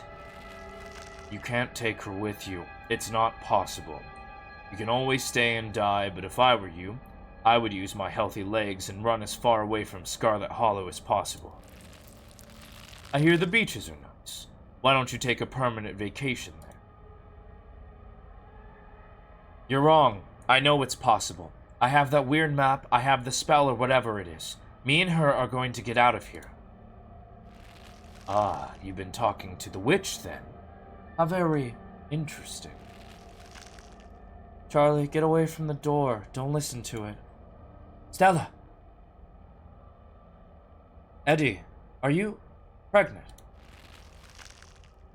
How does it know that?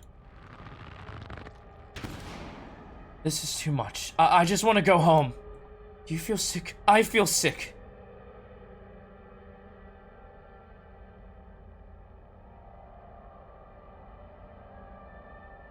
Do you know where in the estate we're supposed to be in right now? If this is even a real place, and not some sort of garbled mess of metaphor and memory, it would probably be in the Forbidden Wings, at least going off the location of the windows. Been sealed off for at least a decade, though. There's no point thinking about it, okay? I don't want you getting any ideas and sneaking around and falling to your death through a hole in the floor. Come on, the quicker we get through this, the quicker we'll be out of this ghost place. Hopefully. You and Tabitha walk after Stella and into the darkness. You and your cousin find yourself crouched under a large table. The lover stares through you as you indecipherable murmurs and shuffling feet echo from the ends of the table. I don't know how, but this feels so much worse than the last room. They're so lovely. Are you sure I can keep one? You must have worked very hard on them.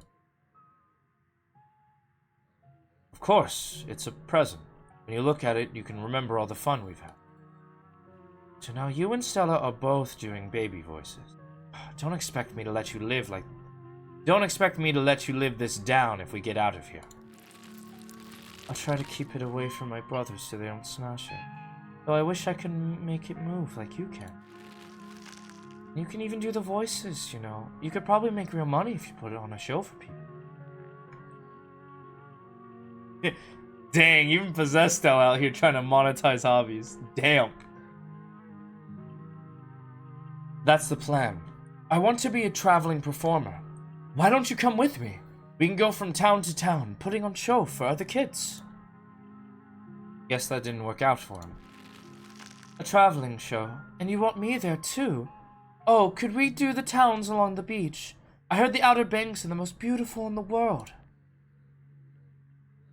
Of course, we can go anywhere you want. Thank you, Charlie. I've always wanted to see the ocean. There. Are you done now, Charlie? Can we leave?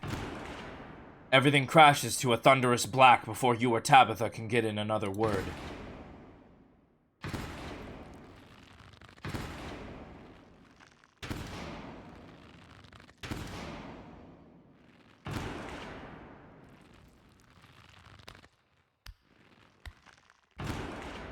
A single spotlight remains, illuminating a trap door in the center of the stage. You feel drawn to it. Do you think it's over? I don't think it's over until we go through that trap door. Which one of us is going to open it? Why are you asking that? You scared? Of course not. It creaks open all on its own. Oh god, this is so much worse than opening it ourselves. You and Tabitha are shoved from behind and go through the hatch.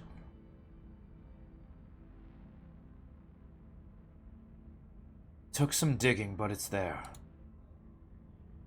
The map was right. This means there's hope, Eddie. Whatever it is that Enoch did, we can undo it. We can be happy to get...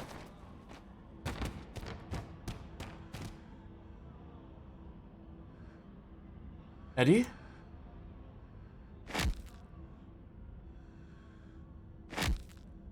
Oh. Oh. Oh. He's done. Oh god, I'm actually going to be sick this time. Your cousin violently heaves into the void, but nothing comes up. There's nothing here. This place is completely empty. So, Edward Dean was a murderer. I'm sure she had a good reason. This isn't very fair, you know. We only saw one side of the story.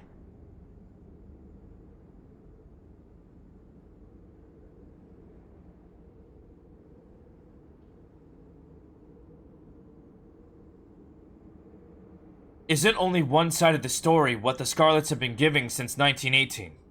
Shut up! What now? Do you repent? Do you repent for your crimes?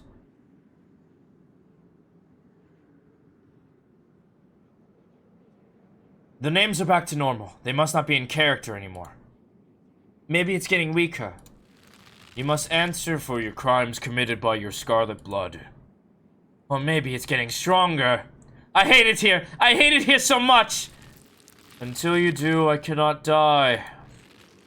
I want to die, please. I've been alone in the dark for so long.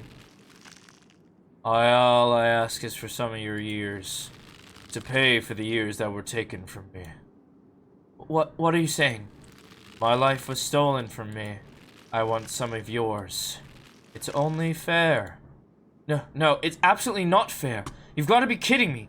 Neither of us have had anything to do with what happened to you. The sins of the father are to be laid upon the children. One of you must forfeit. It doesn't matter which. Bullshit!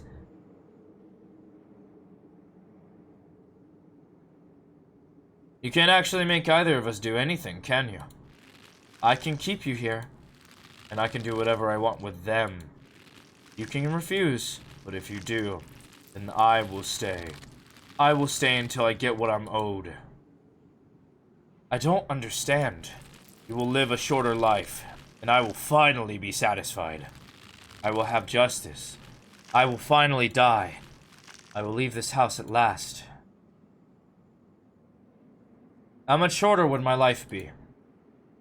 You aren't seriously entertaining this thing, are you? This isn't for you to know. Just as it wasn't for me to know. One day, sooner than you like, you will die. I hope I didn't come too late. Mom? All of you better get out of here before the spirit regains its composure. This is certainly a strong one, isn't it? Don't worry about the others, they're safe. I got your call, Tabitha, but it was definitely not easy getting down here.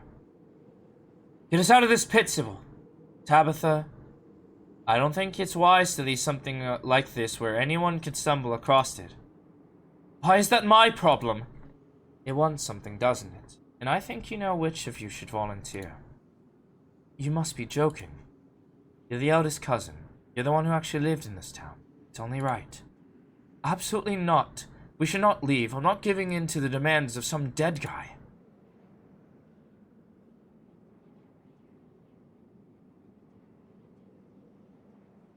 I'm not leaving before I put this thing to rest.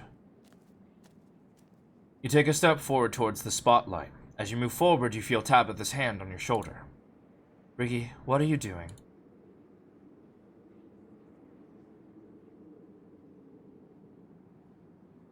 It's okay, Tabitha.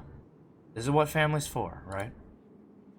Sybil is right here. Please don't do this. You wordlessly step into the spotlight.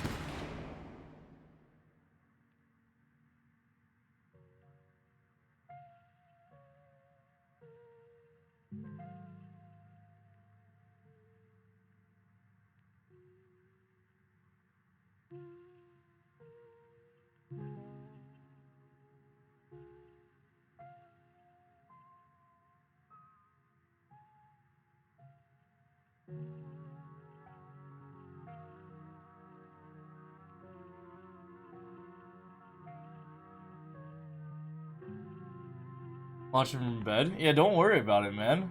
Have a good night's rest if you need to take it, bro. I'm going pretty late. I'm not gonna lie. I'm super invested.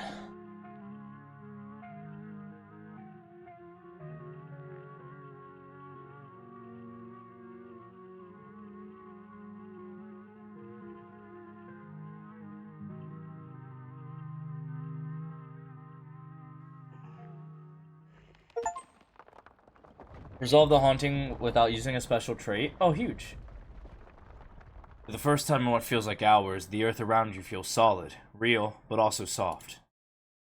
You feel it pressing in on all sides, cold and growing tighter by the second as the soil settles. Your arms tear at the earth until they break through into the air. As you gasp for breath, you take a look at the pit behind you. Charlie's mummified remains stare up at you, sad and broken at the bottom of the pit. You're only able to maintain your gaze for a moment before exhaustion overwhelms you. With the last of your strength, you hoist yourself up from the pit and collapse on the floor. You feel like death. No, Briggy, what happened to you? You look awful. It's done, Tabitha. If you have any regrets, keep them to yourself.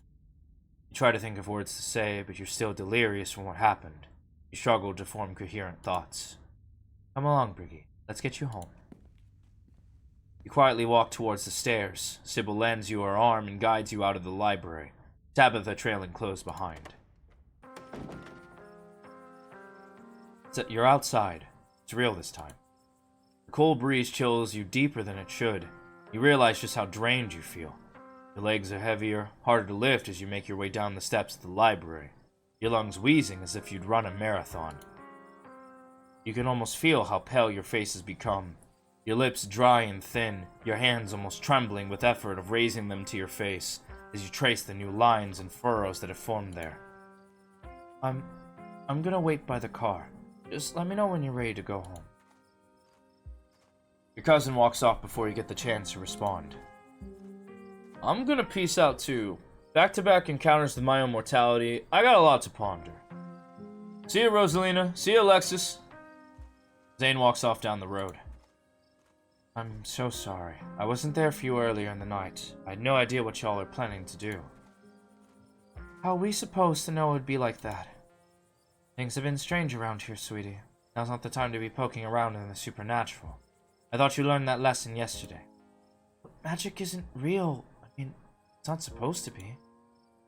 God, that hurt. Everything is so...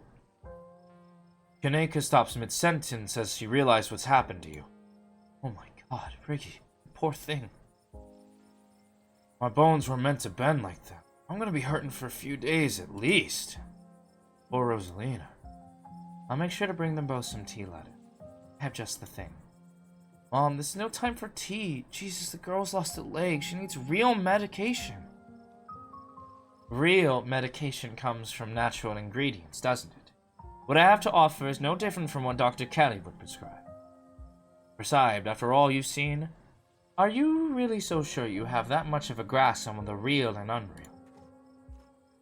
Briggy, did you? This house is clean. Say the line! Yeah! Say the line, Bart! Yeah! This house is clean. I don't know what to say. Thank you so much, and I'm so sorry. I don't know how I could possibly make this up to you. So that really happened then? The ghost really took away years of your life? I'm afraid so. Everything in this world has a price, and those years were unfortunately what it took to put the spirit to rest. I can't believe Tabitha let you do that. It's outrageous. If anyone should have paid a price to put that ghost to rest, it should have been her. You don't even live here. You're barely even a Scarlet. It's just, it's just so unfair.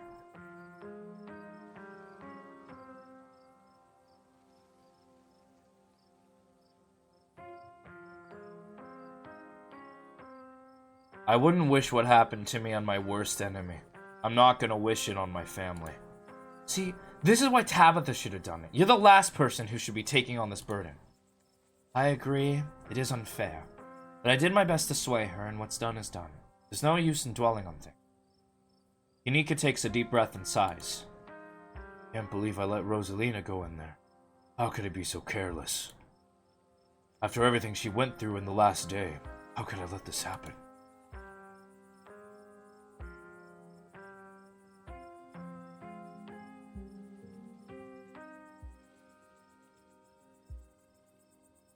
Oh my god. Jesus Christ, I'm gonna be here a while. You couldn't have known what was going to happen, Oscar. None of us could have known. Don't blame yourself. I've seen it before. I should have known it could have got worse. I shouldn't have let Rosalina come with us. Dad, what did I tell you? Stop blaming yourself. You couldn't have stopped me. You tried. You were just gonna sneak in after you. Yeah, Rosalina was gonna make us go in there no matter what. You didn't put a ghost in her house. This is not on you. I know you both had a difficult time with this, but the storm has passed. Things will start getting better for me.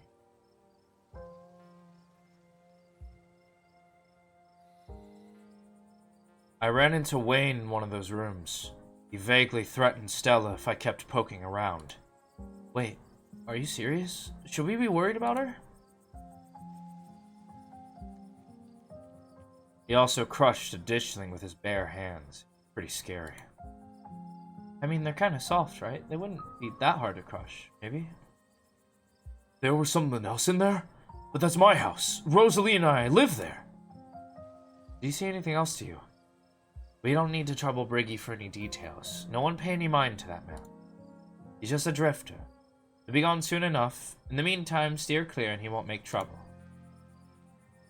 Honestly, shouldn't we be worried about Stella in general? She's just sort of standing by herself. Doesn't like her. I'm gonna go check in with her. You walk over to Stella. Oh, hey, Briggy.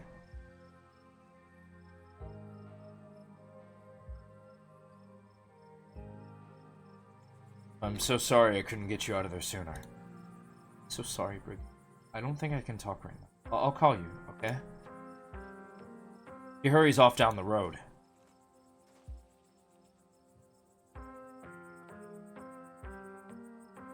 I think she took the brunt of things in there. No wonder she's having a hard time right now. Should we go after her? And nobody here should be rushing after anyone right now. That goes doubly for you, Kaneka. You don't want that cold of yours to get any worse. Better not get any ideas either, Briggy. Need time to recover.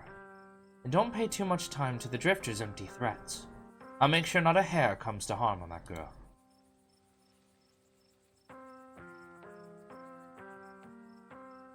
There was another carving in there.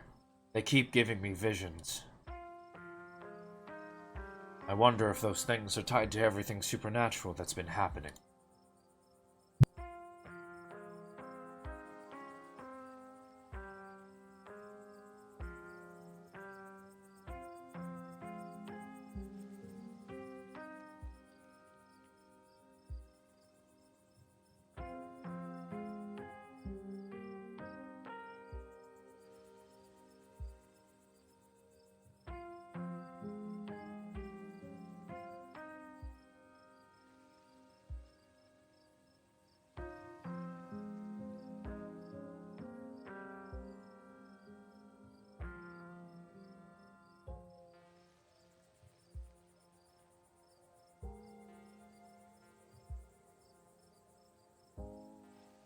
Sorry about that.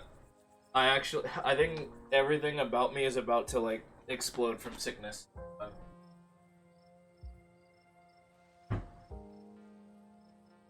God, I kind of think about the games talking to me now. I just feel blah right now. Holy fuck. Alright. Let's power through. I'm surely near the end of the chapter. Yeah, I wonder. One is a coincidence, but two of them on back-to-back nights? And if you're right and there's another one in the clinic... I'm sorry, I'm a little lost. You've been finding carvings around town and they've been giving you visions. This is news to me too. I'm sure everyone here can stand around theorizing about this and that all night long. There'll be plenty of time for that tomorrow. Ricky, if you have the time, I'd love to discuss these visions over tea, after you've had the chance to get some rest.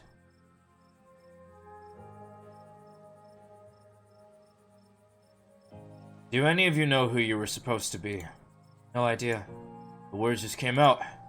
There was no context, nothing. There was a weird feeling, like an overwhelming guilt. I was so angry. I was mostly just scared.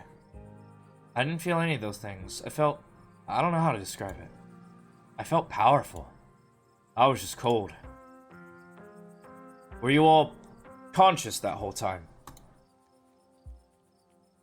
Everyone glances at each other. Though none of them gave any of their years away, you can see how exhausted they are, how unsettled. Yeah, it was awful. Kind of fun too, but mostly awful. I'm pretty sure we remember everything, at least until Sybil showed up and snapped us out of it. What was it like, being puppeted? They all glance away. Hurt. Why didn't I make the kids stay behind? I can't believe I let that happen to them. Dad, this might be the overwhelming pain and exhaustion talking, but shut up. I love you. You didn't do anything wrong, okay? I had no idea what I was going to say until the words were already spilling out. It was like I had no control over myself. I remember each and everything I said. It's like it was burned into my memory. Poor souls. I can't begin to imagine what you've all been through. We should probably get going. It's starting to get chilly out. There's still work to do when we get Rosalina set up for the night. Don't be a stranger and let us know if you need anything, Oscar. I will. Thank you, all of you, again. I believe it's time for me to get my daughter home as well. But, Kanika dear, you haven't been feeling well. You need to get some rest. Okay. Kanika wearily treks back to the general store. Before I go, Sybil places a hand on your arm, holding you back for a moment. I'm sure you have questions after everything you saw tonight, and about what's happened to you. Let's not get into it here. I think everyone can use a little rest and relaxation right now, yourself included. If you swing by tea room sometime tomorrow, say early afternoon, you and I can have a little chat. I'll see you then, Briggy. Sybil leaves you and catches up to her daughter. I guess it's just the two of us now.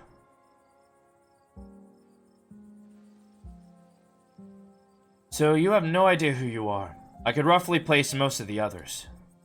None whatsoever, but I remember everything I said, and I remember that cold feeling. Prisoner of the Scarlets. Wonder what your family was up to back then. I guess we can add it to the ever-growing pile of mysteries. What do you remember? As far as I know, all of it. I might start forgetting soon, but for now, it's all fresh. The twisting wasn't the most pleasant, but even though I feel like I got tossed in a blender, it honestly made me feel so alive. So you don't regret coming along tonight? I can't believe you're the one being apologetic right now. These bruises are temporary, you know? Look, that was a horrible experience that'll stick with me for the rest of my days. But it was also kind of amazing for that. I don't know if that makes sense, but how many other people can say they were possessed by a ghost? So, how traumatized are you right now? Honestly, trauma like this is pretty rad. Way better than the normal kind. I know tonight was horrific, but it was also thrilling, and knowing we all went through it together, it makes it easier. There are people to commemorate with tomorrow morning, when the soreness really starts to set in. Which reminds me, I better get back home. I'm supposed to have a shift tomorrow morning. I might have to call in sick, but here's hoping a good night's sleep is enough to heal up. And, I hope you feel better soon. Let me know if there's anything I can do for you. Avery heads off, leaving the square in front of the library empty. Time to wrap things up here. As soon as you get into the car, the exhaustion of the night's event overwhelms you. The ache in your bones become a dull throb as your body sinks into the seat. Your eyelids pull shut as if weighted by lead sheets. We're back. Do you need me to carry you inside?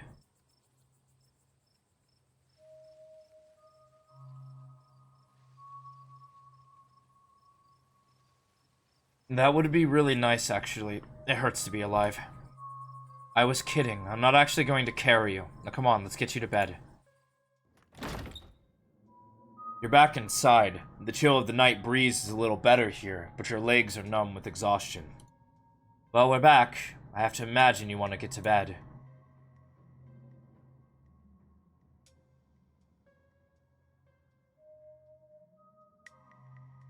I want to talk about Wayne.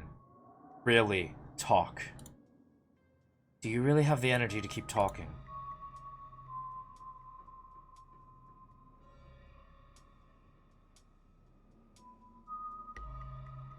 Do you think he's actually going to hurt Stella? No, he's a creep. But I don't think he has it in him to hurt her. I don't know if you've noticed, but Stella is irritatingly resourceful. She'll be fine. Why is he following me? He's a creep, stalking his ex's cousin. All the more reason not to talk to him. He's a different man now. Stay away from him. You really don't want me talking to him. What does he know that you're afraid I'll find out? I just know him. Please trust me when I say he's bad news. Talking isn't doing much for your condition. If you keep going, you might just collapse on the floor. You can barely stand right now. We're getting you to bed. You're too tired to possibly object. Don't keep poking around looking for trouble. You just have to make it to the funeral. 4 more days, that's all, and then the bus comes.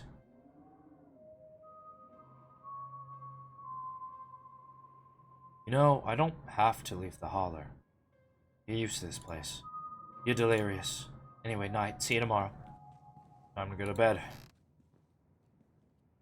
You don't even notice you're entering the guest room, falling into bed. Suddenly you're just there, buried under your family's musty covers.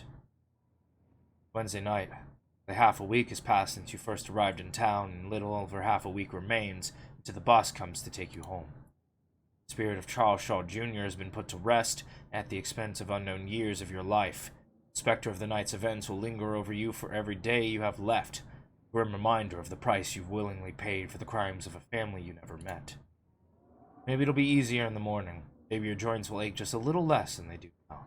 Maybe you can still right the capsized ship of your now broken life. Maybe things would only get worse from you. Yami Yugi! Finish episode 3 with a mystical. Hell yeah. Alright, let's save. Oh!